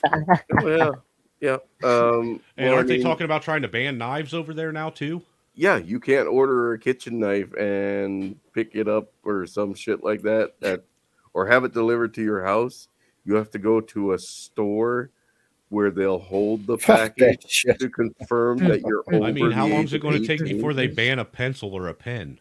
Oh, shouldn't they already be illegal? Yeah, 1984. Manly, how is it going there, mate? Oh my God! Manly. You just reminded me, bruv. Ireland have just got rid of money. They've gone fully digital. Wait, what? Really? Ireland. No Ireland's more money. gone digital? Banks are refusing to use money now. It's going all digital. We all knew it was coming. Ireland, man. Brutal times, man. That happened very recently, last couple of days or a week ago. Are we talking all of Ireland or just Northern Ireland? From what I've been told and what I understand, all of Ireland. See, that's what's sad, man. Northern Ireland is not Ireland, so. Me and the wife always wanted Ireland. to go to Ireland someday, man, and now it seems like we're never going to be able to go there because it's communist now. Yeah, I mean, you say, and especially with Ireland, being all Protestant and Catholic and all the wars. God knows what this social credit implication system's gonna. That's the only thing that Irish got wrong and the Scottish, man. The Catholics are fucking demons. No offense to anybody that's Catholic, man. No, but the Catholic religion hasn't done any good for itself, has it? So. No, it hasn't, man. The Vatican's actually been behind 95% of all the wars. Yeah. They're behind the They're the ones that fund most of them. Corrupt the religion, Mm. and then they use religion to corrupt government, and taught the government how to just be corrupt. At one point, religion was government. Yeah. I mean the fucking Pope used to pick the kings and shit. Right? Still is. Because if you recall, what was it? The kings used to have permission from the Pope in Vatican or the Archbishop in order to execute somebody. But they had to have their blessing to be crowned king. Yep. That's where the War of the Roses came into such a big fucking conflict. It was mostly. I think a lot of people forget. Those that are Christians and believe in Jesus, they forget that the Catholics are the ones that actually approved his execution. And when they had a king that wouldn't fucking tolerate them saying no to him, he made his own religion. Right? Because I'm pretty sure that what was it? The Roman Catholic Church was in Mesopotamia at that time. Dude, if Jesus were here today, they'd bloody shadow ban him. Dude, I mean, if he were amongst us today, I'm not. If he was they'd shadow ban him. He'd be ashamed. He'd be killed. He'd be hung. He'd be hung. Oh yeah. He would have been suicided. Yeah. Well, see, that's the thing that's always gotten me, man. Is the Roman Catholic Church is, right behind the small hats on having him executed because he was a heretic, apparently, according to them, right? But people still buy into the Catholic religion. Well, the people buy into the Catholic religion, and I think it's under the guise that Jesus was supposed to be sacrificed anyhow. Well, he may have was supposed to be sacrificed, but it still doesn't change the fact that the people that did it for nefarious reasons. That's true. That's very true. Yeah, they are not absconded. He may have said, exactly, forgive them to his father, but I personally don't forgive not that sort of thing very easily, personally. And I do have a personal with you, me and the wife recently have started talking about trying to find a church to go to again because we really believe that that's the one thing missing in our life right now that's causing the few hiccups that we have. Close to impossible, Snowman. I left my church. I don't say I left him, the man, that one up there, or wherever he is. I didn't leave him, but I did leave the church. I still give money to it, but every week, but on my own behalf. But hello, Zombrow. How are you, mate? Eric. What's up, Eric? Morning, gents. How are you? This has been a marathon stream, I see. Yeah, we're 4 hours and 17 minutes, homie. They were talking my language, man, and I come up and I keep going. I'm like the Energizer Bunny on this shit. Yeah, keep going. Type in the chat. Come on. Eric, it's funny you came on at this time because as I was just mentioning about the Sandy Hook thing, like be careful, Chris.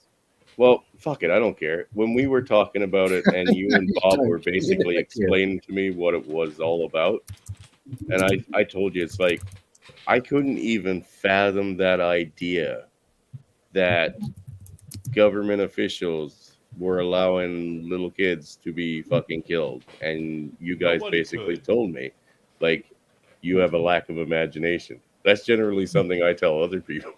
Well, think about like this, Chris. What is the quickest way to get freedom-loving, liberty-protecting American citizens to get down on their hands and knees and beg Big Daddy government to take away their right to defend themselves? Yeah. Have children slaughtered. Yep. You do that and they will beg you to take away their rights. Yeah.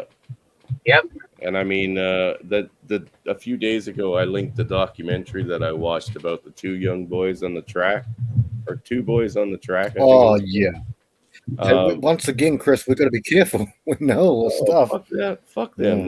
This shit needs to be said. I mean, these two boys were murdered by pretty much everybody in the fucking town of authority. And they all covered it up because there was drug money involved and the government was involved. The government was actually moving the drugs and the money and paying off the officials from the from a lawyer to represent the children or the families of the children, down to the fucking doctor that they called in to make up all kinds of stupid excuses about how these boys' bodies ended up on the tracks, and right up to the sheriff, who was one of the people that was moving the fucking drugs, and so was all of his officers, right? And this was for the CIA. And they murdered 2 boys for it because they caught them going to do a pickup. And husband and wife are still alive too. Yeah, Chris, you have to remember something.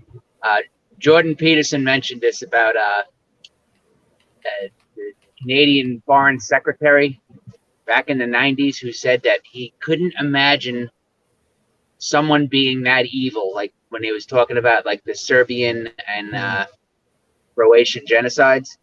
Right. And Jordan Peterson said, my God, that's the one job that you should have, that you should imagine that people could be the most evil things on the face of this earth, especially if they're in government.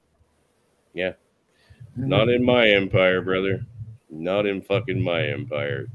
I've learned throughout my lifetime that if you give any man the opportunity to show you the worst of himself, he will do it. Yeah. Unless he has a moral compass. There is none. That's just it. Most If of he has our a moral strong moral compasses. there's no such thing, man. If you leave a man to his devices, and all of us are susceptible to it, if we're left to our devices and animal instinct, we will let the worst of us shine through. Oh, well, I mean, I've stated it a few times, like as a thought experiment, like imagine for 1 second that none of the laws apply to you, right? Just to you. And anything you do now, from now on in, will be legal. It doesn't matter how much of a saint you are when you start, how pious you are, eventually you will test those boundaries. And eventually you'll turn into a homicidal maniac when you realize that, yeah, no longer do the rules apply to me. Well, right? Chris, wait until these food shortages really start setting in. Well, it's only September. Right. When people start hearing their kids cry in pain because they're hungry, you're going to start seeing a whole new breed of people wandering this earth. Well, I mean, Eric told us a story once about. Go ahead, Eric. Tell us a story about when the cards went down. The EBT cards went down 4 hours, 4 to 6 hours, something like that. And it was absolute anarchy. Anarchy. Was that back in 2018 when Obama was still in office? Yep. I remember that. That happened over in Ohio, too, when they went down. People lost their fucking minds over there, dude. Like, people were straight up going to the stores and just taking shit. Yep. It was absolute anarchy. Fights, brawls, shootings, you name it. You name it. You name it. Some guy got his head caved in because he was trying to make people pay. They bashed his brains in with a fucking bat. And that was within 9 hours or something. And look, right? dude, this is why people are afraid to let these systems go now. Yeah. When really they need to go. And we Well, need the to just fear- let these people actually weed themselves out. If we got rid of all the government fucking safety nets that we got here in America, keeping people from, basically their own demise, the problem would literally eradicate itself in a matter of 6 months to a year. Oh yeah, like they created the welfare state, right? Which is now such a fucking problem when it comes to people being dependent or self-reliant on things, that they're completely incapable of taking care of themselves. So once again, socialism worked. Well, that's like, did you hear the latest that Republican Senate and House are trying to pass right now? Is That, it going to be the child support thing? Yeah. Yeah. They do away with Roe versus Wade and then turn around and tell guys, well, now you're going to have to start paying child support from the day of conception. Yeah, before your child can even be proven to be yours or disproven, because you still have, unlike France, you still have paternity tests in the U.S. But before you can prove it, we're still going to get at least 9 months worth of child support through you. And what they said is since they can't prove it most times while the child's still in utero, they're going to do it retroactive after the child's born. So you're going to start out already in arrears. Yeah.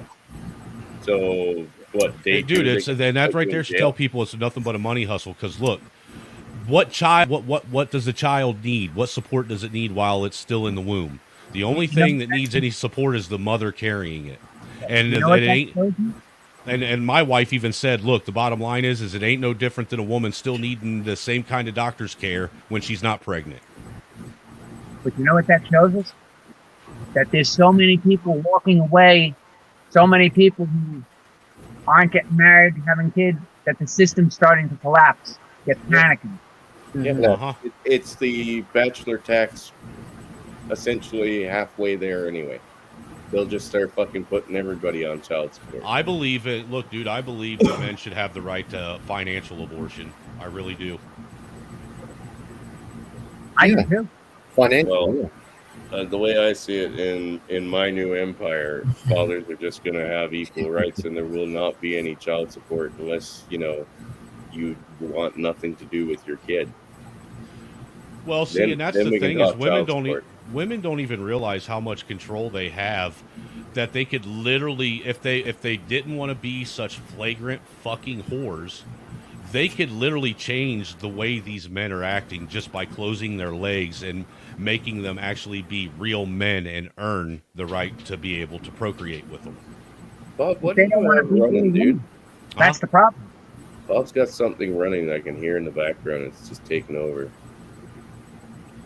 I mean, if you recall, that's how it used to be back in the day. You had to prove yourself to the girl's father that you were worth his daughter. Well, that's it. But I mean, daughters were meant to stay with those husbands and fathers of children. Then, right? When your father vetted your fucking husband, right?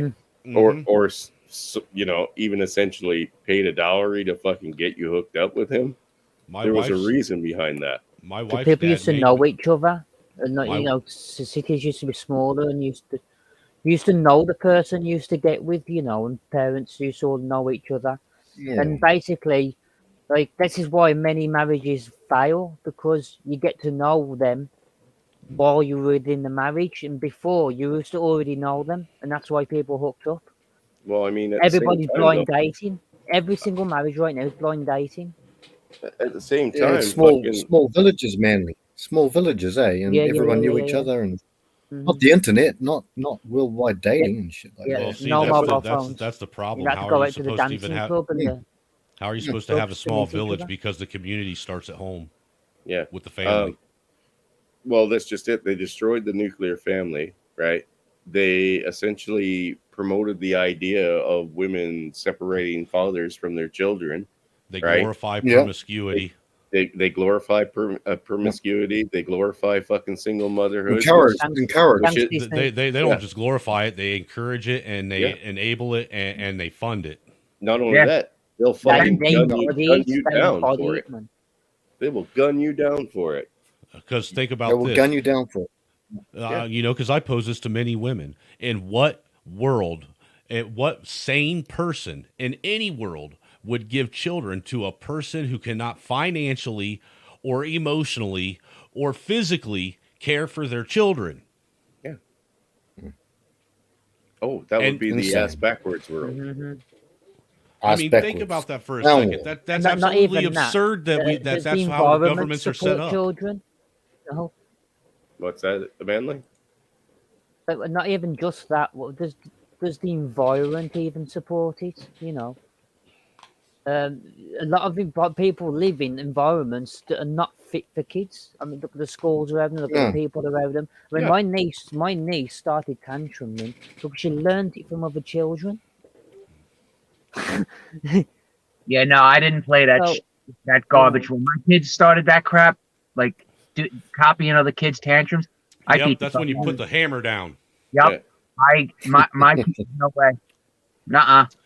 Look, but then they send them back to that school. I had two girls, and I totally believed in corporal punishment, and I think they turned out okay. Yeah, but look, I'm gonna tell you what. All my kids have a healthy fear of pissing me off. Yeah, me too. My daughters still call me sir. Dude, just for the little spankings that I give the little guy when he like bites me and stuff, right? That's child abuse here in Canada. I should be thrown in jail, and that child should be taken from me. Oh, see, I'm worse when it comes to corporal punishment than spanking, dude, because I'm creative with it. I'd be in jail. I got a log pile. It's illegal dude, here. No, dude, I got a log pile in my backyard that my son's had to move probably a good 36 times in the last year. Bob's saying we all need to be kicked out of this stream, including me. But look, I'm one of them firm believers that kids, I don't have a problem with my children engaging and having discussions with me and their mom. You know what I'm saying? Or engaging with discussions with adults if they can do it in a respectful manner. But my kids will not be disrespectful at all whatsoever. And I don't even give a shit if it's a school official. You are not going to be disrespectful to them. You let me handle that shit. You still act the way I taught you to act, and then you come home and let me know, and I deal with that shit. That's my job to deal with it, not yours. It's exactly what I did with my daughters. My daughter had a fight. The teacher grabbed my daughter, and my daughter was defending herself, but the teacher grabbed my daughter and threw her against the wall. So she told me about it when I got up there. And I went wild. See, me and my wife are very present at the school that our son's in. Well, the one he was in, we just moved, so we found him a new school. Right. You know, but we've always been, even with my kids that are in middle school and high school before they were taken away, I was always very active with the school. The school knew who I was. They knew that I was a very active parent. I didn't believe that it was the school's job to educate my children. It was my job to educate my children. It was my job to prepare my children for life, because I already knew that the government and the system that's not what they're doing. They're grooming and indoctrinating kids to be good little communists. Mm-hmm. Yeah, that's what they want. They want indoctrination from the but Snowman, it take a village to raise a child. Well, when you start showing me your personal village that you have, then I'll start inviting you to be a part of my village.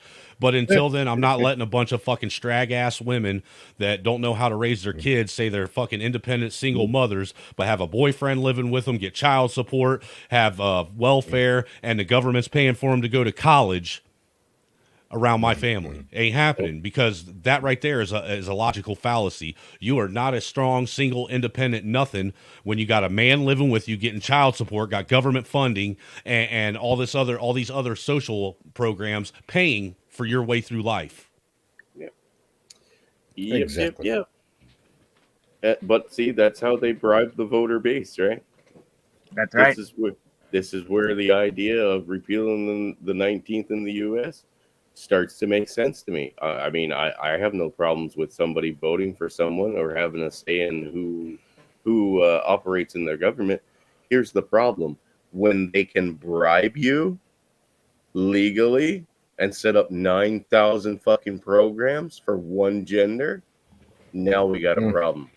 Now your whole election completely invalid to me. And look, dude, now because the Skittles community has become the marginalized group in America, I was literally on a stream about a week ago where they were talking about this with a couple black women, and the guy asked the black girls on the panel, "Do you want to lose your marginalized label in this country?" And you want to know what they said? They said no. How the fuck could you sit and claim that you want equality, that you want real freedom, that you want to have all the same things as everyone else and be able to do this, that, and the other, but you want to have a marginalized label? Hey, Snowman, I have an interesting story for you, because if they lose that label, they lose the benefits. Yeah. I worked in New York City, and I can tell you, in the project, which is like supposed to be like low income and everything else like that, there were Bentleys, Lincoln Navigators, freaking brand new Mercedes. You know what we were driving? $200 Jordans and shit. Yeah, you know what we were driving? I drove a 1987 Toyota hatchback Corolla with 300,000 miles on it that only had 2 forward gears and no reverse to get to work. Damn. Well, the chick that went on and asked everybody why they didn't have 6 baby daddies because she got so much money from each fucking baby daddy, right? Wasn't lying. She wasn't lying about anything. She was just pointing out the facts. She was pointing out the truth of how corrupt the fucking system is. And why wouldn't these women take advantage of it when they're actually encouraged to do so? Yeah. Right. If you have 6 kids with 6 different fathers, you're getting 17% of each 6 of their income. Dude, some places it's more than that. Yes. Well, I'm just the average is 7%. Look, bro. You want to know what? It's the ones that don't actually that don't try to be fathers that get off easy like that. Someone like me who was actually an active father and a role model in my kids' life. You want to know how much they taxed me for 2 kids? They took 55% of my paycheck every week. That's insane. Yeah, for 2 kids. For 2 kids, I was paying $1,400 a month. Yeah. Anyone that wants to be an active part of their child's life because they love their fucking children and want to be doing the right thing for their children, those are the ones that they separate from their kids and try to fucking like nickel and dime them to death. What's up? And look, I know $1,400 a month don't sound like it's 50%, but you subtract taxes from that because they don't take that child support out before taxes; they take it out after tax. That's right. Even though they figure the child support up pre-tax. Yeah. Well, either way, that one makes sense. It's astronomical. Like some guys are paying child supports, dude, that no fucking sane person could ever fucking justify a child having. $80,000 a month. What child needs $80,000 a month? Because it's not about the child, dude. It never has been. They're using people. They're using families and children in order to generate revenue for the state. Yeah. Yes. From men. It's financial fucking extortion and funneling. Yes. According to Health and Human Services, it only costs, I think it was $1,100 a month to raise 2 children. That's how much Social Security I got from my daughters when I was before they aged out. $1,100. That's $65 a week. Yeah, that's what they think. That's the government's metric for how much it costs to raise a child a month. You want to, and you know what? You want to know how much it really costs to raise a child? I'm raising 2 of them, and I don't spend no $1,400 a month on them. Not even at close. all whatsoever. Not even close to that. Not even close. Because you know what's crazy? They factor in why is it that when you separate that you're expected to pay half her rent, half her utilities, half her cable bill, half her car payment, half her insurance, half her cell phone. What the fuck does any of that have to do with the kid, for one? This is why MGTOW is so important. Walk away from the game best you can. Wrap it up. I did walk away. I'm still married. Like I said, I've been married for 6 years. Been with my wife for 10. I love my wife. My wife actually gave me something that my ex could have never gave me. And I praise her for it. I really do. I feel fortunate. But like I've told her before, if I would have found the MGTOW and red pill community before I met her, because I was already halfway red pilled when I met her. I was at the point where I was treating women like the meat bags they always treated me as at that point. Seriously. They were only good for one thing. Come dumpsters. Understood. Manly, what's it like in Britain, bro? Sorry, Eric, sorry. It's pretty dreadful at the moment. It's all this kind of loveless sex and all Instagram, and people are actually struggling to meet each other at the moment because there's this massive divide in UK in the moment. We've been suppressed for so long. They want to go out and party, but because everybody's so fucked up, there's fights, there's stabbings, there's friendships breaking up. It's we thought being lifted out of lockdown would have had a good thing, but no, it's just brought out the worst in people. Well, I mean, over the course of the lockdown, people's vanities went through the fucking roof. Yeah. In the last 10 years, 5 to 10 years, people's fucking vanity has gone through the roof. Like I I've said, said, I'll say it again. The smartphone was the worst invention mankind Yes. ever created. absolutely. Social 100%. media era. Social. Fuck that Well, shit. I met a chick on Plenty of Fish, right, who had just gotten freshly separated. Okay, Dude, POF is like an online harem. Yeah, no, it's just a fucking, like, it was just a conversation, right? She's not even close by, but we had conversation, and she was new to it, right? Been married for fucking 10, 15 years. Her vanity escalated so fucking badly that right now she is most likely on that fucking video streaming edition that they have to Instagram, because she went on there for 2 minutes, I think, the first time, got a lot of attention because she just showed up, liked the attention so much, but first thought that she hated the idea of being on that like live chatting thing. But she loved the attention so much, she's now literally on there all the fucking time. Literally all the time. They She's not crave there it. to, yeah, she's not there to meet anybody anymore. She's there to No, meet she's there for everybody. the attention. Yeah, the attention is taken And, over. and she's probably making a shit ton of fucking money off of it too. No. She's not charging for it. That's just it. The POF live chat stuff. Here, I'll try to pull it up. POF. There we go. Yeah, we'll go into it. POF. As Eric was saying, social media destroyed them. Oh, fuck. Pandora's box is open. You can't close Pandora's box, and once you use the toothpaste, you can't put it back in the tube. And it's been about 10 years. It's about Barbarossa, around about then. That's how long it's been. I wish I had. I'm in the, I think one of the last generations that actually had a social life where you actually had to go out and meet people at clubs. How old are you? Those times. How old are you? I'm 52.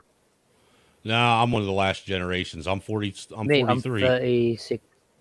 Because I remember having to go out and meet people. Yeah, no, you are. I didn't know how old you are. Yeah, but definitely that's true. I'm the tail end of Generation X, like the very last year of it.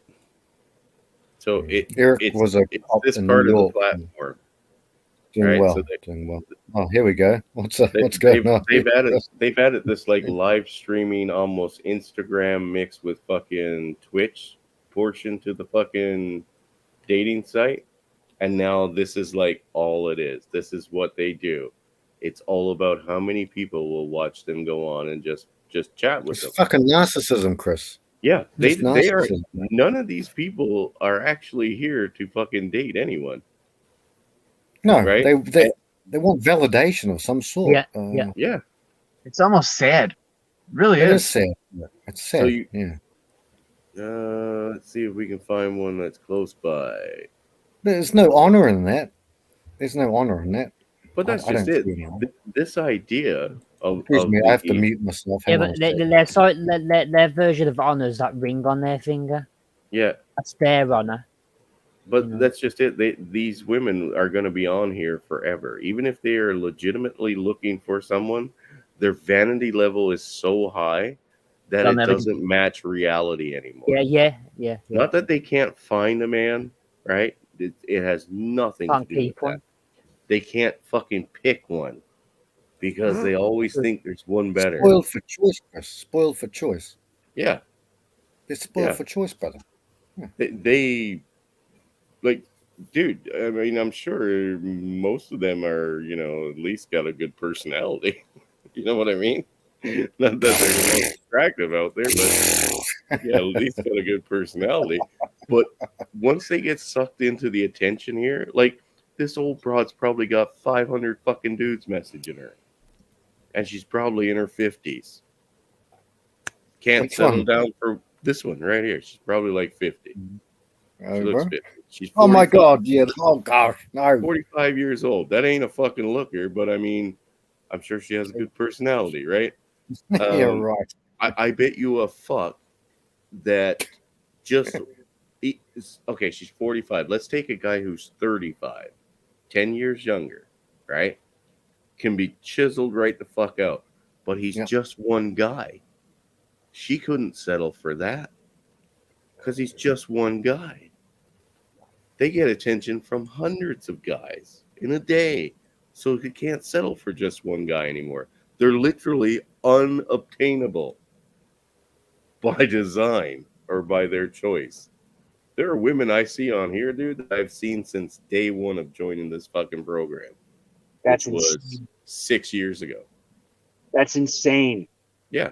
Not because she has a problem getting a date, but because she doesn't know how to fucking filter them out. She has to have all the dates. Right? It's got to be all of them. I think my matches, there was one that I've literally seen since day one, and she's still on there. She's been run through, Chris. She's been run through hard, then. Oh, dude, I have met some of the most disgusting women of my fucking life on this fucking site. Wow, Chris, you got yourself quite a few matches there. Dude, I got over 99. Nice. Oh, Chris is a handsome. He's a handsome man, you know.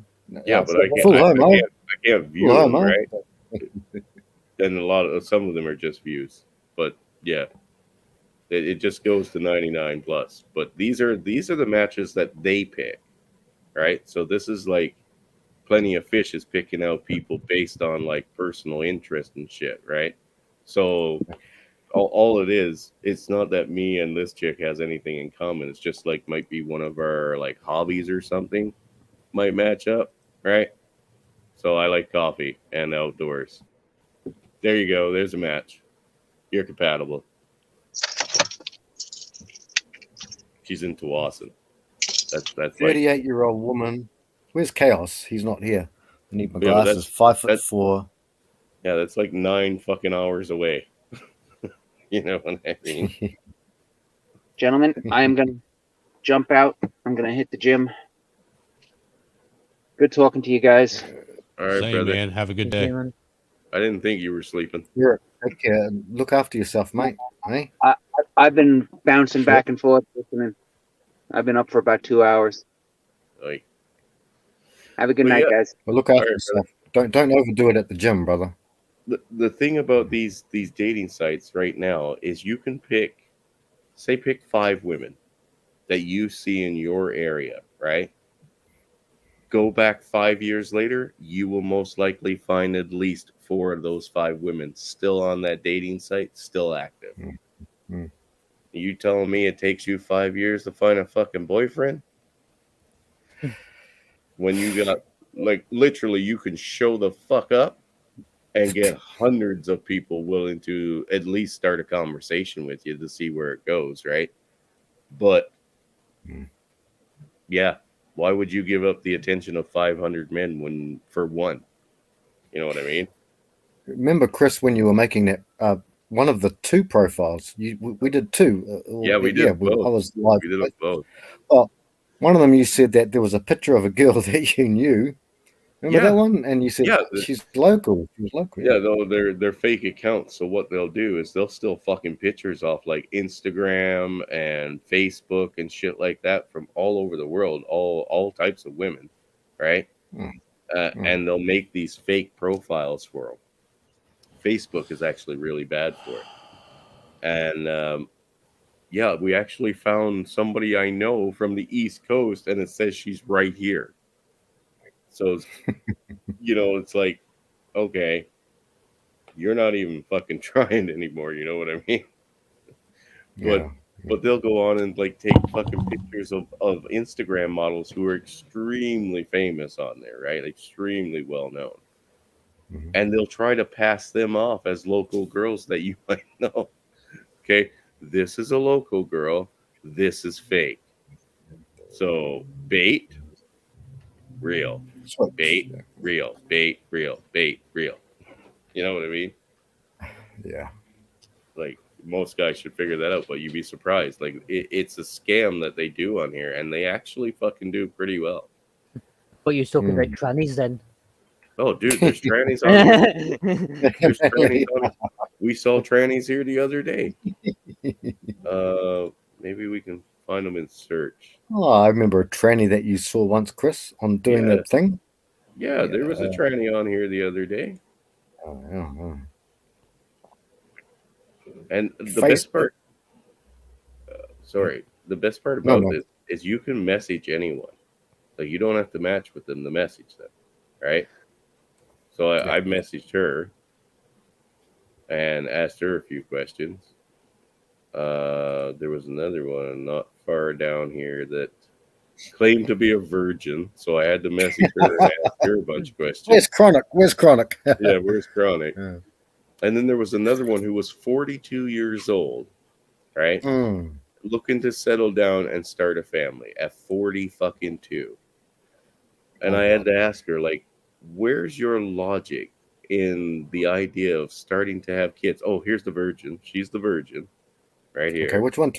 21 Summers. No, Huh? this in in Kennard. Yeah, Okay. she's the one who claims to be a virgin, right? Which is Right, fine, dandy. okay. But like I said to this lady, like, where's your logic in starting to settle down to have a family at 42? At best, you would be at least together a year logically before you decide to get married, right? And then you're looking at however long it takes to get pregnant, which could be up to fucking, sometimes 6 months to a year. You're going to be 44. By the time this kid is 20, you're dead.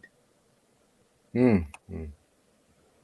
You know what I mean? You're 64 years old. Not many people, in especially in her physique, live to be 64 because she was a pretty. That's what most men who haven't got kids are facing the manosphere now, though. I mean, what's the chance? What's the chance of us having a decent mother for a child in the next 10 to 20 years?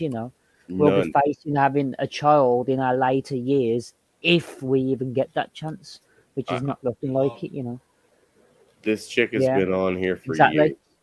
I've been here for 3 years, and I have seen this chick for 3 years. And that's a new Which one, picture. Brian? This one right here. This Midnight Gym. Midnight Gym. Yeah, she just put up this new picture, I think, yesterday. She's still active after 3 years. Yeah. She's interested in casual dating, Scotch Greek. So what she wants is just a booty call. That's all she wants. This one's crazy. 34. Yeah, actually, this is the chick that I matched with that went out on a date with a guy who had so many dates booked that he ended up booking her and another chick at the same time, and they both still went with him. Yeah. It's like, okay. I got to respect you, though, right? You know what I mean? Like, you were so fucking interested in catching the Chad that you both went out on a date at the exact same time with him. Because he had so many dates, he double booked you. I'm a Christian music. What was it? Enthusiast, something like that. I don't know. Where? That's all right. This Where one? are we? I'm a Christian. Yeah, I'm a Christian music encyclopedia. It says 27. Pontiotum. Yeah. You have to know for today when impending doom. Dude, this is a trap. This is a literal fucking trap. But it's not a trap for us. This is a prison for them. This is their prison. They don't leave here. Ever. Start laughing now, making fun of some of these. Well, there was oh my god, the one girl. If I wish I had a snapshot of her bio because I see her all. Right, 37. No, look, she's. There's another funny one. She was 40 something, and she had a fucking demand list that was as long as your fucking arm. And then she obviously must have caught some backlash, right? Because she got some backlash because she started changing her bio, and then I think she just got rid of her bio. But she's a Ukrainian single mom, overweight, 4 feet tall, and wanted you to fucking literally be the cream of the fucking crop. Like, you couldn't even ask her certain questions on her fucking bio. or you would be struck down by the wrath of God. And I was like, lady, you're fucking insane. Like, literally insane. I am God. Yeah, nobody is writing a check against you, okay? You are not fucking keeper material. I'm sorry, but you're too old, you're too fat, and you're too short. Too old, too fat, too short. Yeah. Yeah. I mean, it's not that I'm sure she wasn't pretty when she was thinner and younger, but that ain't the case no more. You know what I mean? And her, like I said, man, her demands were fucking extreme. Like, extreme. And I guess she caught so much flack for it. She just started changing it. And then she made it sound all like, you know, natural. And then she just got rid of it. Because I guess a lot of people fucking flagged her. Right? And was like, yeah, this bitch is insane. Well, it is that when they get out of a relationship, they want to jump right back into a relationship at the same exact stage there was when they left. Dude, Like all the wealth build up and all the career build up, and they want to jump right in the middle. So when they get into a new relationship, all these demands are reflective that they don't want to take a step down. They want some of them want even more. Yeah. You know, because They said, well, I mean, I'm a strong believer in, you know, the downside is not aiming high and missing, right? It's aiming low and hitting. Okay. So if you have low expectations out of life, you're going to hit that target and you're going to be miserable, right? So aiming higher for a better life is a good thing, right? Yeah. They've taken that philosophy to the maximum, right? Like, they're not just going to keep aiming high, but if they hit like mid to, you know, good, they're not going to accept it. They're going to take their arrow back and try aiming high again. You know what I mean? So even when they hit reasonable to like an extremely kind of good fucking guy, that's not going to be good enough. They're just going to reshoot. And if you get them in their little groups, so say if they've got a little divorcee group, a lot of their single mother group going right, they'll start justifying and competing with what they can get away with and what kind of guy they can get with and what they can get out of him, you know, and it becomes a competition. Yeah. And so it's vicious. Mainly, they'll plant those seeds of doubt as well, because they're all unhappy in their things, and they plant the seeds of doubt in someone who's got a good man or whatever. They'll do that, yeah. Yeah. No, it's fucking sick, dude. You can't can't wrap your logical thinking mind around it. You know what I mean?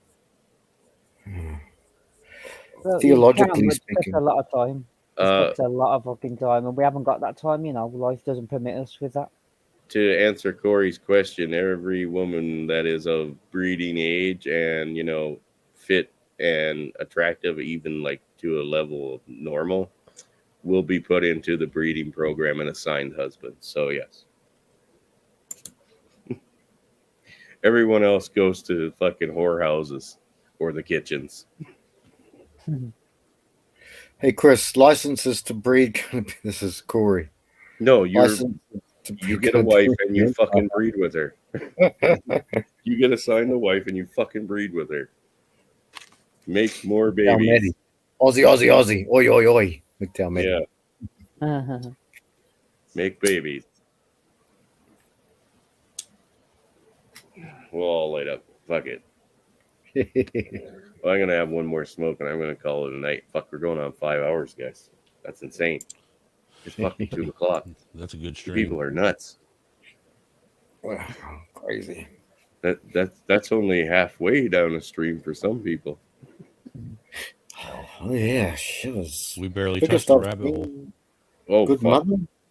Oh, Father Saunders always falls asleep. I wish I could have caught him, but he's always so we're always taking the piss out of him. Snowman, I'm pretty sure me and you could fucking spill the beans for the next fucking 6 weeks. Probably. And probably not even scratch the fucking surface. Hey, just so you know, man, any of you guys are welcome to come over to any of my streams that I do and are welcome on the panel anytime. Talk about anything you want. Absolutely. We got subs going for you. I didn't get one back because you're obviously racist, but you know that's cool. Hey, it is what it is, man. When I get in there, actually, I did sub to your channel. I'm already subbed to you, penis. Oh well, never mind then. That's how I knew you were live. You big dummy. Congratulations, you're not racist.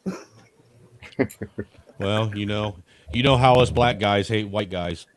Yeah, that's true. Funny, Snowman, you talked about Good Mother before. I was on a stream maybe a couple of weeks back, and it was her stream, but she was like, not a raid, but like linking. And there's a guy there. There were two guys. One was a good enough guy, seemed all right. Both black, tanned people, but the other one was a piece of shit. And his name was RBR. His initials RBR. That because they couldn't Real make Brother Radio. Yeah, he couldn't make a cohesive point. Even though I can't make a cohesive point, coherent. But he every time I tried to make a point, I just gave up. I thought I know what arguing. I know pearls before swine, and every time I tried to make a point, I was taken out of the chat. 9 times the motherfucker took me out of the chat. 9 times. Bro, Yeah, 9 times. And I thought, why am I here? And all he did, you know what this motherfucker did?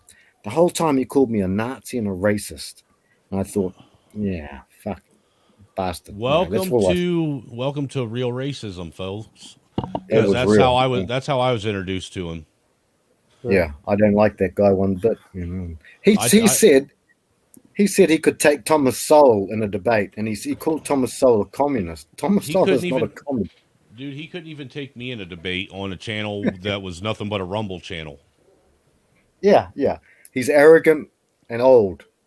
And when I say old, I don't mean that in an offensive way. I had mean him when I first met him 2 years ago. I had him all pissed off within 2 weeks because look, dude.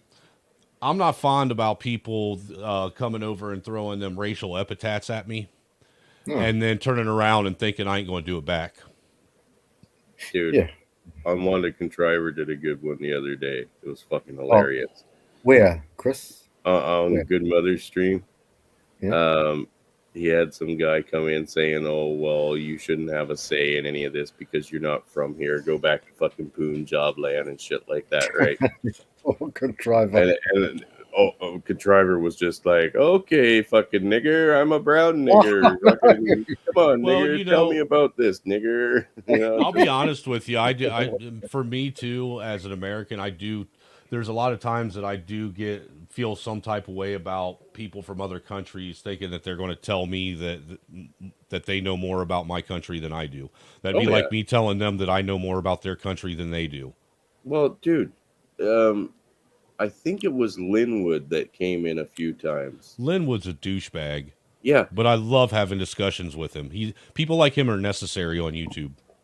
Absolutely, because you get to fucking just plant them into the dirt there. But he came in and was essentially making the statement that the blacks should basically run all the government fucking branches in the United States because despite being a lower minority, right? Obama did a great job, didn't he? Yeah, despite being a lower minority, that they're the more intellectual ones, they're the more involved ones, they're the community, right? And I was like, that makes literally no sense. That I might as well go to fucking China and say, well, you guys are racist because white people aren't running China. Well, Literally look at South Africa. South Africa is a prime example of what happens when you give these fucking animals control of anything. I hate to say it definitely went downhill. I got a couple buddies from Really Cape fucking Town. fast, dude, because South Africa, South Africa was given to the African nation after the African apartheid ended, right? Mm-hmm. Yeah. And they had full control over it. And not only were they given the South African nation, but the South African nation wasn't in bad shape. In a matter of 20 years, they turned the entire fucking South African nation into a fucking slum. Well, They destroyed dude, it. Cape Town used to be a beautiful place. and my buddy, that's where he's from, right? Cape Town. And he was like, the last time I was home, myself and 3 of our friends were driving down the road in a car, and some dude just opened fire at the car, killed one of his buddies, and blew like the kneecap off another guy, right? And he stood in the road looking back at them when they pulled out their guns and folded his arms and was like, go right ahead. Because he knew that as a black guy, shooting white people was totally fine. But if they fired back, they were fucked.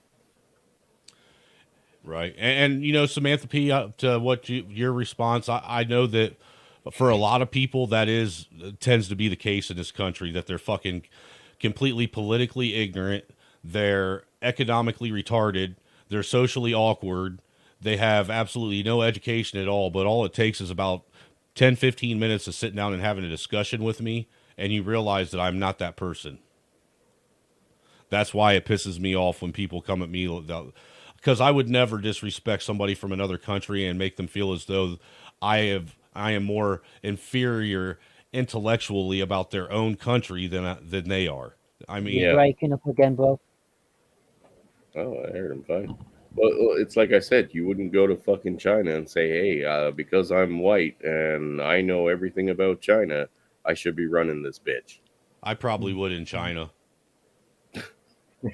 Well, it won't get you far, though, will it? It probably ain't going to get me far, but it ain't going to change the fact that I'm going to go over there and tell them, yeah, Xi Jinping is a fucking dictator and an authoritarian, and his communist shit ain't working, and I think that my version of communism would work better. Yeah, I think it ain't gonna get you far. It'd probably get you shot. John Rambo wouldn't last long there, I don't think. No matter how tough people are, and there's some tough people in here. We couldn't go up against the whole country like that. That wouldn't end well. No. You might get laughed Yeah, I know at. you can't buy. I know you can't buy as an American. You can't buy land in anywhere in Asia. Actually, have you guys looked at? I'm sure the answer is going to be yeah, but I know I'm curious. Have any of you guys looked into those ghost cities that they got over in China? I have seen documentaries where people have gone through a couple. There's a lot of them over amazing. there. There's a lot of them over there, and it don't make no sense why they have them other than for internment camps, in my opinion. Well, they got those too. What is a ghost city? I know about the. Sorry. If you actually Google search ghost cities in China, they have a bunch of them, and it's literally a city. It's a fully built and functioning city with nobody living there. Yeah. Oh, weird. Yeah. Some of them were like projects that were like meant to be like super advanced, like the pods. Remember the pod place? A lot of them was made from that fabric that falls apart easily, so it was dangerous to move into some of them. Yeah, those pod ones were never lived in. Those pod ones that they designed, they built the whole fucking city, and they were never lived in. Not once. Brand new built, and then nobody fucking lived there. So before we get off of here, how many of you guys have noticed some of the new Mandela effects since this last CERN thing? Not sure if I've noticed any. Oh, yeah? None at all? You mean weather? Do you mean weather? No, Like the Mandela effects, as in things changing. You know, like the Berenstain Bears or the Berenstein Bears books. Yeah. You remember double stuffed Oreos? Yeah. They're double stoof Oreos now. Why? STUF instead of stuffed. STUFFED. But they used to say stuffed. No, they said stuffed. So, but has stuff? I mean, are they getting rid of the word stuff? No, what the fuck? It don't make sense. What's another one that has come out? Oh, that Tom Cruise movie. What was that first one? Risky Business. Yeah. You remember when he comes out? It comes sliding out in the hallway in his And underwear and socks, and he's wearing the sunglasses. Yeah. He's not wearing sunglasses no more in the movie. What? I don't understand. What are they trying to do? I'm dead fucking serious, dude. Dead serious. What? I don't get it. Why? What's the point of sunglasses? Aren't politically incorrect, are they? I mean, what are they trying to do? It's a Mandela effect. It's a change. What with you know what they're saying Mandela effects are? They think it's a sign that we are in an alternate reality from what we're in the used Matrix. to be. Oh, right. And it's a glitch in the Matrix. Okay, right. I see.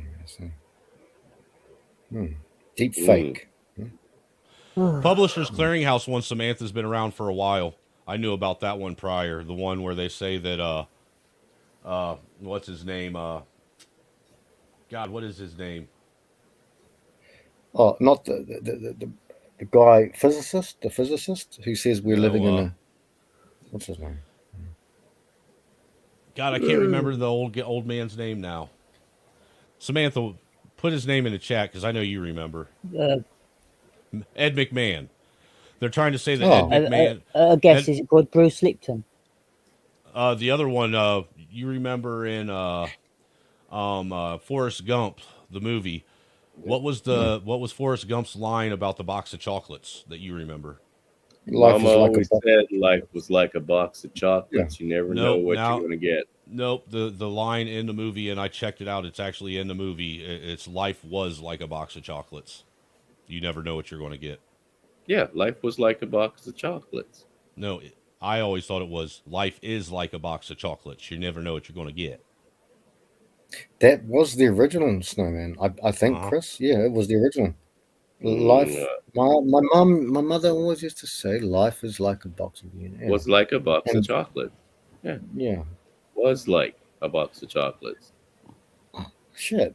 He was made famous by Forrest Gump. There's another one going on, but I don't remember this one. There's people that saying the pizza rolls were made by a company called Tostinos, and I don't remember that. I thought it's Totino's is what they're saying now, but it's always been Totino's to me. I thought it was Tostitos. So see that there's something going on where there's people coming in and out of different realities. Seriously, it has to be. This would be the ultimate gaslighting. It was not just one person, one spouse, or one boss gaslighting another person, one person trying to make them think that they're crazy. This would be a worldwide gaslighting event, making someone think that they're doubting their reality. COVID. Well, people, COVID.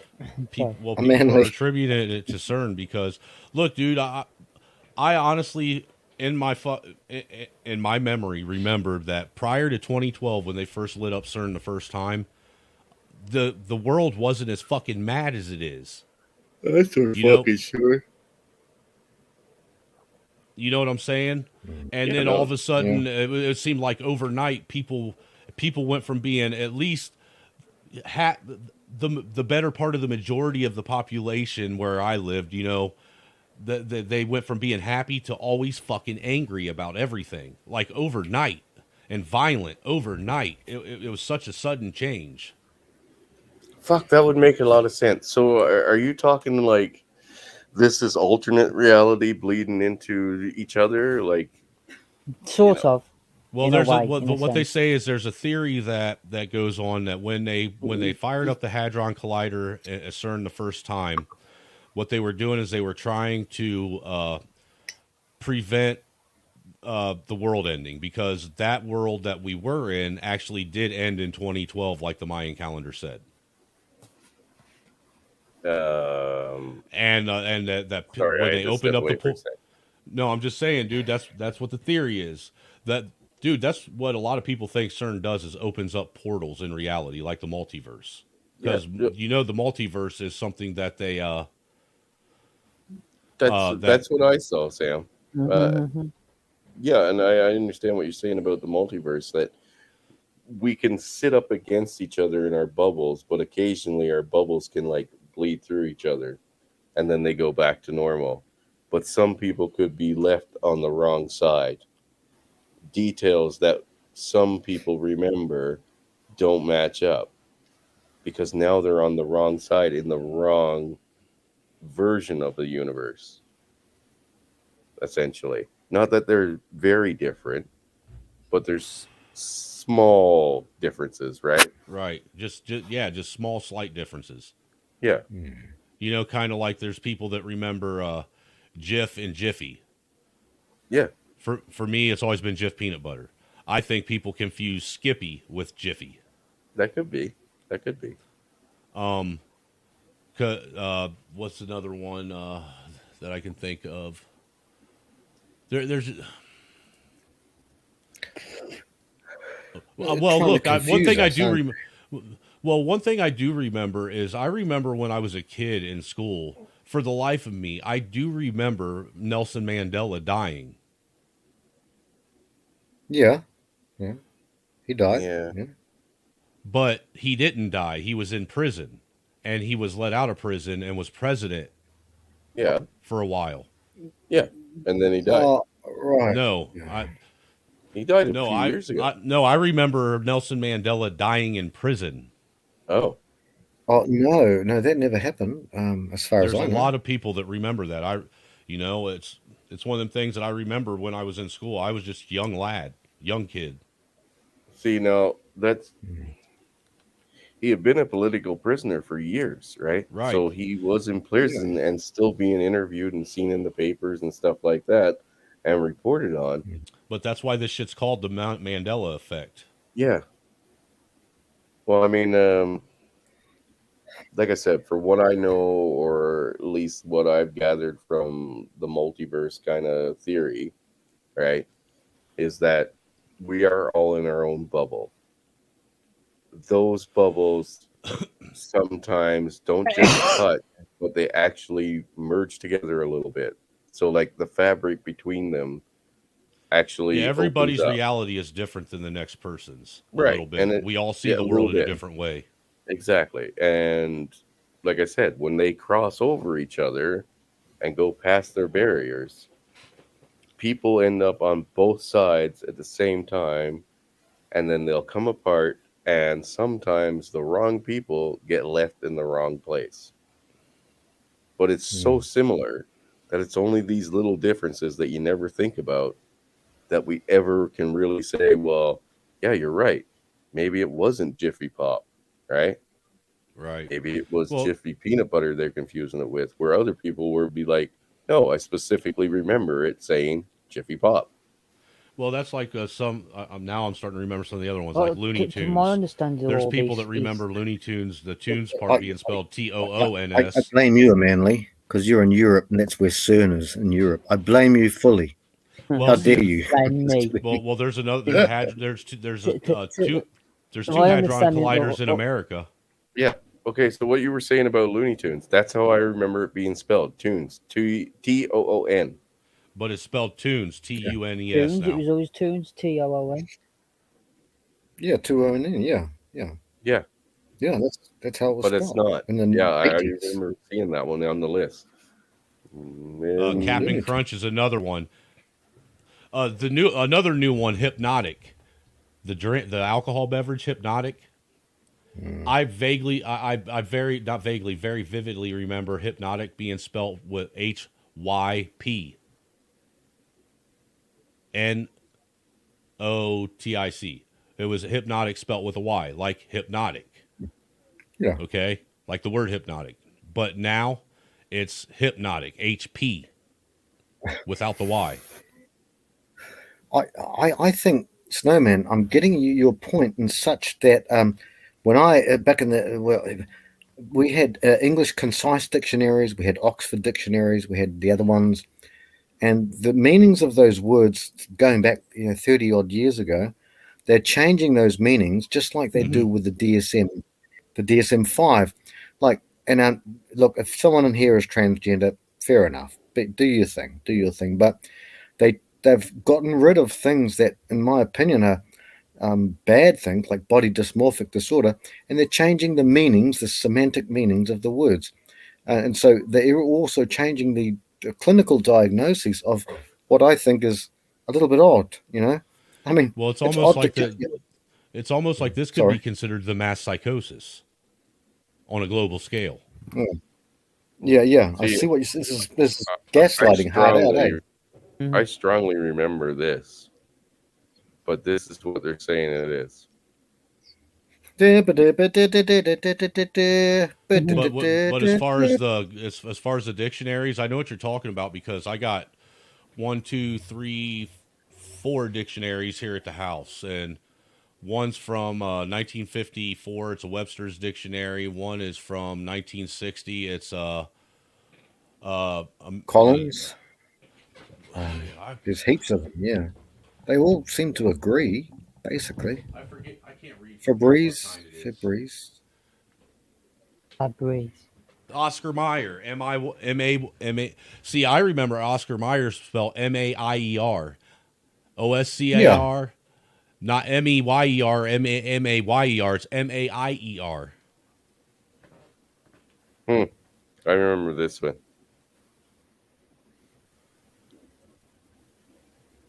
I don't know what this Yeah, I used to wear Skechers when I was a young man. Yeah, me too. Skechers, Vans. That's wrong. That's just yeah. See, this is the one I reckon that I recognize. Yeah, same here, but they're saying it's Fruit Loops like that now. Like this. Cap'n Crunch is another one. The Flintstones. Again, the Flintstones is another one. They're trying to say Flintstones is spelled Flint Stones now. I remember the monocle guy, but they're saying that the monocle doesn't exist in the pictures.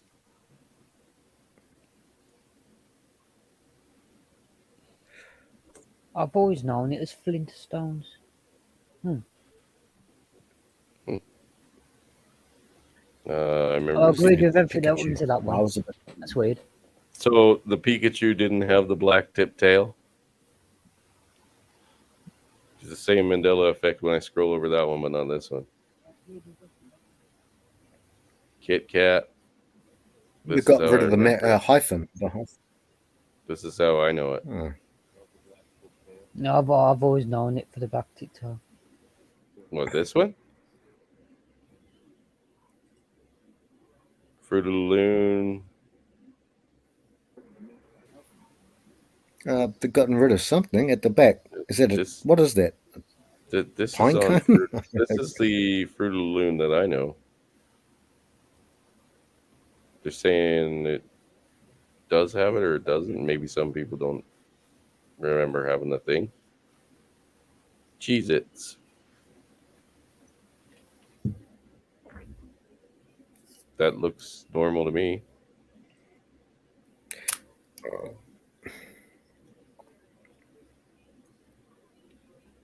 Oh. So I'm wrong on that one. That Z, Chris. The Z. Yeah. Z. Double stuff. Yeah, okay. See? Yeah, missing an F.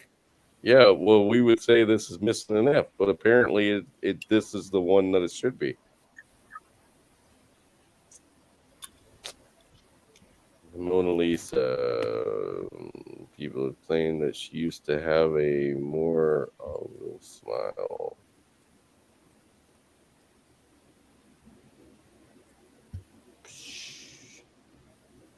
I don't know. She's got more of a smirk, and the one on the right is more of a smirk, like a resting, not a resting bitch face, whatever, but more of a shit grinning smile. On the one on the right, looks like it. I just can't see. My eyes are not that great. Well, maybe she's got a Hitler moustache. I just said that. Sorry. But, this is the one I was going to his mention. His leg. Yeah, this is the one I was going to mention. The Star Wars one? Yeah, I've never remembered a silver leg when I watched it as a kid. No, never, Manly, never. No.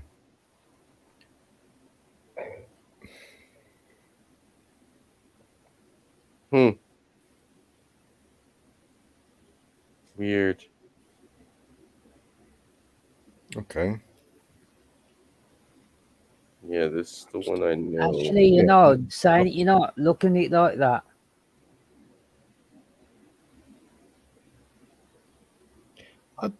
That doesn't seem to make any sense to me because all of these things, none of these things are offensive. They're not politically incorrect.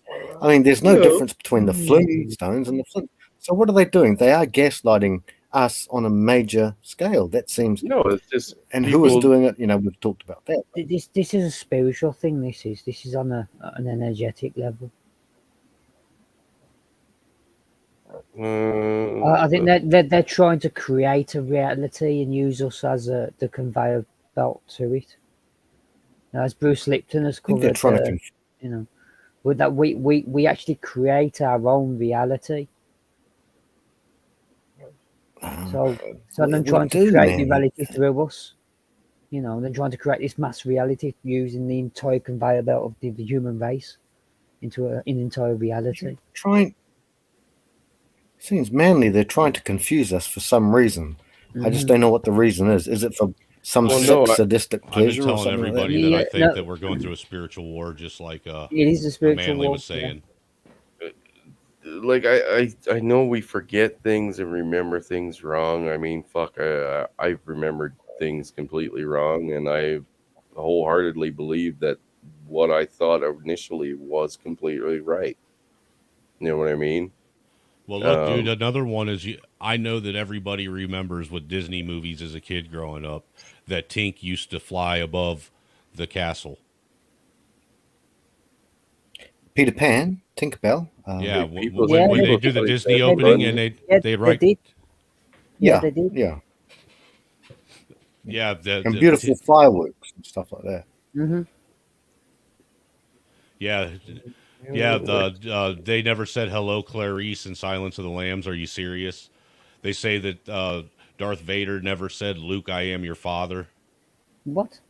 He did. Yeah. He certainly did. That's a classic. According to this, he said simply, "I am your father."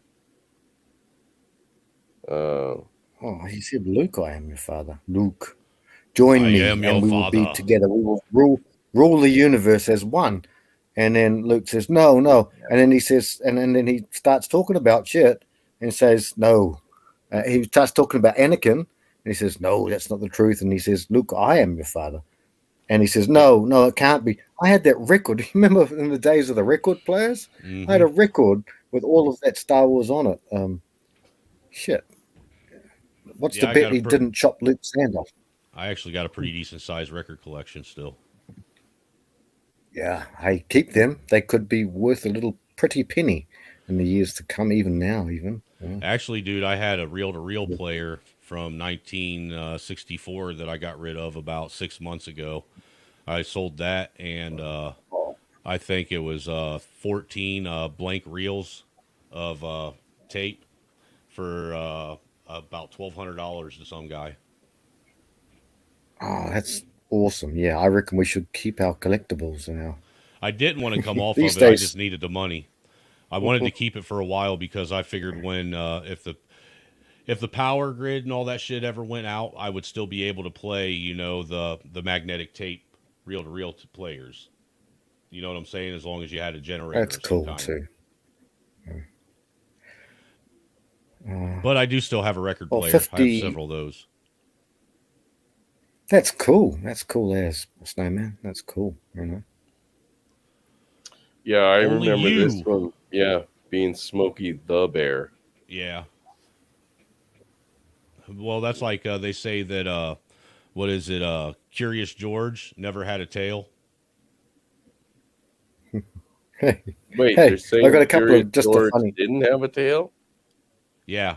A couple of jokes to lighten the mood. Here's a book that was never published. Curious George and the Electric Fence. Let that sink in. He Okay, did not here's die another in one. 2012. Okay. Here's another one. By Curious George. It was never published. I'm just kidding. I'm just lightening the mood. You know, Chris. Curious. You know Dude, him. I'm waiting for. Dude, I'm Yeah. just waiting for green eggs and ham to turn into something else. Green eggs and sausage. You know, seriously. Canadian bacon. Green They'll eggs just and be Canadian printing it bacon. out of the machine, yeah. You know, if Cat in the No, Hat, he did not buy it. if Cat in the Hat turns into Cat was really fat, I'm gonna be mad. I know. Didn't Neil Armstrong die in 2000? It makes you wonder what. My wife grew up in Neil Armstrong's hometown. She got to meet him. And when did she say said, he died? She said he was really weird. Right. He wouldn't come to his hometown ever after he supposedly faked the moon landing. Okay, but did he actually die in 2012, or do I don't know. people still I don't think he's still alive, or I don't know. Let's do a quick Google there. Hold up. Yeah, apparently it says many people what forgot Google's- that he or didn't notice that he passed away in 2012.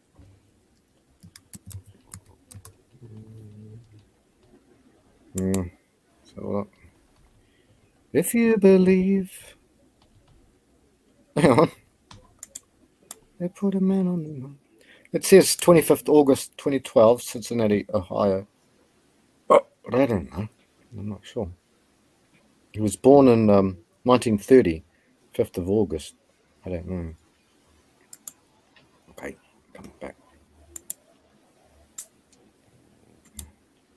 Yeah, no, she Mother Teresa. was sanctified after her death because Penn and Teller did a big fucking thing on their show Bullshit. And they changed the rules so that, to become a saint, you had to perform like 2 or 3 miracles or some shit after you died. Yeah. And Right, they yeah, removed yeah. that for her. Space Shuttle Challenge. I remember that. So the tragic Yeah, that was a shame. Yeah. I think we would have been teenagers around that time. I remember that happening. And actually, I was a very young teenager. I remember that one. 85. Fuck. I must have been young, yeah. Excuse my language. I'm sorry. I was only 4 years old when that happened. But I remember seeing pictures and video of it. I wasn't And even here. when I was little.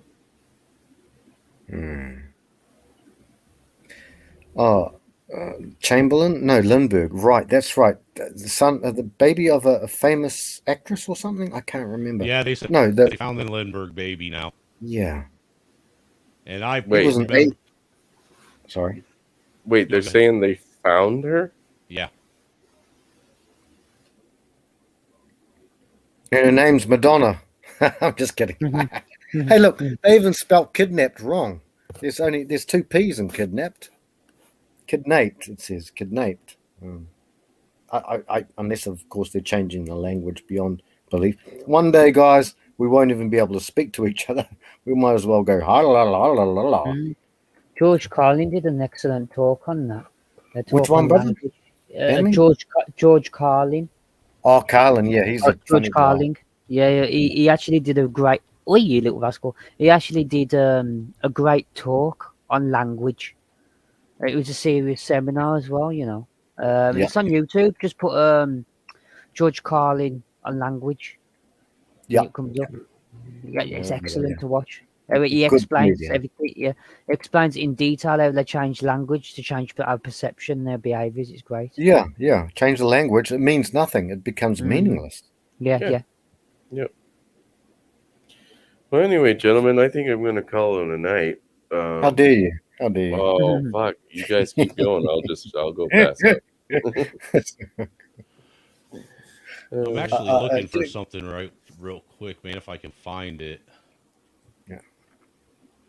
Yeah, Chris? Christopher Hutchinson was actually, I think, one of the people that Penn and Teller interviewed to point out how much of a fucking lunatic and monster her fucking organization was. You mean Hitchens, Chris? Yeah, Hitchens. Christopher Yeah, Hitchens. I liked him a lot. He's an atheist. I don't believe the same way he believes, but I really liked him. I think he loved Tucker Carlson too. He was good friends with Tucker, with a lot of people who have some sort of faith. I liked Christopher Hitchens a lot. John Locke. He went too soon, I think. Hitchens, and it was he smoked and drank like I do. So obviously it's going to happen. So Thanks for coming, guy. Appreciate everybody that was in the chat tonight and on the panel, as always. I didn't... Wait, so you're saying Christopher Hutchins is dead? You're kidding with me now. Christopher... Oh, you mean Christopher Hitchens, the British Yeah. Jim. Journalists that turn novelists. You're playing with me now. Yeah, I know. No, I I'm see you. dead You're serious. playing with Is he me. dead? You are playing with me now. Now you're gaslighting me. You bum. No, Chris. motherfucker. This is the same person, right? Let me just double check that I got the right goddamn person. Might be a different guy. This Michael sure Hutchins. fucking, this sure looks like him. Are you kidding with me, Chris? No, man. You're talking about Christopher Hitchens, Yeah. journalist. Yeah. Well, yeah. When did he die? Died in 2011? Yeah. And he gave his body to science, believe it or not. Yeah. I swear to God, I just saw him not long ago on somebody's fucking show, and he did not look bald even. He got cancer. Yeah. That's kind of what he looked like. Here, I'll show you a picture of what I remember him looking like when he was talking at a podium or something, and fucking he was talking to the guy at the show. This is how he looked, like with the fucking that's goatee Christopher. and shit. Yeah. He got cancer and he died. I hope I'm not hurting you thing, but yeah, he did pass away. Sorry to break it. Oh, by the way, he had choice things to say about the man and woman who are married, who one was maybe a president and the other tried to be president. He had choice words to say about them. He held back no punches at all. Once again, you know what I mean. But Child murderer and fuckers, if you ask me. yeah. Now, one more thing, brothers. No, this is to something that Snowman said. If you guys are bored, look up Billy Jack Haynes. He was a wrestler. I think he's still alive, but he was big back in the day, obviously on juice and all that. But look up Billy Jack Haynes, Boys on the Track, and see what you get. Yeah, that's the one I linked Frank the other night that I spoke about. Oh right, shit, I wasn't here. Sorry. Yeah. Yeah. The stories he told, hey, they were pretty freaky. I thought it was maybe is he a bit out, but senile or something? But he's told some interesting stories, man. Dude, and he was a the big man entire too. town was involved with the drug trade. Yeah, and they murdered these two boys and lied to their fucking parent. Allegedly, yeah. Well, you ever heard of somebody fucking taking an overdose of weed and fucking laying down on the track and being No, able to of course. I know. I try to protect you, Chris. I know you're. Yeah. No, I don't give a fuck. Let them have me. I know you don't give a fuck.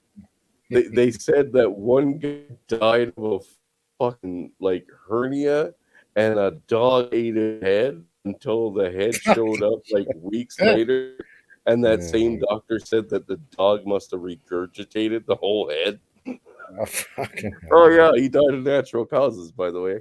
Oh, that's completely natural. Yeah, nothing to see here, buddy. Dude, it was the most fucked up thing I had ever fucking heard in my life. This requires 6 wizards to make happen. Minimum 6 wizards. And they're literally saying, yep, we got a doctor that's backing it up. The police are backing it up. The lawyer's backing it up. Don't worry about the fact that they're all involved in the same drug trade. Yeah, I know what you're saying, bro. When you become emperor, sir, emperor, I won't be murdering children for any goddamn reason like that. But I tell you what I'll do. Well, any drug dealers that kill kids because they stumbled upon their fucking stash, I'm going to personally force feed their stash straight down their throat. Yeah. So, but most drugs will be legal anyway, so no worries. Well, you've got a big group of us behind you anyway. That's the way it is. Well, I hope you guys are behind me when bullets start flying and shit starts burning. That's all I gotta say. We don't care about that shit. Who gives a fuck, mate? When you've been through things like yourself have, and many other people here, we don't care about bullets. Don't care about anything like that. We care about morality, like as as Hammer would say, morals, ethics, good things in life, values, principles. But apart from death, we really don't give a fuck about that, brother. We got your back. Death before dishonor. Yeah. It's our way. Yeah. Oh, Well, like I the can't title find it right says, now, man. but I can't find it right now. I'll see if I can find it for the next time. But there's actually an old documentary on YouTube. I was on YouTube, I was on YouTube before I knew I was on YouTube. I remember when I was a young man, I was only like 19, 20 years old. There was a guy that came through Walpole that was doing a documentary on Neil Armstrong. And that's where Right. Neil Armstrong is from, is Wapakoneta, Ohio. All right.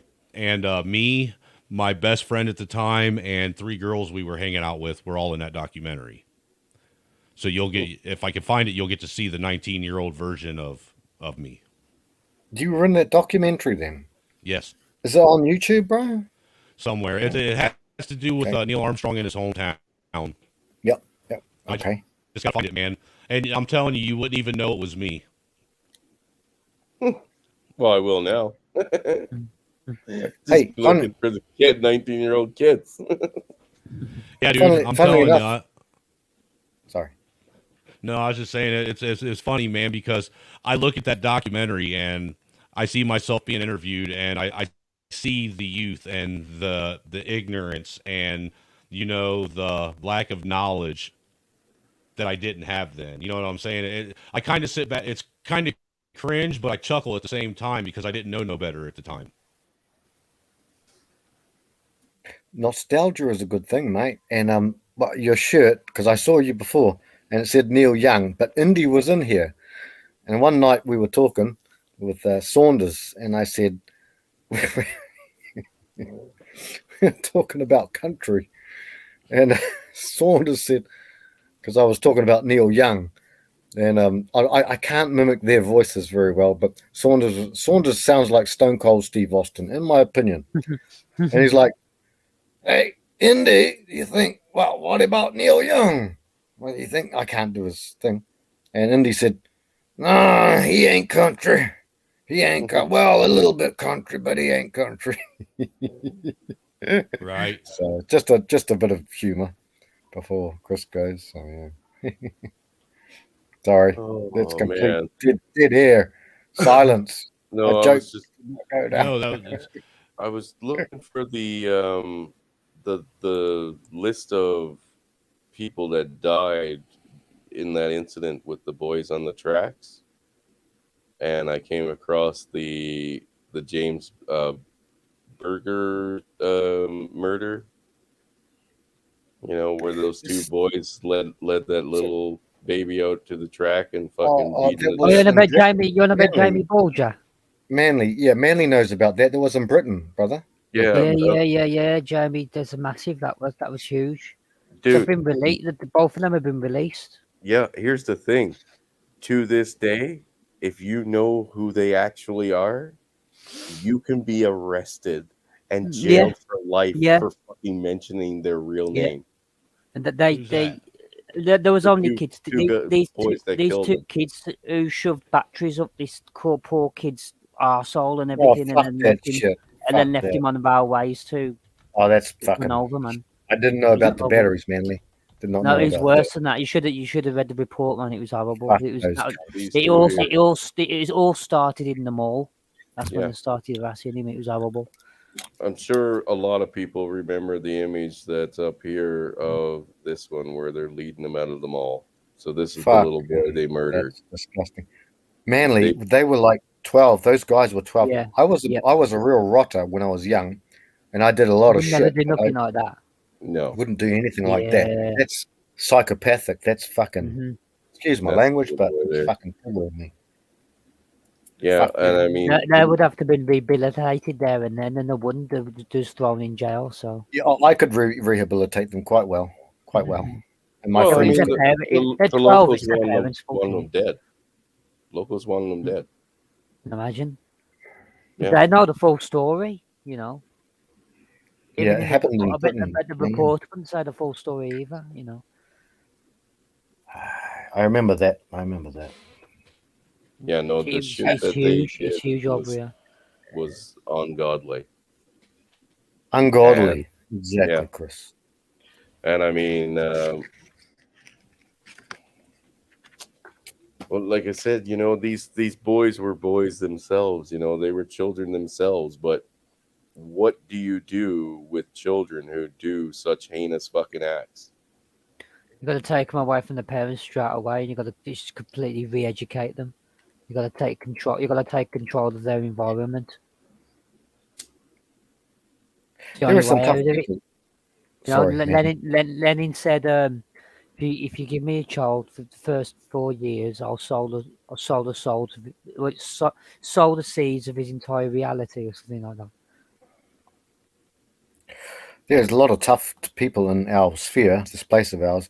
Tough as nails. May have even taken people out, but they're not like that, especially at the age of 12, which was what No, those two fuckers. I know quite a few killers, man, and they have morals. Yeah, Chris. They don't do shit like this. Yeah, nah. You know what I mean? Like, it's Even as at that fucked age. up. Yeah, It's and I fucked mean, up. dude, I literally had a fucking ringtone of somebody getting their fucking teeth beaten out with a hammer, right? We had another one where a guy had it of the boys were basically breaking his fingers with a fucking mallet, just smashing them flat. Like, these people are fucked in the head. But something like this would push them fucking like beyond the point of postal. They'd fucking hunt these two boys down and they'd fucking decapitate them because the idea of what they did to that little boy is beyond them.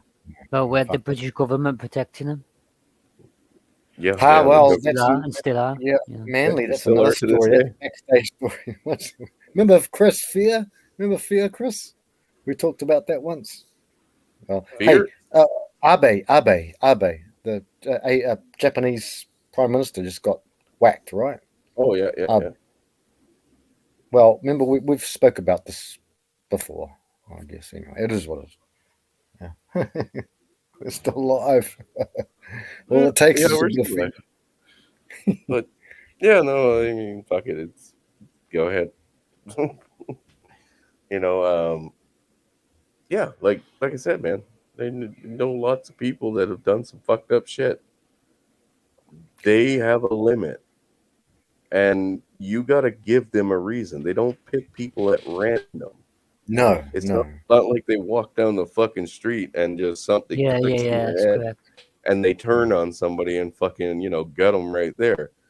You fuck something up or you steal from them, okay, now you're gonna be gutted and probably decapitated and thrown into three Allegedly, different yeah, fucking yep. farmers' fields. That could very Yep, well happen. allegedly, yeah. Exactly, Yeah, allegedly. exactly. Yeah, but the rules, and when people play with, if you understand the rules, and I'm not talking about females here now, because look, I have a different stance on that. I don't hit women or anything like that, but am I capable? Yes, I am, and I would. Yes, I would. Allegedly, I would. But kids, no. That's my no square. That's not no so, square. like I said, this type of thing was. I can't even imagine what would possess two boys, 11 and 12. No I idea. think they were 11 and 14, No idea. 13.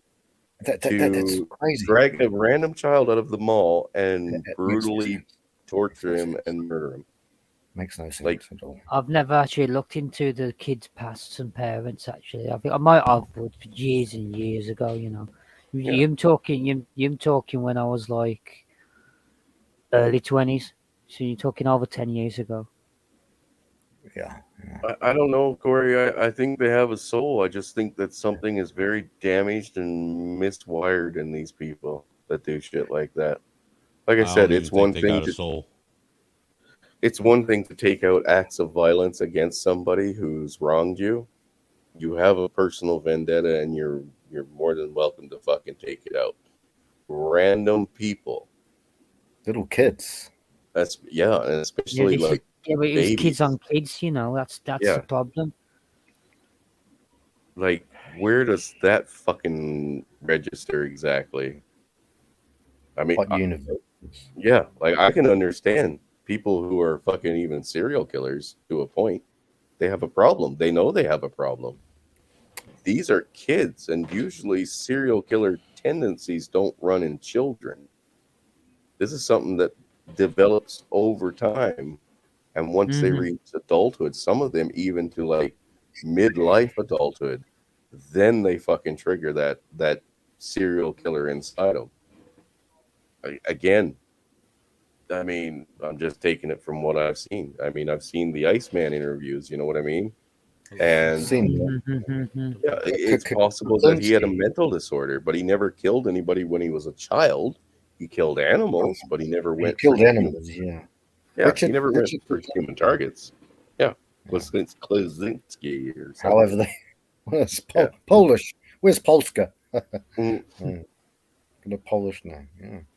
Like I said, man, I don't the idea of taking out an act of violence on a child like that to the point of murder, I don't give a fuck what I don't give a fuck what reasoning you got behind it. Moloch. Just praise Moloch. It goes beyond my understanding of being able to do it. You know, it's like that. If you guys have ever watched Breaking Bad, there's a scene I think in season 6 where a kid shows up on his dirt bike and catches them kind of like in the act of stealing a bunch of wasn't methanol or yeah, it was something because else anyway off a train, and he was doing meth. The teacher, I think, he was cooking meth. I've only seen a couple of this. They were stealing precursors for meth, right? Stealing off a train, and a kid just shows up on his dirt bike and sees him there, and he waves to him, and the guy just pulls out a gun and shoots him. It's like that's real life. That's evil. That's a bit fucked. You know what I mean? Like he hasn't seen anything he can explain.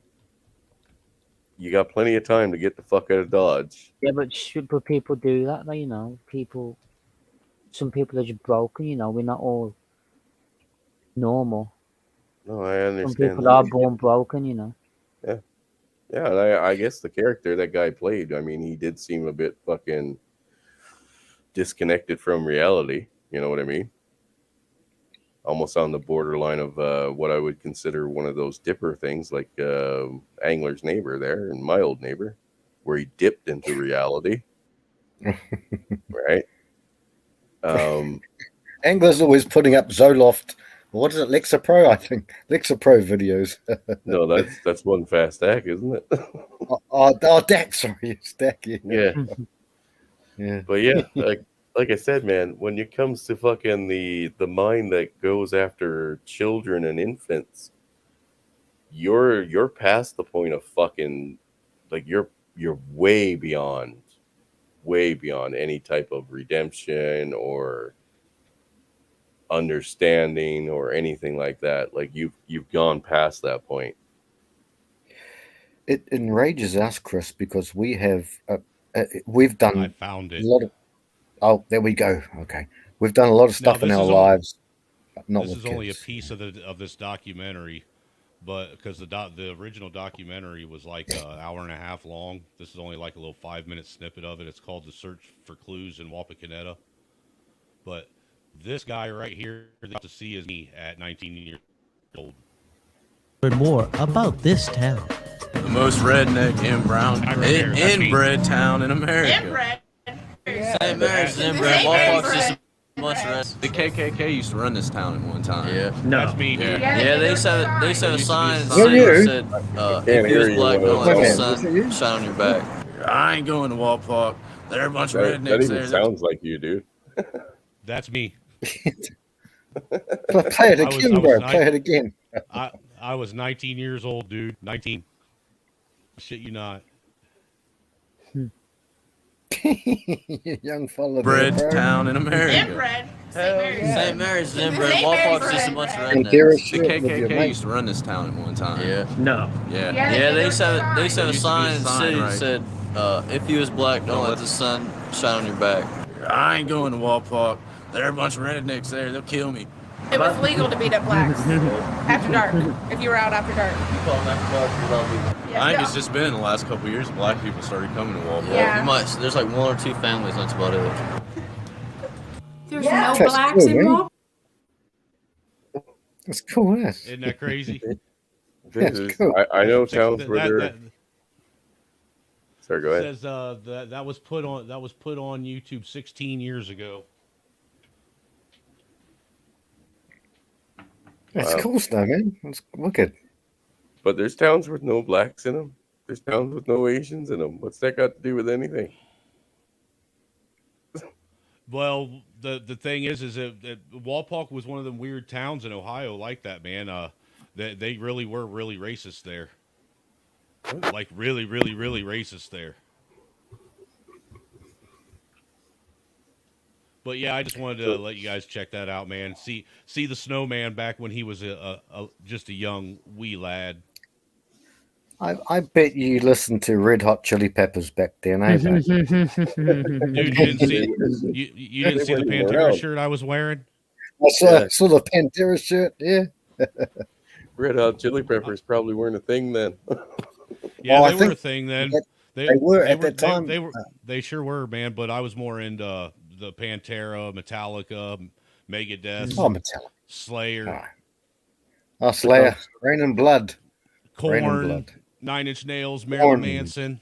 Oh, that's just that explains a lot about your problems. I'm telling you, dude. I'm telling you, man. Look, hold on, man. That guy was this guy. And there he is now. There you are, brother. But you can still Johnny see Cash. Dude, if you look at, you can see that's my face there, just a whole lot slimmer, dude. I was just a little dude, a lanky, skinny dude, scrappy little motherfucker. I like your game console in the background too, bro.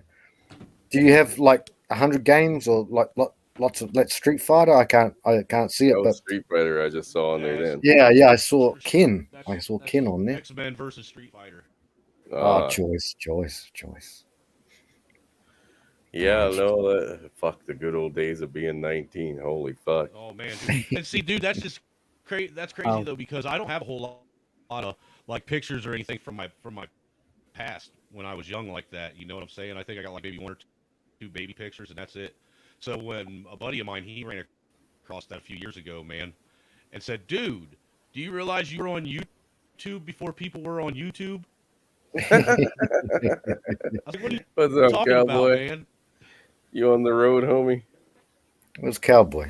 Yeah, cowboy. No more waffling tonight. We're going on 6 fucking hours now, guys. I'm going to bed. Okay. All right. I think I'm going to clip some of that though. All that racist.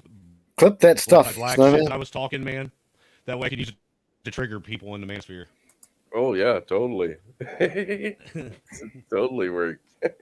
Everything triggers people now. For fuck's sakes, drop a nail clipper and somebody got triggered. Well, bro, I'm surprised I'm surprised nobody's found that yet, man. Because you know I'm a trigger machine in the black manosphere. I piss a lot of people off. A lot of people. Ask Samantha P. She'll tell you. I trigger a lot of motherfuckers. I'll go back there one day. But I can't be imitated either. There's a lot of people trying to imitate me, and they can't do it. Well, I'll keep that in mind. I think we've had a great night here, though, guys. Yeah, I've enjoyed it, man. Thanks for letting me come over and hang out, bro. Oh, no worries. Lots of good conversations. Lots of fucking good banter. I mean, Bob came on and did a bit of waffling. He's always waffling. Always waffling. What's new? I'm gonna bounce off. I need to go take a shower before I get up and mow the grass since I didn't sleep. It's fucking 3 a.m. here, and I'll have to be up with the kid about 7. So, by the way, Chris, it's 6 a.m. here. Yep. Yeah. I'm going to check out, give little Michael a good hug from all his unknown uncles, and give him a nice hug and look after if he's there. Hey, it was nice. Okay, I'm going to. Yep, all you guys, Manly, Angry. Nice one. Manly, it was Of nice course, meeting you too. The Emperor. Yeah, it's nice to meet you all. Yeah. No, Hey, yeah. Chris. Yep. Take You care, too, brother. brothers. Well, thanks for coming, everybody, for the entirety of nearly. Oh, fuck it, Manly. We're going to 6 hours. We're going to 6 hours. What have I just done? I'll just waffle a little bit more and thank everybody for coming and donating and all that through the PayPal.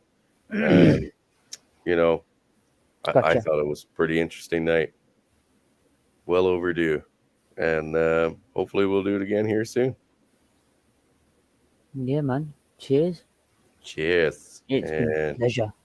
we need another 3 seconds, and now we're out. Boom. Good night.